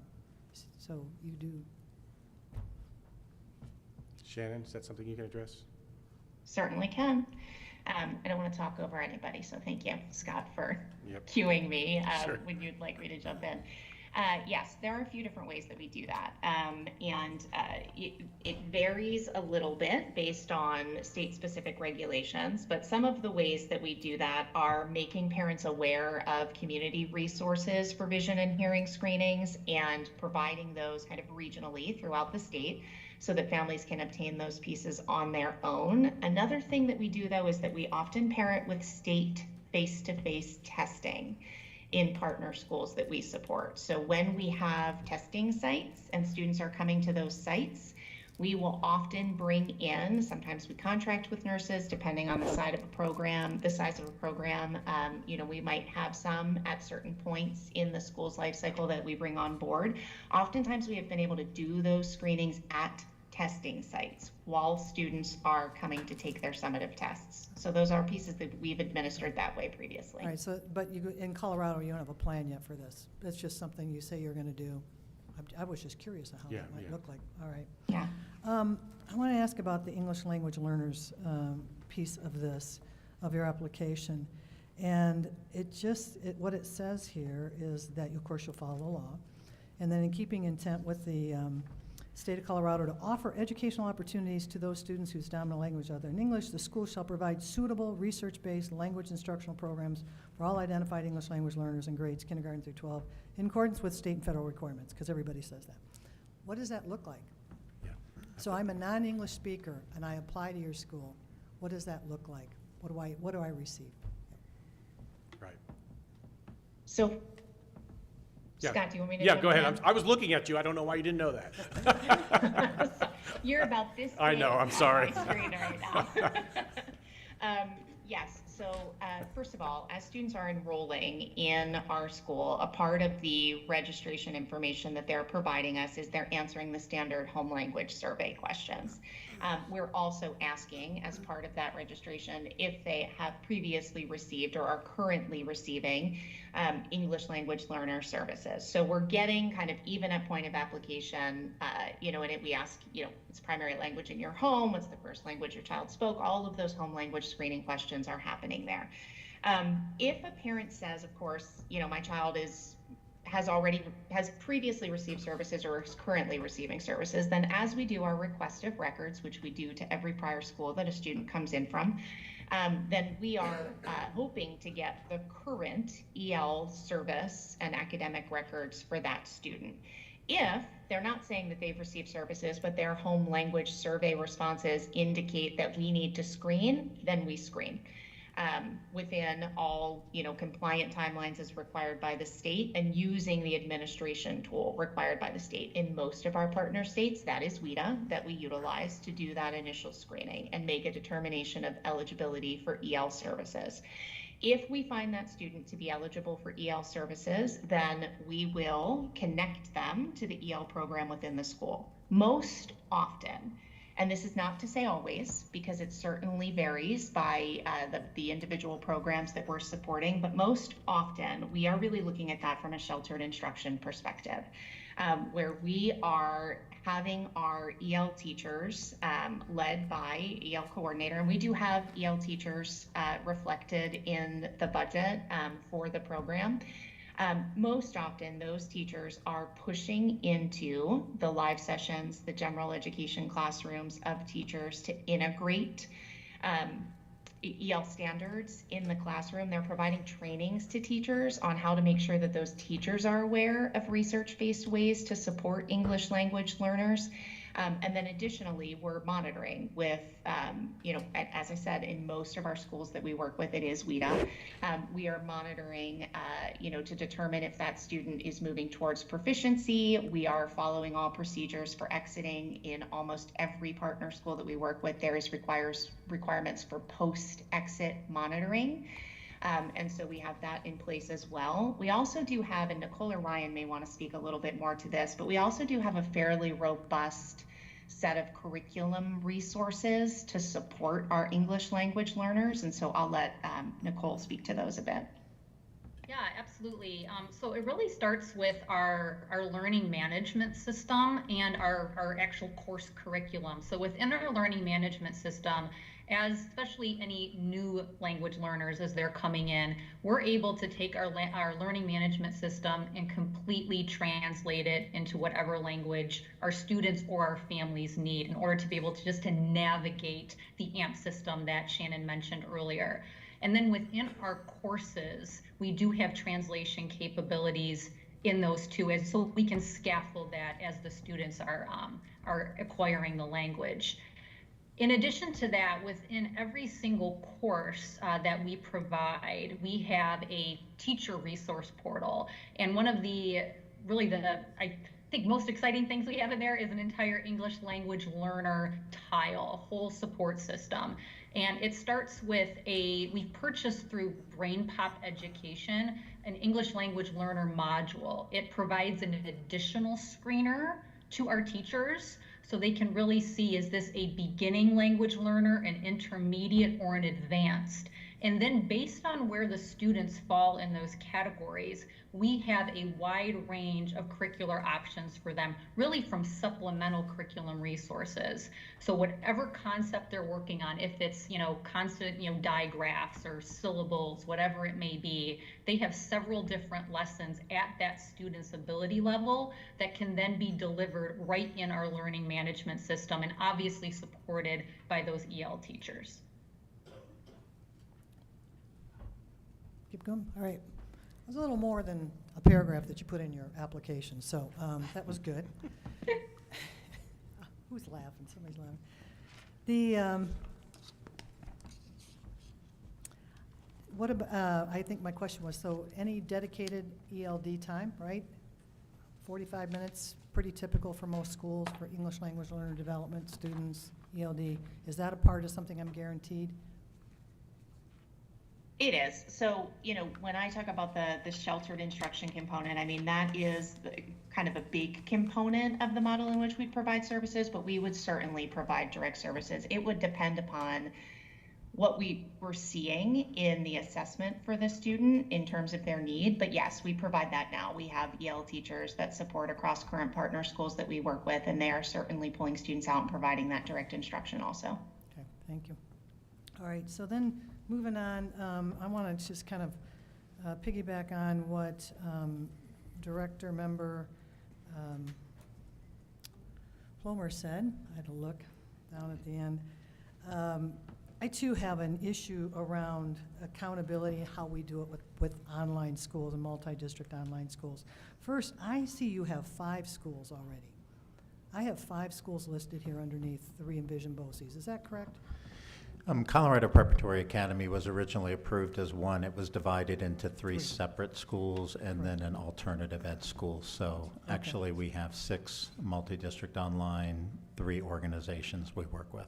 Okay, that's what I thought. And so for me, the question is one around capacity, right? And I'm looking, and at the latest accreditation rating, which is not being used to move people on or off the clock, the BOCES overall is priority improvement. And has slipped. At one point you were turned around, then you went back to improvement. Now, part of my issue, of course, is we can go back and say, well, but that's not all of our students.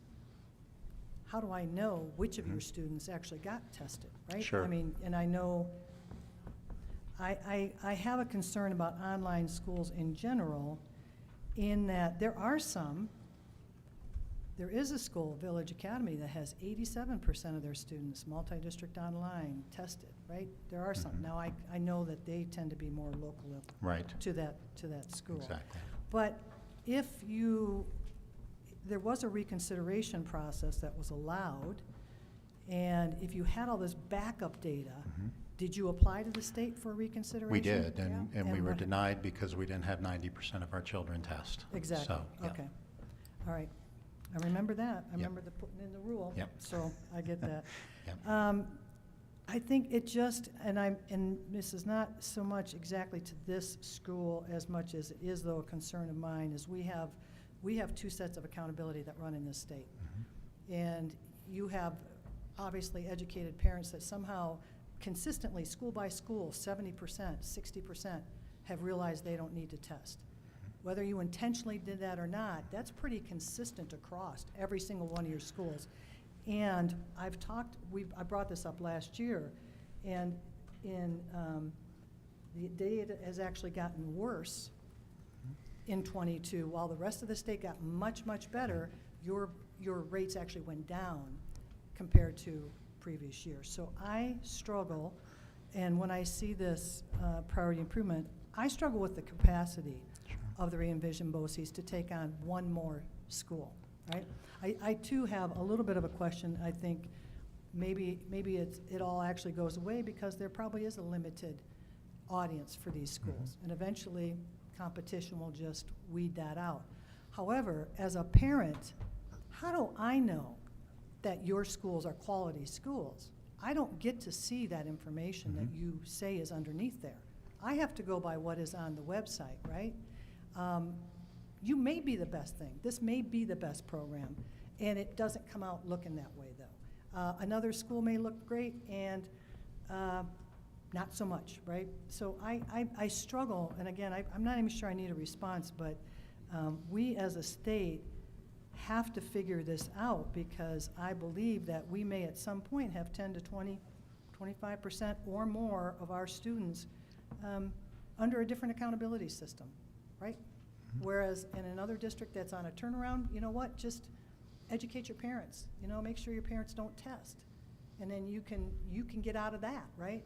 That's how, I'm all just spinning here, but you get where I'm going. I have an issue with it. I don't know online testing if that will work. I find like when you do SAT, ACT, when people think it matters, they get there. I don't know, but anyway. Yeah. I will say that our testing rate for ACT or SAT is actually lower than our CMAS participation for those reasons that, again, our parents last year in particular chose online learning, many of them, because they were still concerned about the pandemic. While the rest of us were returning to normal, I would say a large portion of online learners' families still had the concern over the pandemic, and I think that's what led us to not see that rebound that public schools did. I will say this, I would be more than willing to share all of the data with any of our schools, including our multi-district online schools. I think any of the statewide multi-district online schools, when you lay them side by side, not the ones that are concentrated in the Denver metro area or what have you, have the same challenge that we have. And our schools have offered gas cards. They've offered a variety of things to support families to get to testing centers. Again, we are willing to be a partner with the state board and CDE and piloting some other solution. We submitted our data for Colorado Preparatory Academy. We knew that a state board rule had been put in place that wouldn't allow the department to consider it, but we still wanted you to see that data. So that data is available to you for that school. All of our schools are administering nationally norm referenced assessments based on our requirements. So none of our schools, score their children on their own private tests. They have to select a nationally norm reference test so that we do get accurate data. We monitor testing participation and that as well. Our scorecards outline growth, our scorecards outline participation, our scorecards outline engagement. And so we take accountability very seriously. Yes, it's not reflected in the state system, and I think it's because we all acknowledge there's a huge barrier to that.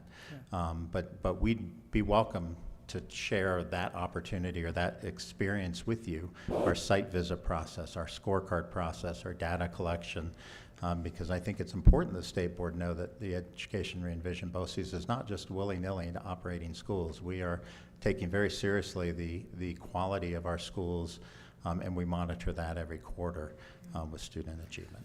Okay.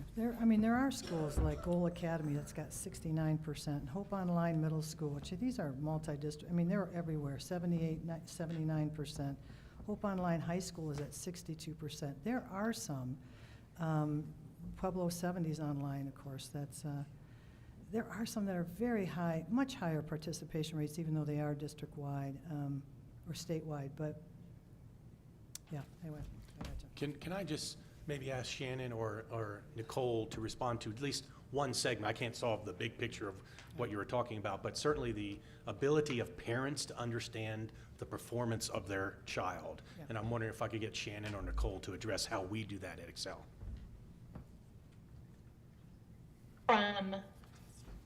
Scott, just all available data that we are sharing with parents in regards to student performance, that's what you're asking about? Yes, sorry, I didn't phrase it very well. That's okay. Yes, so we do, in most of our partner programs, utilize iReady, and we administer iReady 3 times per school year.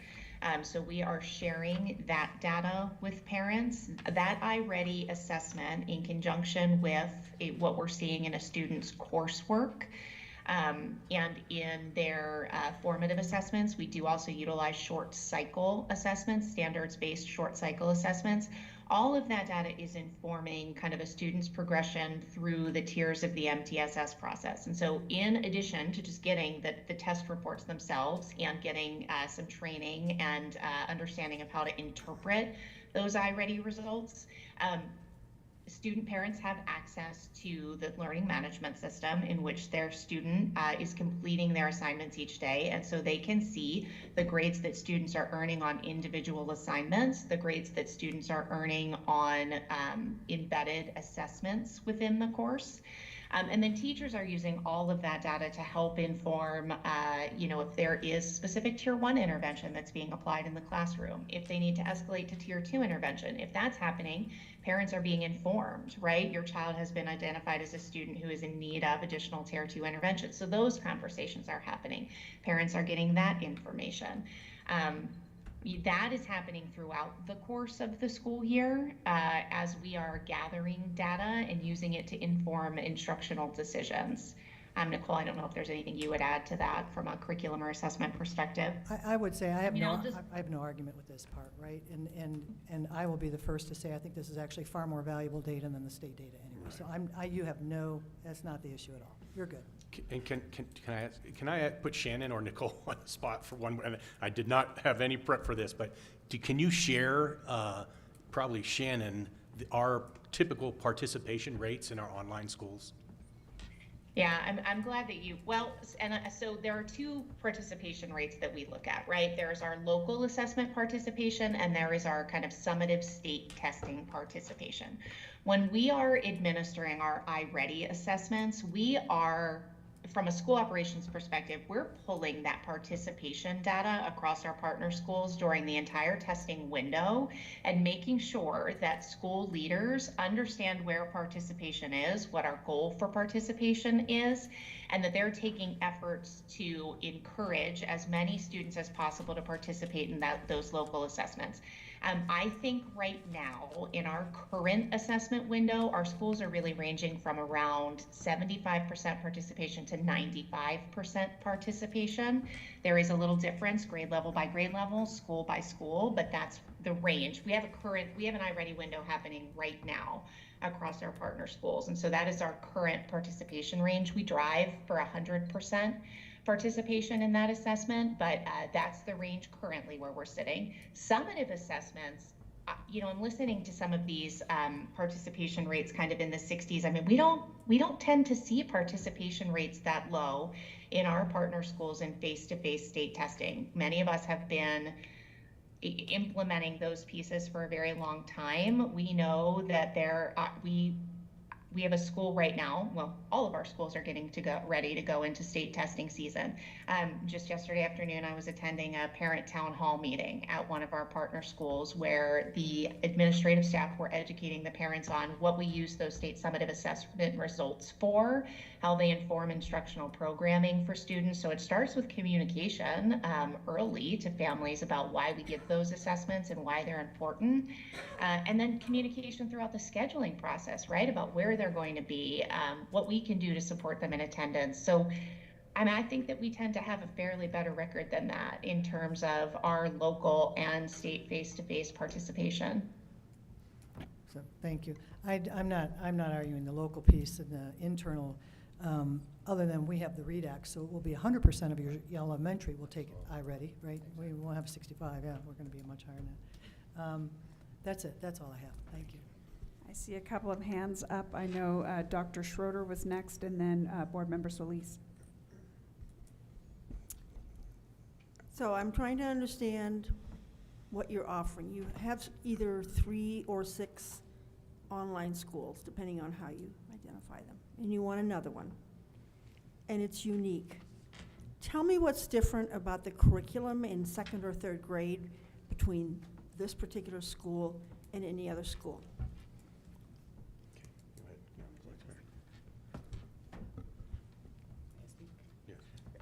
So I think one of the things that makes this offering unique is it is a career readiness focused program. I know, and I'm trying to figure out where a second Sure. grader is career ready. So K to 12. So typically we see that in high school, focused on that. We have mapped out a program where we're really addressing career ready standards for students starting in kindergarten, 1st grade, 5th grade. We're really looking at embedding career awareness, so helping students to understand what are even the careers out there in their community, as well as pairing that with life skills and habits of success. So it's really embedded in the program. The students are getting that through their homeroom. Give me an example. I mean, An I example don't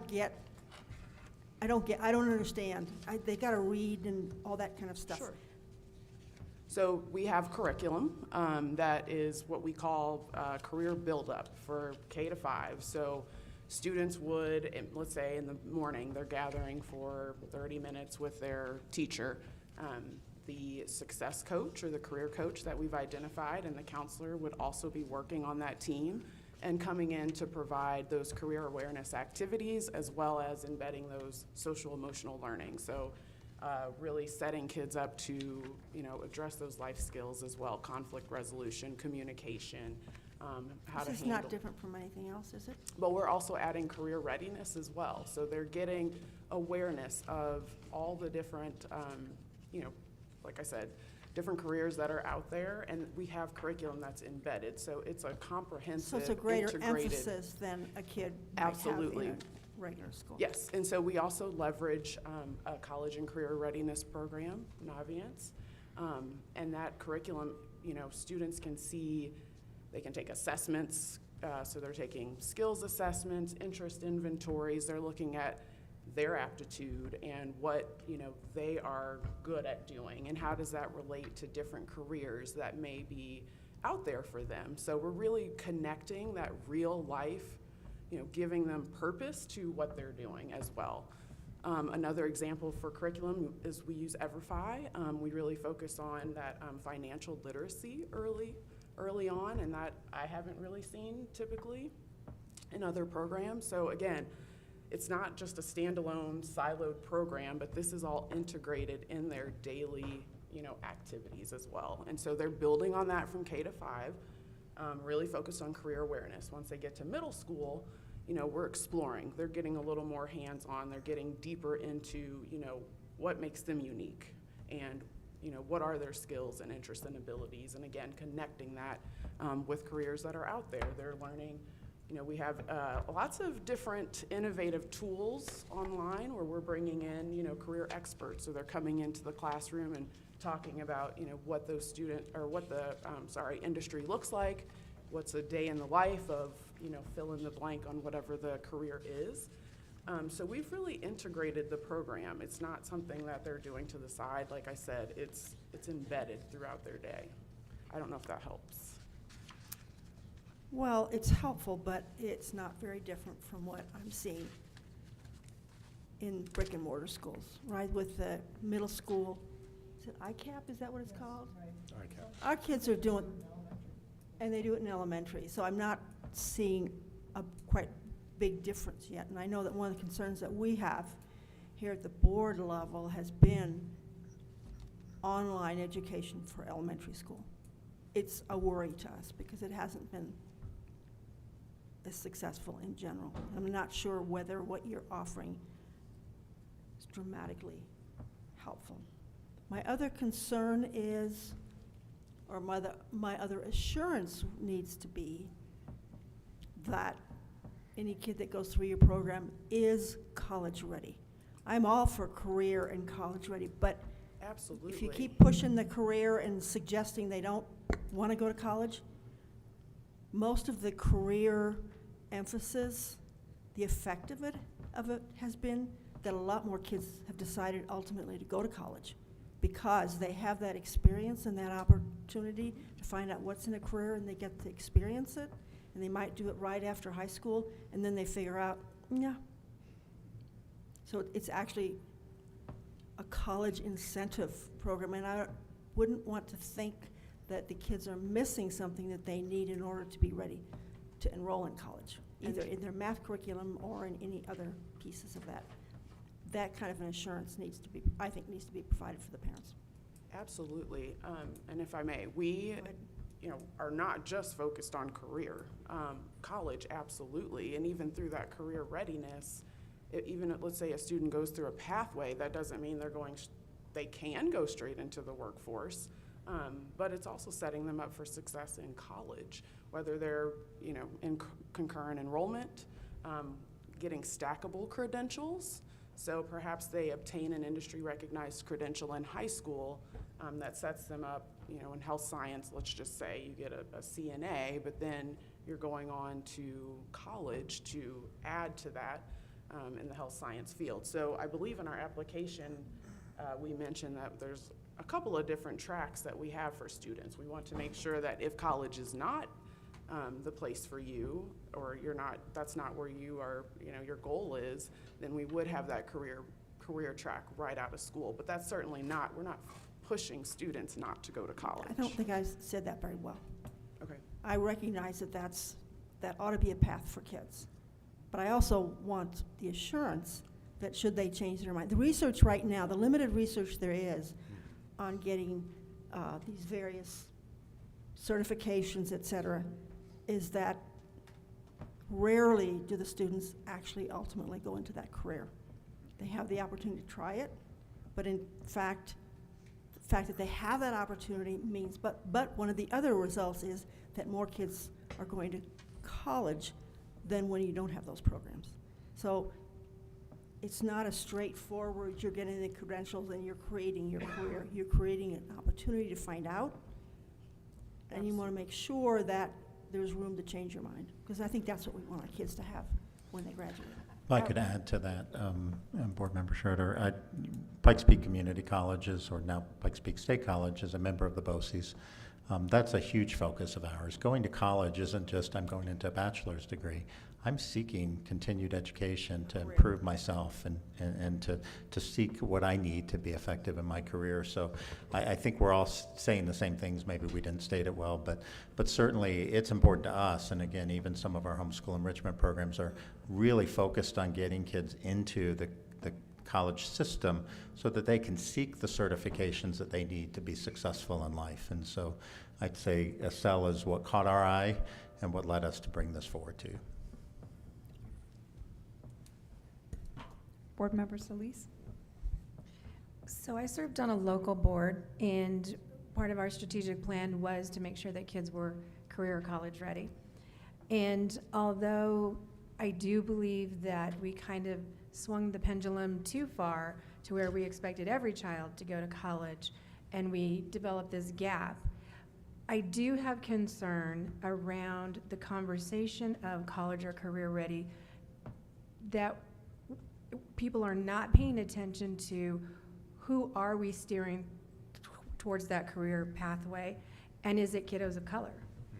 Are we expecting kiddos of color to backfill those gaps and not encouraging them to go to college? And although we've seen the numbers go up in Colorado for our children of color, it's still not where it should be. And so that's one concern I have. And so how do you go about, maybe a kiddo is saying, I want to do this career path, and this program will get me here. How do you make sure that they understand this, opportunity of college and what the differences are and what that could cost them? I know sometimes kids are like wanting instant gratification, so just going into a career right away. And then I also know that that's the only option that they have. So how do you plan to maneuver that to make sure that you're doing this work equitably across?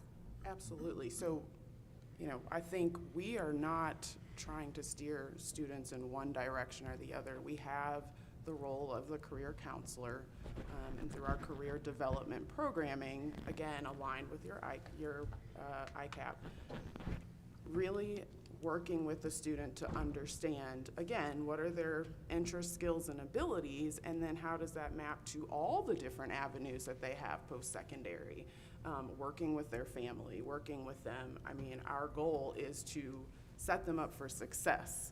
And so college is absolutely on the table. That is going to be a part of a conversation for every student that's going through that career development process. We are online, and so as far as the student of color piece, we're not focused on trying to drive a certain demographic, just to career. We treat every student equally. And again, that conversation is happening and laying out all the possibilities that they have. College is definitely a focus. It's not that that's not a focus, and even if you are going to college, eventually you're going to have a career. So having that exposure really helps them, even if they are, deciding on what their major is going to be in college. So again, I just want to stress that we are not driving students just to the career path. We are laying out all the opportunities that they have, and our goal is really to set them up with the best path to success, again, based on all the data that we're getting around their aptitude, their areas of interest, what are the opportunities in their community. And I hear what you're saying, and your big selling point for this specific online school is career. So I think, that message is definitely going out there. So that's why I say that concern, because as a parent, I would be concerned that, my kid wants to go to your school, and I really want my kid to think about college.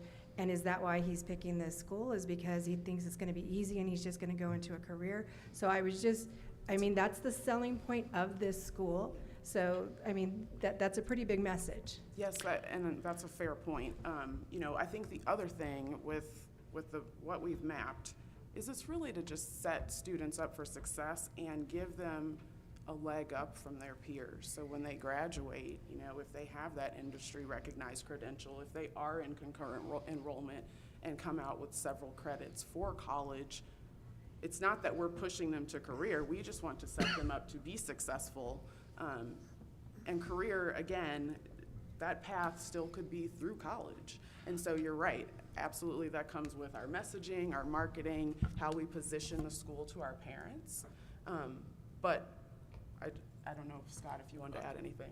I want to add this, I totally understand your question 100%, and it's a fantastic question, is I think our program is actually widening options for them as opposed to narrowing them in on options. Now, certainly a student could choose, I'm really interested in, I'm going to make this up, computer security, and I'm going to learn as much as I can for that because I know that's where I live and I have passion about that.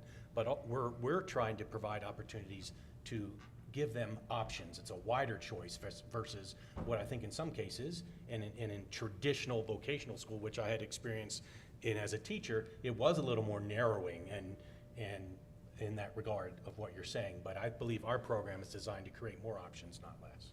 And if I can add just one thing, even on the career and awareness and exploration, we're exploring careers that you might have to get a college degree for. So it's not that we're limiting the opportunities to straight, you know, after high school. We're looking, like he said, we're widening it, and our, you know, our career awareness really encompasses all. It's not just. And is the exploration mainly online, or? It's a great question. Do you have internships, or what does that look like? Absolutely. So the core of our curriculum is online, yes, but in our application we have a CTE coordinator. The role of that coordinator is really to establish partnerships across the state. So we would look at our student population, where are our students, where's our student interest for pathways, what is the in-demand fields, not right now even, but in 5, 10, 15 years, so that when our kids are graduating, we're setting them up for success. So when we look at that hands-on component, which is very critical, we usually leverage our partnerships with industries, community colleges, to give the students that hands-on experience as well. So it's a combination of both. I would say for the little ones, it starts online. We have a lot of simulated application-based tools and curriculum, but ultimately the goal is to give them that exposure and get them, you know, that hands-on opportunity. And we do that through partnerships. If I could just add on real quickly, I think the challenge, and I saw this in Durango, where our last bond really focused on career and technical ed, and not because we wanted kids not to go to college, but we wanted kids to go to college in an informed manner. I sat in Fort Lewis's graduation year after year as I was superintendent down there, watching hundreds of students graduate with an exercise science degree. I don't know the market is there for that many students to actually secure employment. And so I feel like one of the things we've lost as a public school district in general is really helping students explore so they make an informed decision and not, I want to go do this because it seems cool. That we have the opportunity of really knowing I'm passionate about this direction, and now when I go to college, I'm actually going to college in an informed way. And so that's really important. So our thinking of career versus college, I'd say career and college because it's important. Very few careers don't need some level of post-secondary training. And so this, as we see ESSEL and as we see some of our homeschool enrichment programs, it's providing students an opportunity of exploring and really having a clear pathway when they leave our K-12 system. The other concern I have is what we've witnessed during COVID and kids learning remotely and the interpersonal skills that have been lost, the amount of depression that has been created, and just that lack of sense of community. And although I recognize that online is definitely an option that is needed, I think that's one of, you know, and then we also have traditional, we have charter, we have private. I feel like all of those choices are necessary. I do have a concern of adding another online school, just because there are skills that kids are losing. I mean, there's so much into technology, just even eye contact doesn't happen in person. They're so used to looking at a screen or their phones. I mean, it's to the point that we actually think our physical presence will change over time to accommodate us being on technology so much. And my concern in COVID was we had such an individualized view of how to get through COVID when it really should have been, how do we get through COVID?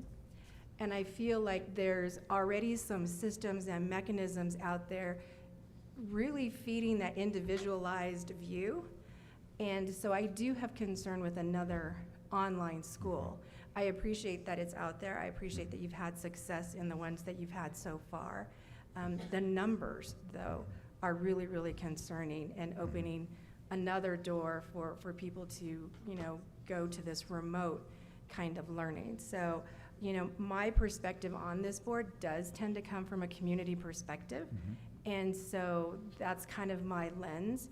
And so I do worry about our kids, how do they get that sense of community of where they live if they're not going to school with kids that they live around? And it can't even isolate you from what type of families are out there that are different, that look like yours. And actually interacting with those different, scenarios versus it just being online. So how do you fill those gaps and holes in a generation that is just really going down that road? And now we're starting to see the ramifications of some of that, even just with what happened with COVID. Sure, I'll speak and then I'll let my colleagues speak. They may have some additions, but to your point, I mean, I couldn't agree more. We see that our kids struggle with those life skills, and so that is a big component of our program. Really looking at what does it take to be successful in the world. And so not only is it integrated into the program where they're getting, again, that social emotional learning and those life skills, but as they, really, it to your point on the community, again, partnering, one of the goals is to have an advisory council to understand what are the industry needs, what are the standards, what are the competencies that a student needs to have to be successful in a workplace. And so not only are they getting it online, but with the work-based learning opportunities, they're getting a chance to demonstrate the skills that they're learning online. In addition to that, we do focus on creating community. We have, and Shannon and Nicole can probably speak to this as well, but there's lots of activities that we do outside of the computer where we're getting together with the students around the community as well and addressing some of those life skills and the deficits that you mentioned. And Shannon, I don't know if you want to add more there. Yeah, I think it's important to recognize that the methodology and the format that many brick and mortar schools had to quickly implement and utilize for remote learning during COVID is not the same as the model that is utilized in a program that's always been intended to be delivered virtually, where staff are trained and prepared specifically to implement programming that way. I think there are some, I know in my own experience as I have a 9-year-old, I know as my 9-year-old went remote during COVID, what I was experiencing in terms of how he accessed his content, how he connected in live sessions with his students looked nothing like the programming that we provide in our virtual school partners. And so I think that's important to note, right? Because I think that there were some tools and elements of, there are great tools for collaboration in virtual and online spaces. And a lot of the brick and mortar schools that had to shift very quickly during remote learning, they didn't have access to those tools or programs. They didn't have training in those tools and programs. So I think that's an important piece to call out. In our model, we have a great deal of live synchronous instruction, right? That is happening in a web conference format like all of us are engaging in here today. Is it the same as face-to-face communication? No, but are we able to learn how to speak to each other, how to look at each other eye to eye, how to communicate and provide cues with our body language of active listening? Absolutely. And we teach those things in the virtual space. We use collaborative activities for our students through shared documents and shared web spaces and platforms. Taryn talked a little bit about events.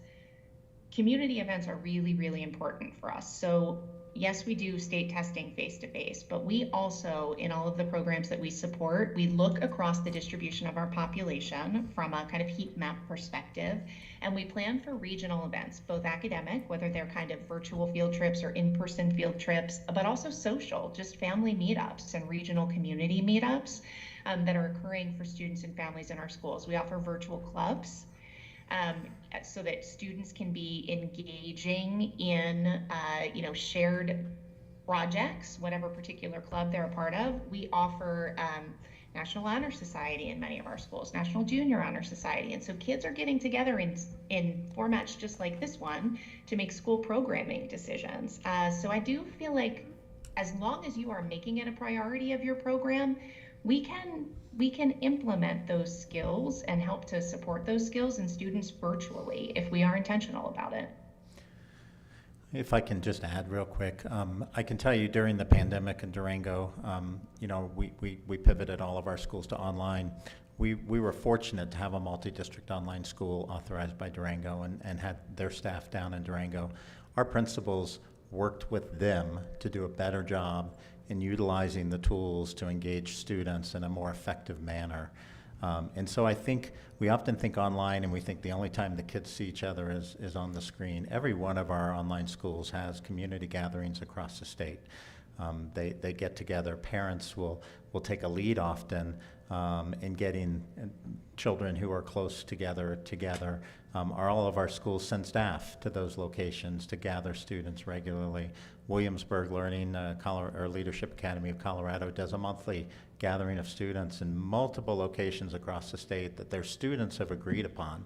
And so it's really important that we not think of online schools as that's the only time they see each other.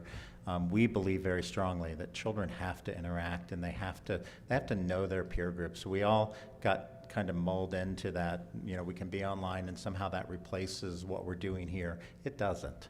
And so all of our schools have really taken that approach of we expect them to plan opportunities for students to gather in their communities, get to know their peers that are online with them that live in their communities so that they do have a peer group, and that's really important.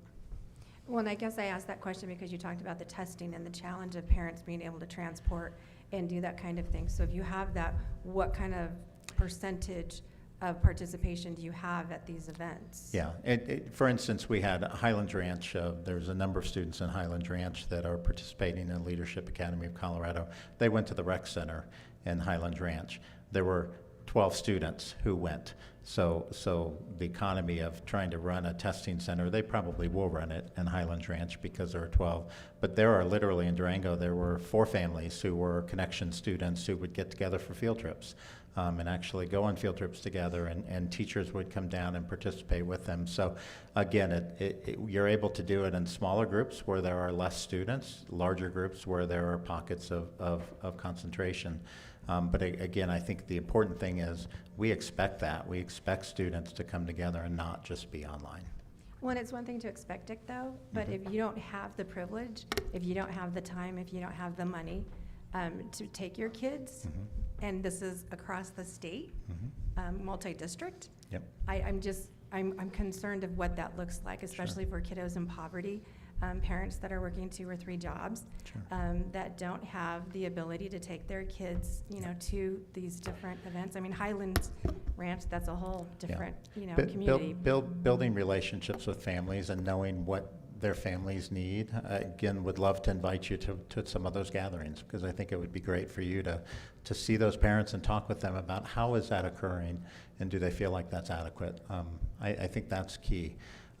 One other thing I'll say, and I think all of you have said, do we need one more? I think it's important to keep in mind, I don't think there's more students out there who want online. I think the state has done a nice job in offering online opportunities. I think when we think about a new opportunity, it's not about, are there more students who we're going to take? I think it's, are we going to find students who find this to be a better fit than maybe what they're experiencing? And so I'd encourage you to think about it that way. We're not looking to draw more students into online. We don't think online is for everyone by any means. But there is a population in our state, and I think all of you have mentioned that are finding online to be what works for them. But let's not be closed to offering them opportunities that might be unique or different than what they currently have. All right, that's all my questions. Thank you. Oh, thank you, Board Member Solis. We are very tight on time, and I've got a couple of online board members that I can't see, so I'm not sure if they have any burning questions that have not yet been asked. I'd like to have a comment, Madam Chair. Yes, please, Dr. Sheffel. And before you do, I just want to say, if we can keep our answers as concise as possible, we're running up against getting kicked out of our room, and we've got another agenda item that we definitely need to get done today. Thank you for your understanding. Okay, Dr. Sheffel.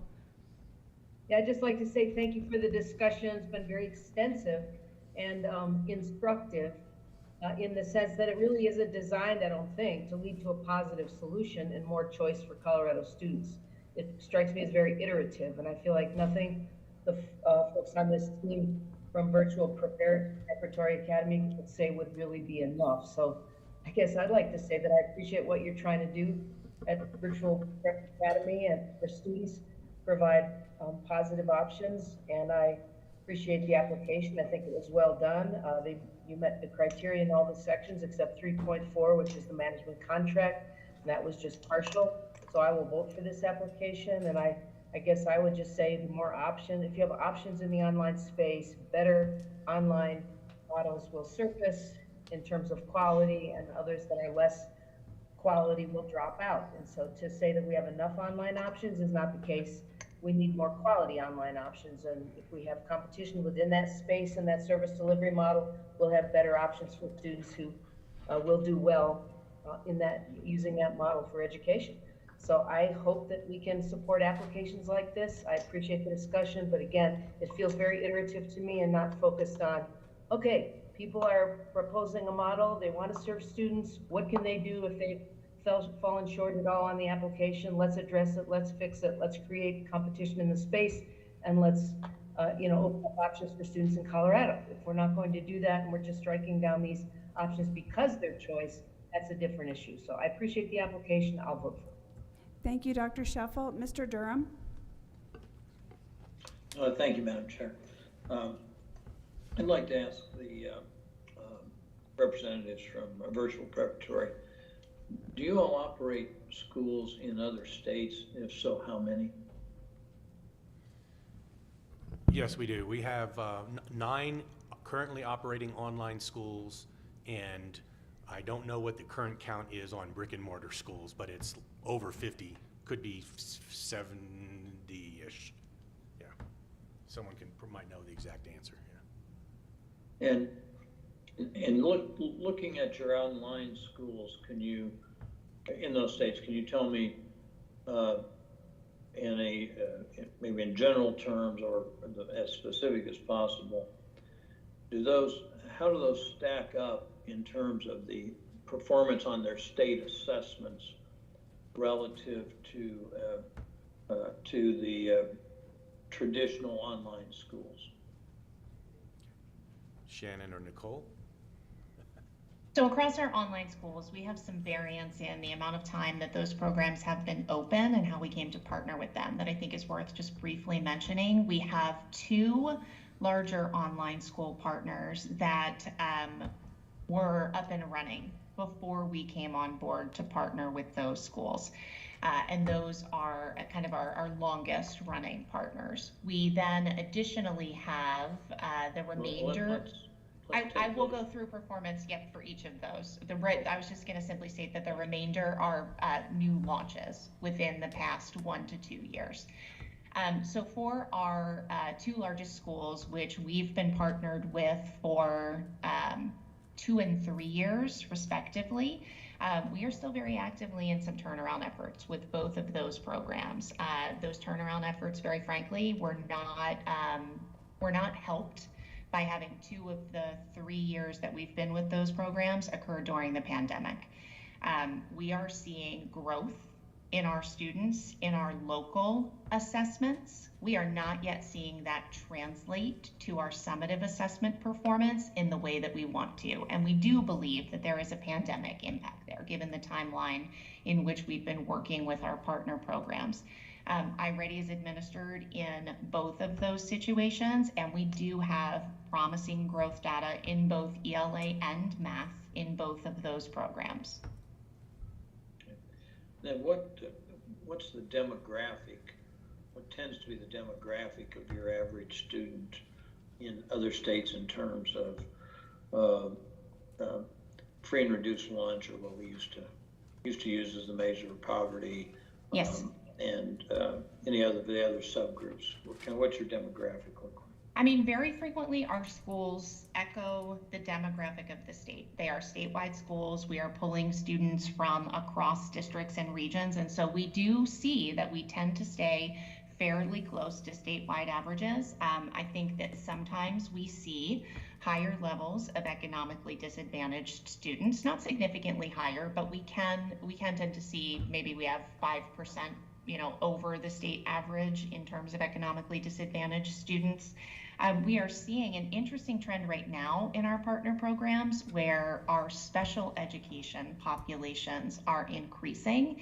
And I'll be very frank, we have an incredibly robust continuum of services for special education students. I tend to think that we serve our special education students more effectively than many online providers. And when you do that, when you serve kids well, that word travels. And so we are seeing our special education slightly higher than state averages in some of our online programs, but for the most part, we tend to mirror statewide averages. Okay.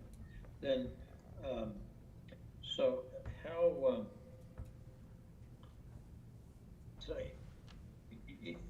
your current statewide summative assessments, then you would characterize as below average in the states where you are, then as a practical matter? I don't know if I would categorize them below average, because in terms of our comparison groups, right, in the states that we're paired with, I don't think that we are performing significantly differently than our comparison schools. We are not where we want to be in terms of summative state assessment performance. Okay, and now I was a little confused by some of the questioning, but do you push career prep in your recruitment? Is that, or did I misunderstand the answer to that question?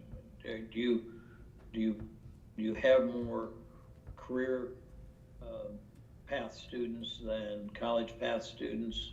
And you don't push that one way or the other? No, I mean, we certainly in our marketing materials, we make families aware of the programming that we have in terms of those pathways and those courses.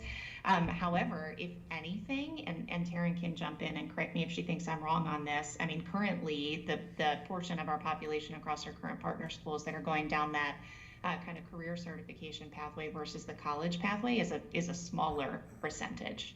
That's correct. I have a constituent who's a retired superintendent, very interested in career education.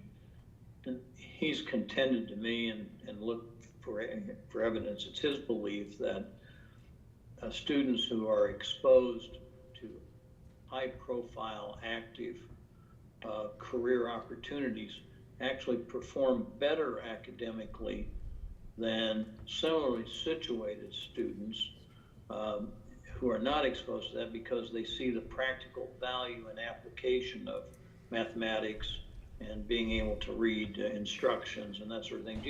He's looked for evidence of that, and I couldn't find any studies, and I asked staff, they couldn't find any studies either. Have you ever seen any evidence on that exposure to career education tends to improve overall academic outcome? Yes, I can speak to that, and we actually do have some data on that. One of the things that we know for sure is students that are engaged in a CTE program not only are they more successful? They're more engaged, and engagement is a huge component in the online space. And so we find that students that have a purpose, they know why they're here, they're learning about these careers, again, making it more real life. They're coming to school more.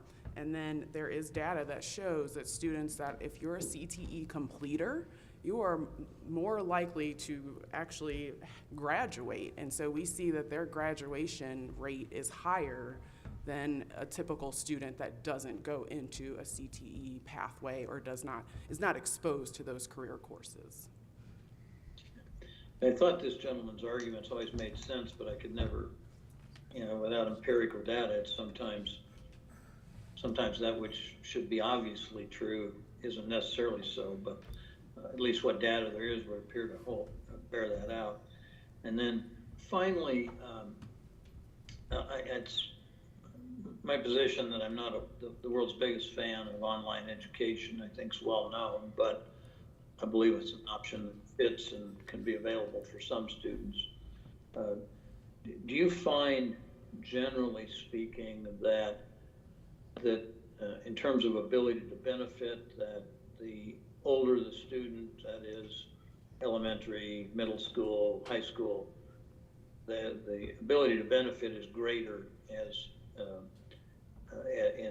the older the student is? Would you say that's a fair statement, or do you have any evidence to the contrary there? I would not say that. I would say, so when we talk about our learning model, one of the things that we talk to families about when they are interested in enrollment is really understanding what it takes in the physical space of the home, and also from kind of a family and parent support aspect for a student to be successful in a virtual learning program, because it does take parent involvement. We're not expecting parents to educate the students, but we are not physically present with the students. So we are expecting a parent to create an environment that a student can learn in. We are expecting a parent to engage in two-way communication with school staff. And we are expecting a parent to a certain extent to keep their kiddo on task and moving through, the things that they need to accomplish for a day. I would say that a family's ability to do those pieces, to set up a learning space, to support their student, I would say that plays a far greater role in how successful ultimately a student can be in the program than the student age does. Okay. And then finally, I think I agree with the comments made by some of the board members about FaceTime and the tremendously adverse effects of too much FaceTime particularly on Facebook and Twitter and other social medias. And I'm looking forward to finding a school board somewhere that has the guts to ban cell phones from the classrooms. And I'd really like to see a study, a comparison of outcomes on a school that does that, as opposed to one who doesn't. But so you think it's at least possible, and I've had the chance to observe some good blended programs that I think if you some in person, some online, but you think it's possible to overcome at least a significant amount of the isolation created by virtue of being an online school, by some of the programmatic things you've added on. Is that a fair statement? I do. Yeah, I think that is a fair statement. All right, thank you very much. Thank you, Mr. Durham. I'm going to ask my round one question, and in the interest of brevity, we're getting very, very tight on time. It's a little tense up here, if you can't tell. I'm going to be moving some agenda items. But Mr. Cottonsteady, I know that when you indicated we have 43 online institutions in the state of Colorado, does that include blended learning institutions that are just serving the home district, or is that all the online multi-districts? So first I'll note that I think that number is representative of online schools, so schools that are authorized as online schools. Okay. So if a school is offering a blended program, it's likely they're operating as an online school. But we are seeing more brick and mortar schools that offer some type of supplemental programming for kids. Okay, and I apologize in advance for hitting you with a surprise question. Do we know about how many of those institutions are serving our youngest learners, like kindergarten, first grade, all the way up through fifth? I'm gonna Off the top defer. of my head, but I can get that information for you. Sure, no worry. Do we know if there are any who are doing so with as much success as we see in brick and mortar schools in terms of their performance and growth? We can also get that information for you. Okay, but we don't think it's zero, do we, in the state of Colorado that are currently serving our youngest learners? No, there are, there's a handful of school districts that are serving elementary grade levels. Thank you, Ms. Martinez, that helps. So I just want to make sure that I'm serving the interest of brevity because time is very tight for us today. But as you may be aware, we have witnessed some struggles with our youngest learners with the online model. So if you're wondering what's weighing on my heart and on my mind right now, that's what it is. But I also want to be respectful of the interest of brevity. So I want to give my colleagues a chance to ask their follow-up questions, and then I'm going to ask, perhaps before we get to the follow-up questions, I might ask for a motion if anyone is ready. Otherwise, I'll pivot to Dr. Schroeder and Dr. Escarzaga. Okay, Dr. Schroeder, did you want to? Oh, okay, Dr. Esser, if you want to put a motion forth. Madam Chair, Go ahead, Dr. Esser. I move to deny the application for certification of a multi-district online school submitted by Education Re-envision BOCES on behalf of Virtual Preparatory Academy of Colorado, based on some of the discussion we've had. Thank you, Dr. Esser. That's a proper motion. Is there a second? Second. Okay, we have a second from Board Member Plomer. Or, I apologize. Oh, Board Member Solis. That must have been an echo. All right. And then I know we have a couple of follow-up questions really quick. Dr. Schroeder? I'll try to be quick. You heard the motion. You have somewhere between 3 and 6 online schools already. Can you not integrate some of this career readiness stuff into an existing school as opposed to having yet another? And those are independently run schools by those entities, and they all have their own focus. I think some of them incorporate some, but not to this degree. So certainly we can present that as an option, but it's not something that we can require. Okay. And I think you've heard our real concerns about elementary. I was not moved 2nd or 3rd grade that it's any different than what we're already providing. So that's a significant worry that we've had some rugged experience with that. Thank you.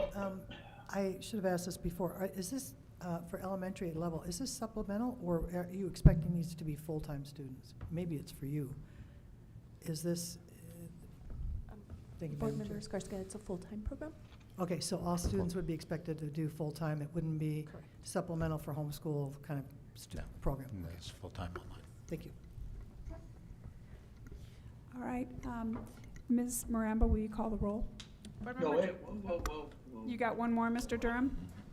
I have another question. Yeah, All I right, go ahead. didn't, think it was for Dr.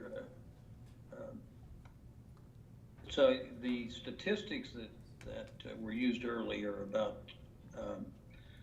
the multi-district online schools, that 28% transfer out, and then I think, Doctor, you noted that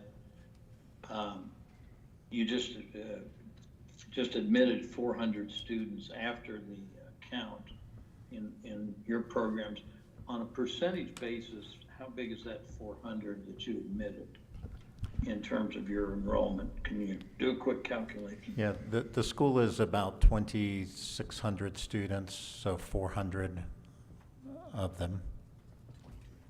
Yeah, 22.5%. Yeah, so not terribly different. And then the dropout rate of, so Mr. Cottonsetti, I presume you guys calculate that dropout rate? Is your calculation? Yes, so in the mobility report, we report a data point based on exit code on a student record. So if a student is coded with this code 40, it means that they are coded for dropout. That is the statistic that is used in that report. Just to clarify a technical point, is that number is different than the dropout rate that we report for the Office of Post-Secondary Readiness. It's a slightly different calculation. However, it is an indication that those students had exited under the guidance that we have for when you code a student dropout. So if you used the same formula, apples to apples, what would the 27% look like? We did a quick check, and this is again looking at the online sector broadly. I want to say that the statewide dropout rate for online schools sits currently at 7.1%, and for non-online schools at 1.7%. So it's not, and so you don't have any way to account for students that may leave the state, correct? So that There would be an exit code for if a student exits out of state. well, how do you know? If the school knows, then they would code them that way. If there's various there's a guide that advises a district on how they should code a student when they exit. So they might get a request for records or something with that. Correct. Right. Okay. So well, there's a significant difference between 27 and 7.1. So sometime maybe we have a little more time. I'd like to probe some of those statistics if you have a chance. Let me see. I think I had. Let's see if I had one more. So, yeah, Mr. Collins, what's the current enrollment in Colorado in all the online schools, both multi-district and single district? Renee's being great for me. She's pointing out that this year's enrollment for students enrolled in online schools is at 30,799. So as a percentage, what we have now, about 840? I'd probably do 800, yeah. Is It's it- close it's to what, 850? Yeah, 900,000. I thought it was 8. So we're looking at something less than 5%, certainly less than 5%. Yeah, about three and a half, 4. About only 3.5% of all Colorado students are enrolled in online programs. Does that include Is that- supplemental, or is that just full-time enrollment? That's online school and program, but not supplemental. Right, so there are many, many, many more students taking online classes. They're not enrolled full-time. Correct. Right, that would be some sort of either blended or some other setting, but, so it would be hard to make a case that 30,799 students presents a significant threat to traditional education. How would you label that, Mr. Concetti, at less than 4%? I would say that the number is a relatively small percent of the public school enrollment. Those numbers are growing, but they are not growing at such a rate as to completely transform the profile of the public school enrollments. And do you have any idea how that compares to other states? I you checked, seen any checked other- with my colleague. I know it's not your job. I don't think I could give you an accurate answer. Roughly, though, I would say that Colorado tends to have a slightly higher enrollment because we've had a more established online sector over the last 25 years. So, and let me ask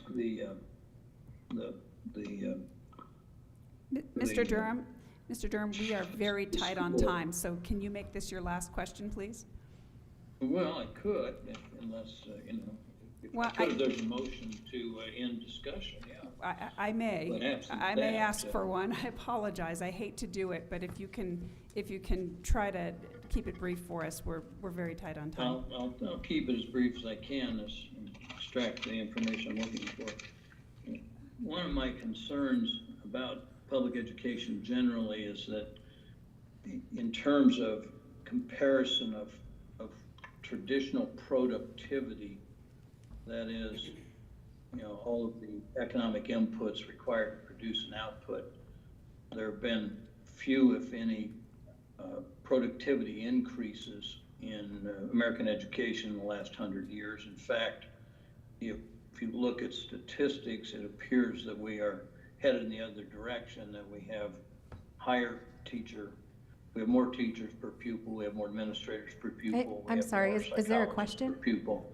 It- So is- the question Yes, could I is, call a question, in please? terms of- Mr. question is Durham, in we have a terms motion. Mr. Durham, we have a motion on the floor to call the question. Is there a second? Oh, good. All right, we have a motion and a second to call the question. Is there any discussion? All right, Ms. Maramba, will you please call the roll? Board Member Durham. No. Board Member Skarziga. Yes. Board Member Esser. Yes. Board Member McClellan. Yes. Board Member Plomer. Yes. Board Member Shuffle. No. Board Member Schroeder. Board Member Solis. Yes. Board Member Varela. No. That passes 6-3. All right, thank you.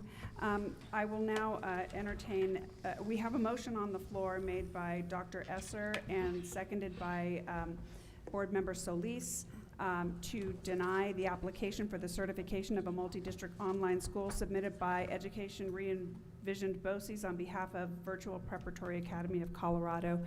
Ms. Miranda, will you please call the roll? Board Member Durham. No. Board Member Skarziga. Yes. Board Member Esser. Yes. Board Member McClellan. Yes. Board Member Plomer. Yes. Board Member Shuffle. No. Board Member Schroeder. Yes. Board Member Solis. Yes. Board Member Varela. No. That passes 6-3.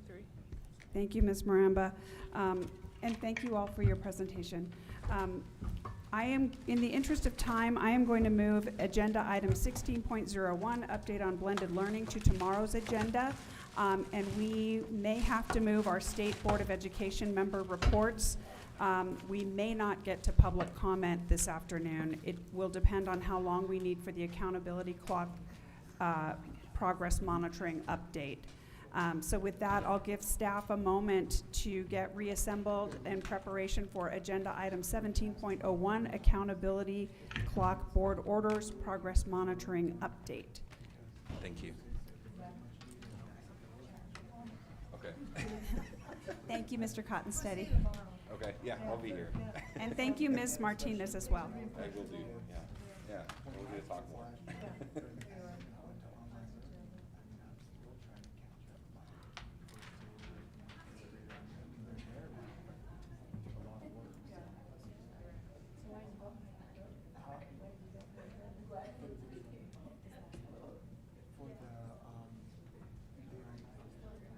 Because one of the biggest things to me is I understand there needs to be choice. And if they did the application right, it looked very much like it was done properly. In my sense, I mean,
Next up on our agenda will be a progress monitoring update.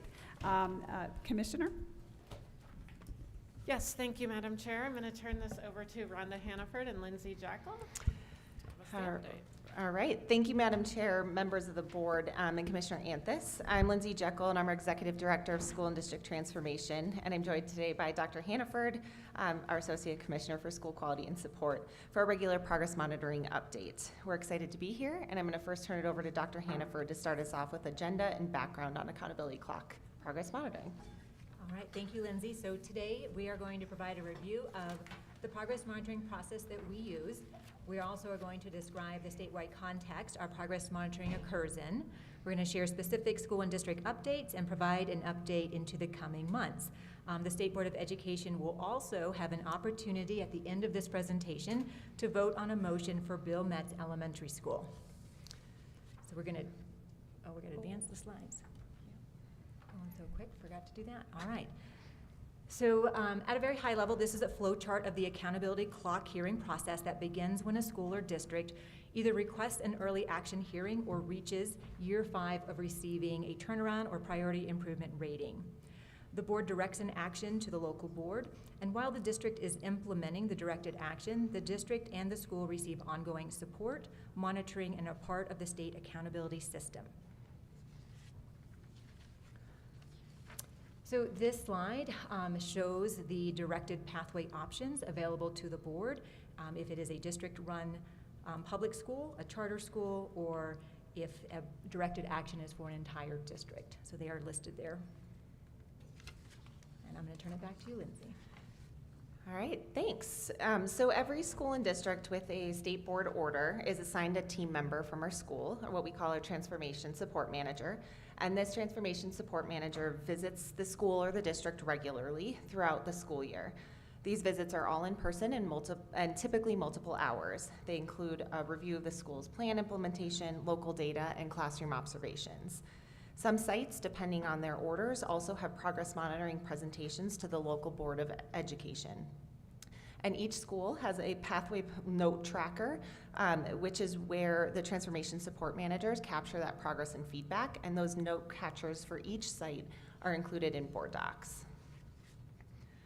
So before we dive in, we wanted to name that our progress monitoring of these sites are occurring inside of some statewide context. So we want to share a few general reflections about trends that we're seeing statewide. First, we know that staffing continues to be a challenge for schools and districts across the state. While we don't have quantitative staffing data yet for this year, districts and school leaders have told us that the vacancies in teaching positions, special service positions, and things like transportation feel increased over previous years. And this matches what we've observed in many of our sites, especially outside of the Denver metro area.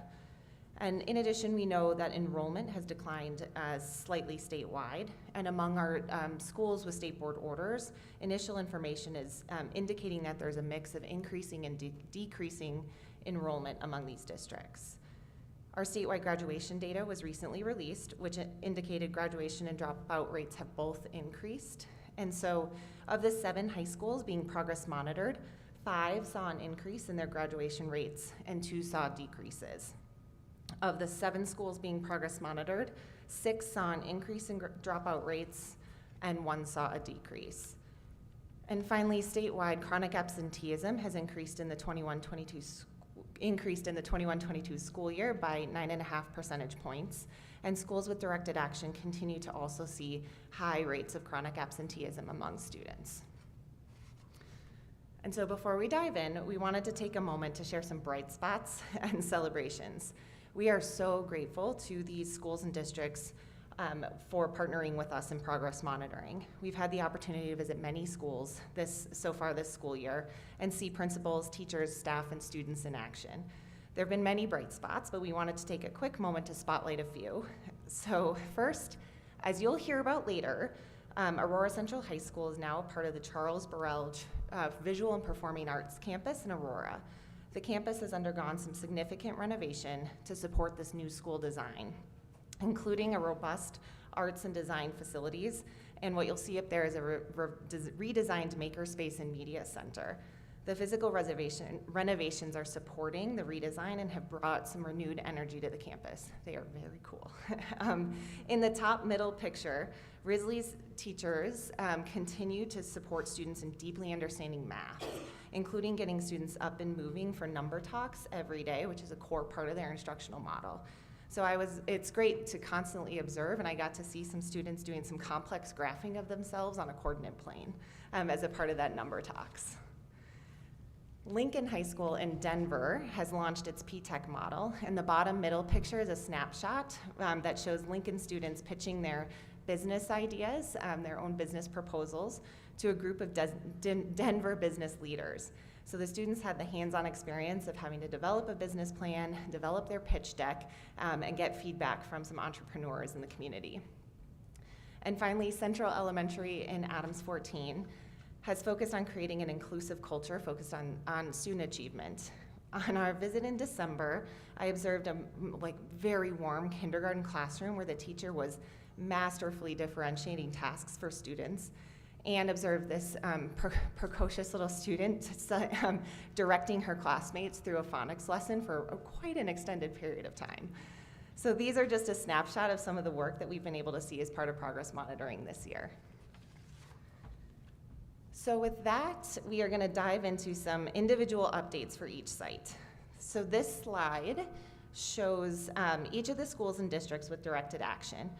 We want to make a quick note about Aguilar. We continue to include them in our list of sites with directed action because they have not fully exited Performance Watch, and we'll share a quick update about that at the end of this presentation. Our focus is on implementation of these schools and districts plans, and we'll share a short description of their implementation over the next few slides.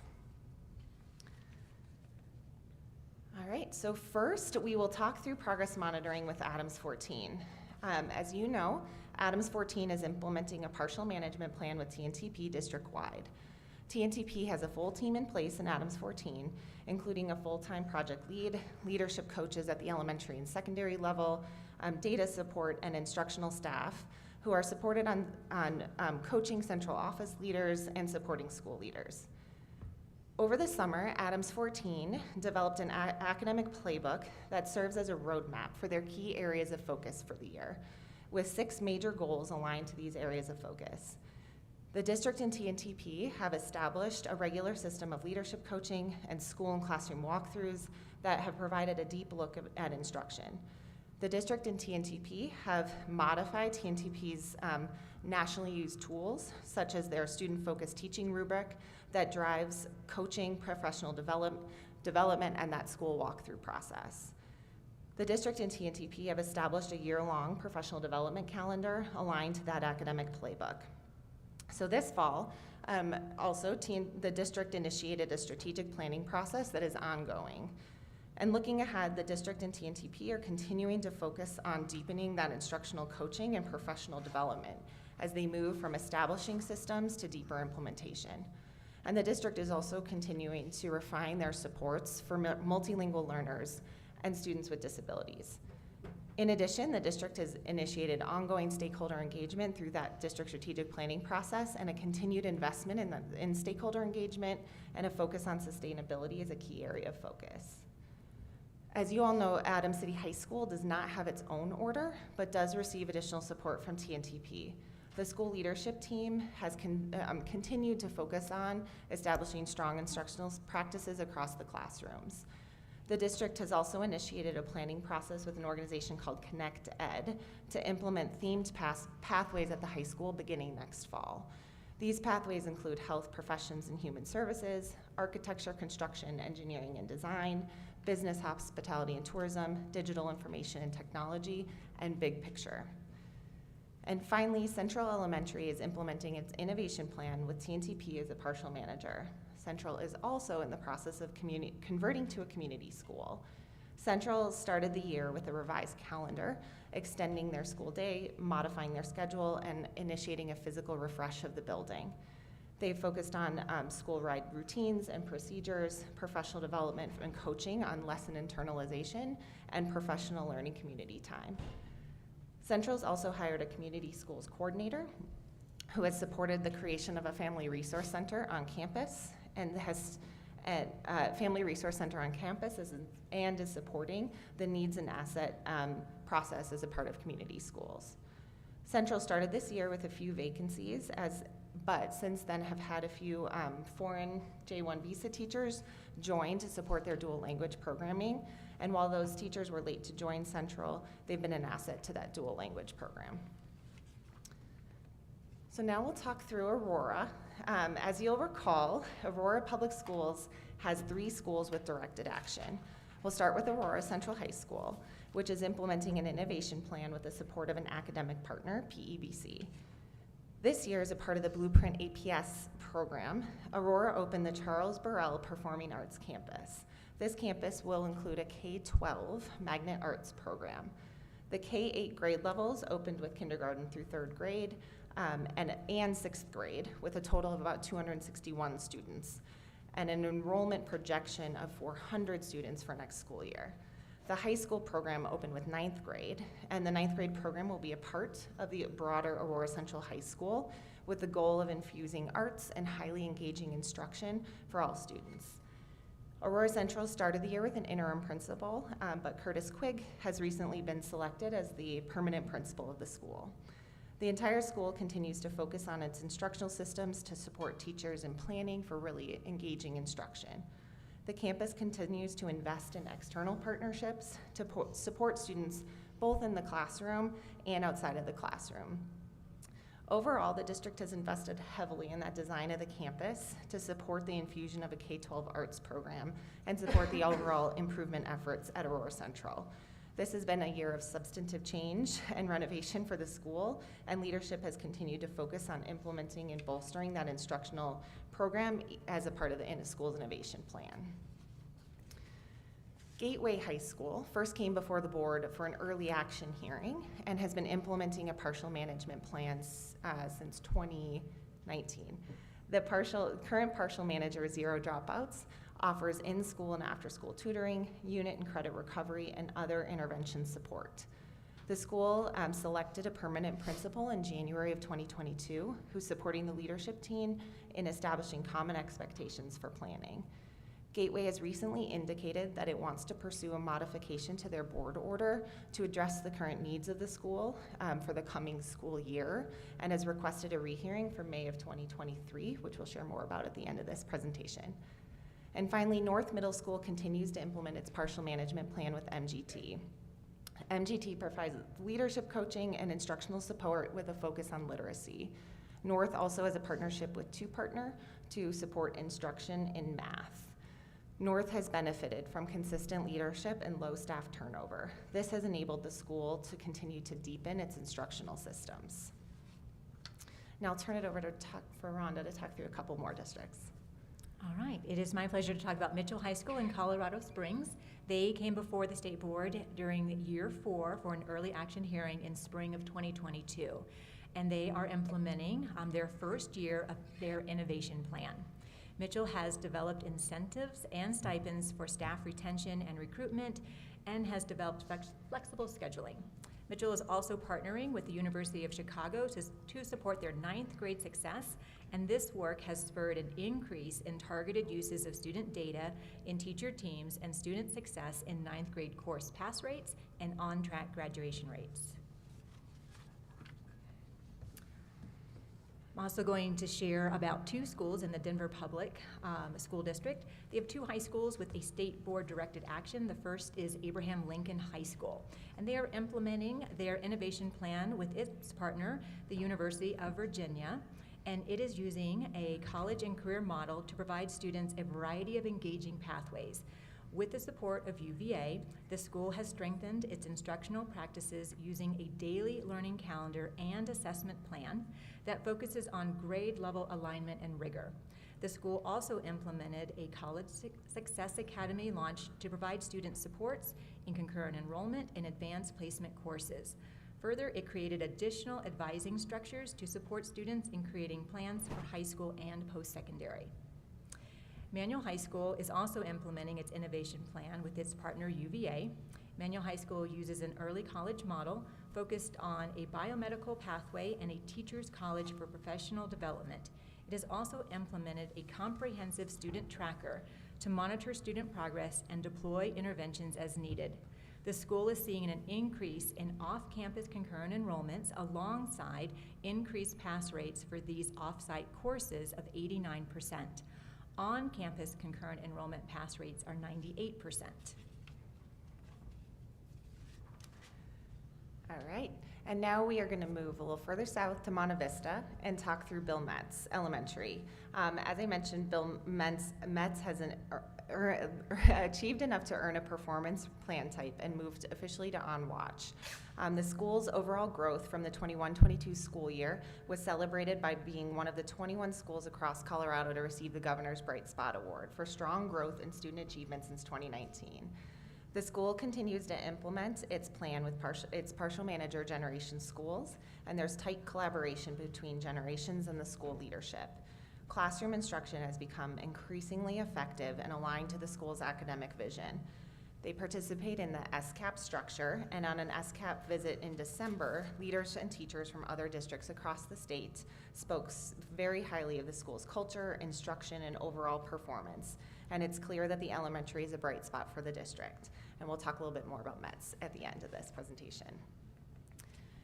And so finally, we'll talk through Pueblo 60, which has 2 schools with directed action, both implementing partial management plans with Relay.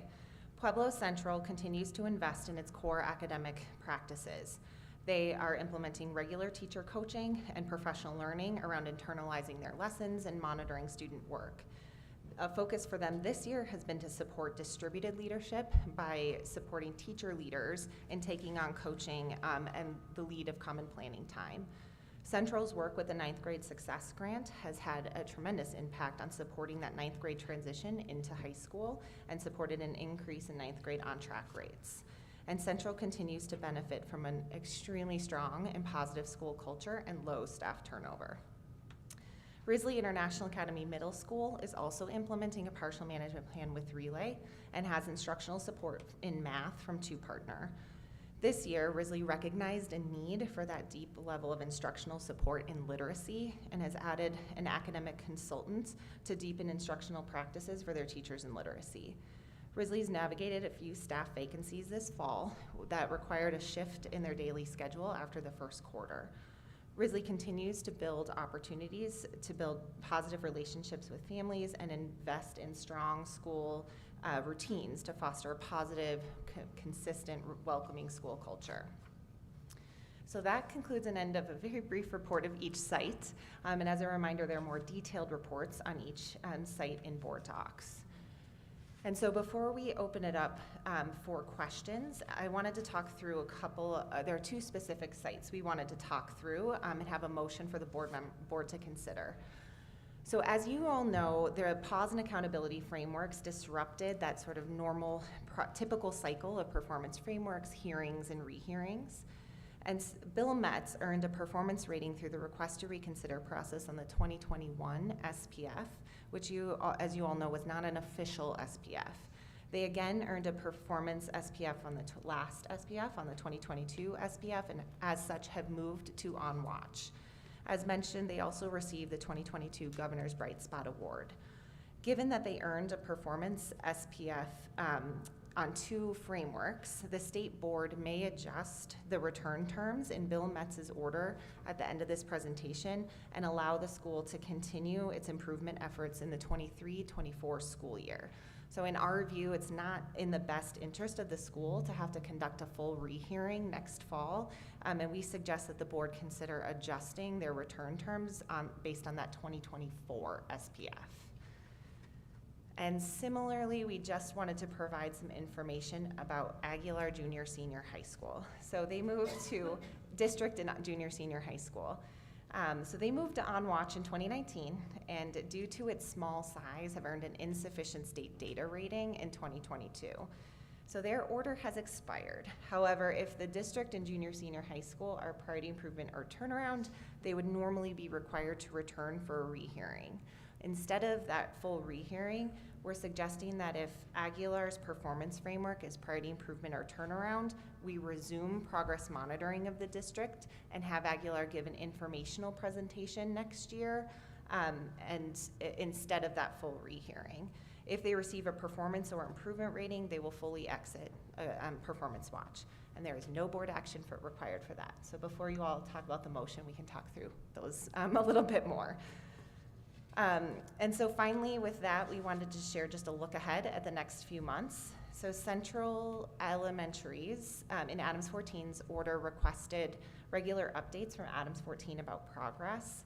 And Adams 14 shared a written update to the board in December and have requested an opportunity to share progress in person. So that progress update is scheduled for the March board meeting. We will then have that accountability hearing for Gateway in May. And finally, we'll share data from the end of the school year at our September board meeting following the release of the next round of frameworks.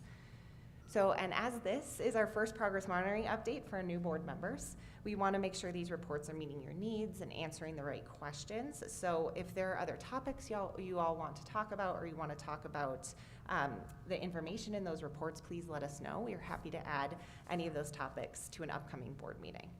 And so with that, I will turn it back to you, Madam Chair. Maybe we've caught up some time. Thank you, Ms. Jakol, and Dr. Hannaford as well. I want to open this up to any questions that board members have or any feedback that board members would like to give. But before we do that, I want to give us a little bit of structure by perhaps handling the happy matter of Bill Metz Elementary School and also Aguilar. And I'm assuming in the Aguilar matter, what you probably need is some board feedback from us, if not a motion. Is that correct? Correct. Yeah, they moved to OnWatch in 2019 and just have not had the opportunity to exit. And because they were insufficient state data, again, they continue to implement.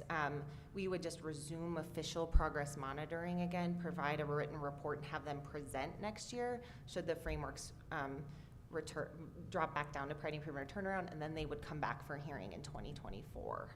Okay. Just given that they've kind of been held since 2019, it's an awkward spot. So I'd love some feedback on that. Wonderful. Okay, so first let's handle the happy matter of Bill Metz Elementary School. Colleagues, would anyone like to make a motion? Dr. Skarziga. I'll make a motion. I move to amend Bill Metz's February 2020 order, paragraphs E and F. Bill Metz should elementary school. Bill Metz sounds like a person, right? So Bill Metz School should continue its current work during the upcoming 23-24 school year. If Bill Metz School gets a priority improvement or turnaround school performance rating on both the 2023 and 2024 SPFs, we will conduct a rehearing in the 2024-25 school year. And that's a proper motion. Do I have a second? Is this your district board member? So I can't remember whose district this is. Is this Mr. Varela's district, perhaps? I will second. All right. A second from Board Member Varela. All right. Is there any discussion or comments that folks want to make? I will just make one. Sure. Dr. Skarziga. Thank you. It helped. I don't know why walking into this, I thought you were maybe saying to us, well, even though they didn't, this was a year where they really didn't earn it, do you think we could get them off the clock? That's where I thought you were starting to go. You're just talking about movement around progress monitoring, not around ratings at all. So this all makes much more sense. Thank you so much. All right. Any other board discussion or questions before we go to a roll call? All right. Ms. Baramba, will you call the roll? Board Member Durham. Yes. Board Member Skarziga. Yes. Board Member Esser. Yes. Board Member McClellan. Yes. Board Member Plomer. Yes. Board Member Shuffle. Yes. Board Member Schroeder. Yes. Board Member Solis. Yes. Board Member Varela. Yes. That passes 9-0. Thank you, Ms. Maramba. And my feedback is that the staff recommendation sounds great to me with respect to Aguilar. And board members, do you want to chime in and give your feedback? Oh, yes, Dr. Schroeder. Help me understand why they had insufficient data. Madam Chair. Historically, that was not Correct. So this is that situation where typically in our small systems, we have 3 years of data that we can aggregate to produce a performance framework. They are so small. They have about 100 students that their tested population is too small to produce a 1-year framework. So we are hopeful that next year they will have enough data for an official framework. Does that make sense? Yeah. No, I agree. To the extent that we can not have the state review panel and the whole 9 yards or 20 yards, whatever it is, 20 I think it's helpful. It takes time from everyone. I'm so sorry, we can't hear you on the live stream. Sorry. I'm just suggesting that's very helpful. Oh. The technology expert over here is adding it. So sorry. It's just helpful to not have the full-blown state review panel, et cetera, because it takes a lot of resources and a lot of time for their staff. So if they're on it, and we're fine. And they were partnering with another district, were they not? Madam Chair, correct. They have the Periscope project with La Vida, where their teachers are partnering because they're often single grade level, single content area teachers. So they are partnering with a neighboring district for common planning time and observations. Which So- is exemplary, Yeah, it's a in my really opinion. cool project. So that's great.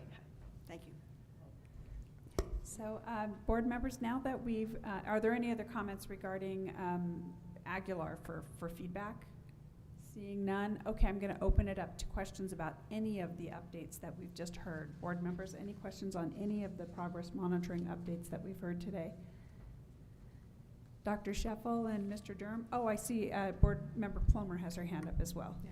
I don't have a question, but this is probably the highlight of the meeting, I have to say, because I know this is the hardest work that districts do, is their schools that are struggling, and the progress monitoring report is amazing.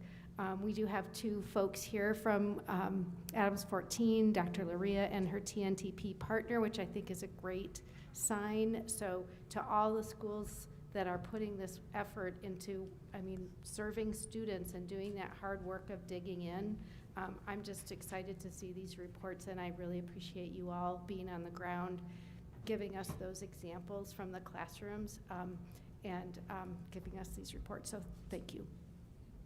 Thank you, Board Member Plummer. Mr. Durham and Dr. Sheffel, any questions for you? Any comments? No, thank you though. Okay, thank you, Dr. Sheffel. I have one question, or maybe two, but Okay. on slide 6, can you explain I don't understand the statistic of 35% chronic absenteeism. What does that mean exactly? Does it mean that 35% of the students are chronically absent, or is it some other measure?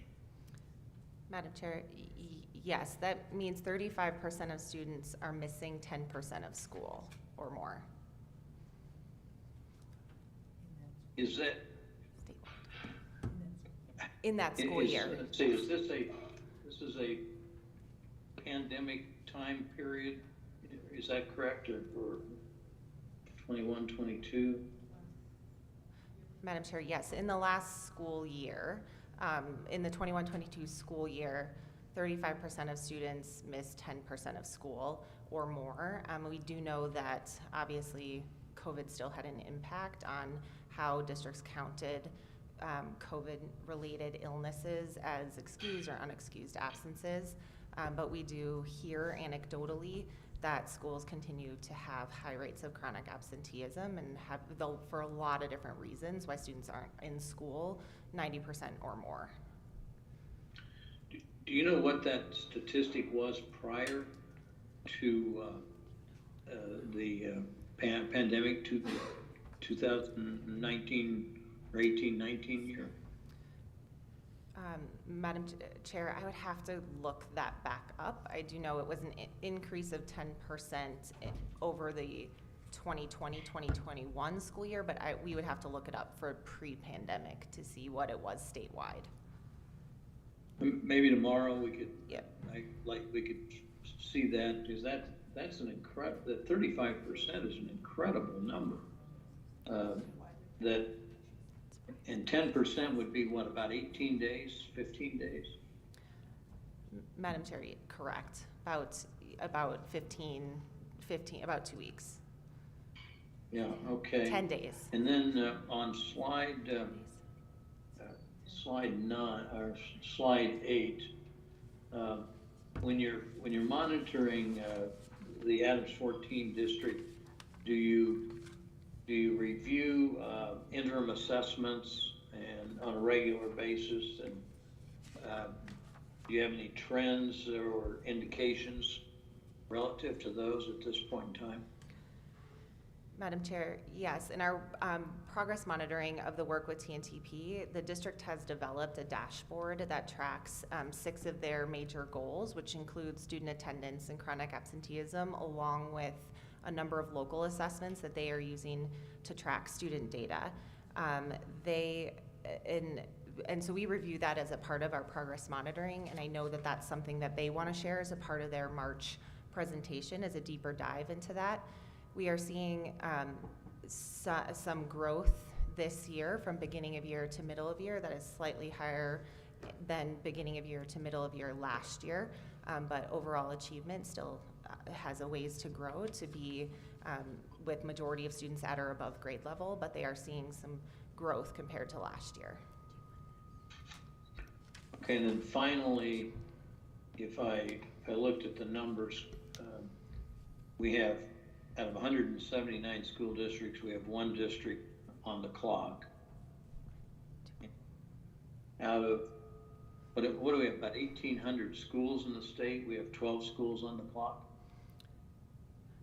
Madam Chair, there are more schools on the clock. Or that have directed that action. have directed action, correct. And I believe there are now 2 districts on the clock. No other district beyond year 5, so no other district with directed action.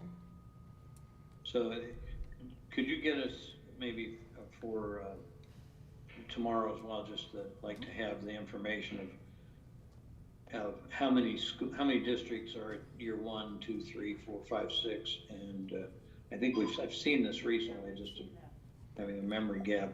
And same thing with schools. How many schools are on year 1, year 2, year 3, and so on? Madam Chair, we can definitely get that to you. Yeah, we can print it. Okay, thank you. Dr. Skarzica? Thank you. So Googling the CDE websites, which is like, I think it's the first time ever, I got the hit I needed immediately.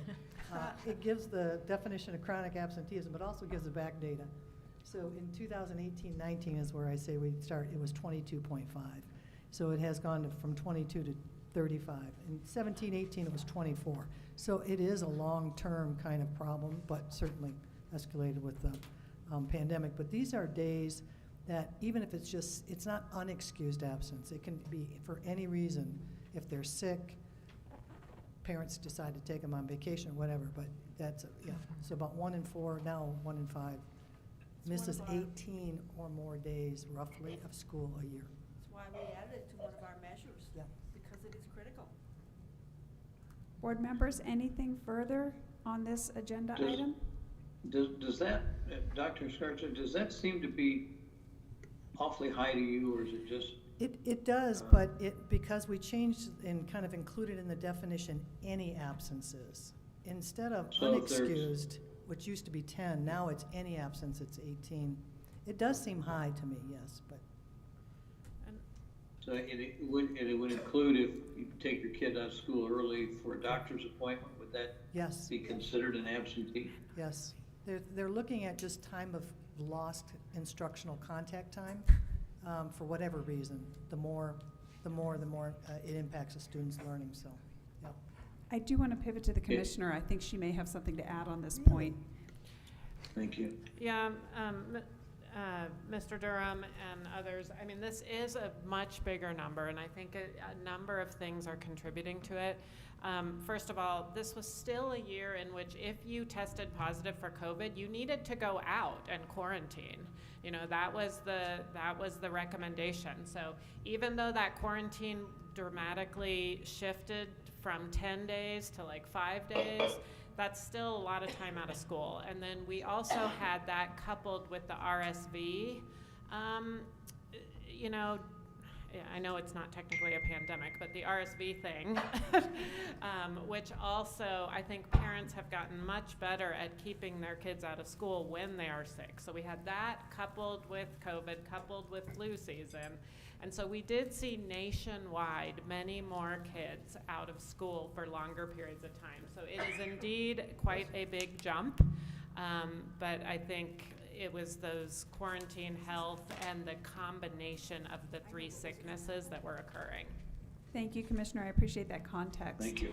All right, board members, anything more on this agenda item?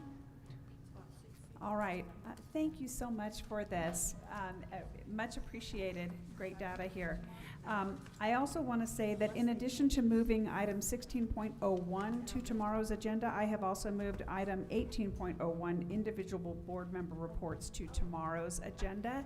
But I will take public comment in the event that we have any. So I think Ms. Maramba may be going out to see whether we have any signups for public comment. It looks like there is no public comment signups. Is there anyone in the room who wishes to address the board? And seeing none, we will stand in adjournment until tomorrow at 9 a.m. Thank you, everyone.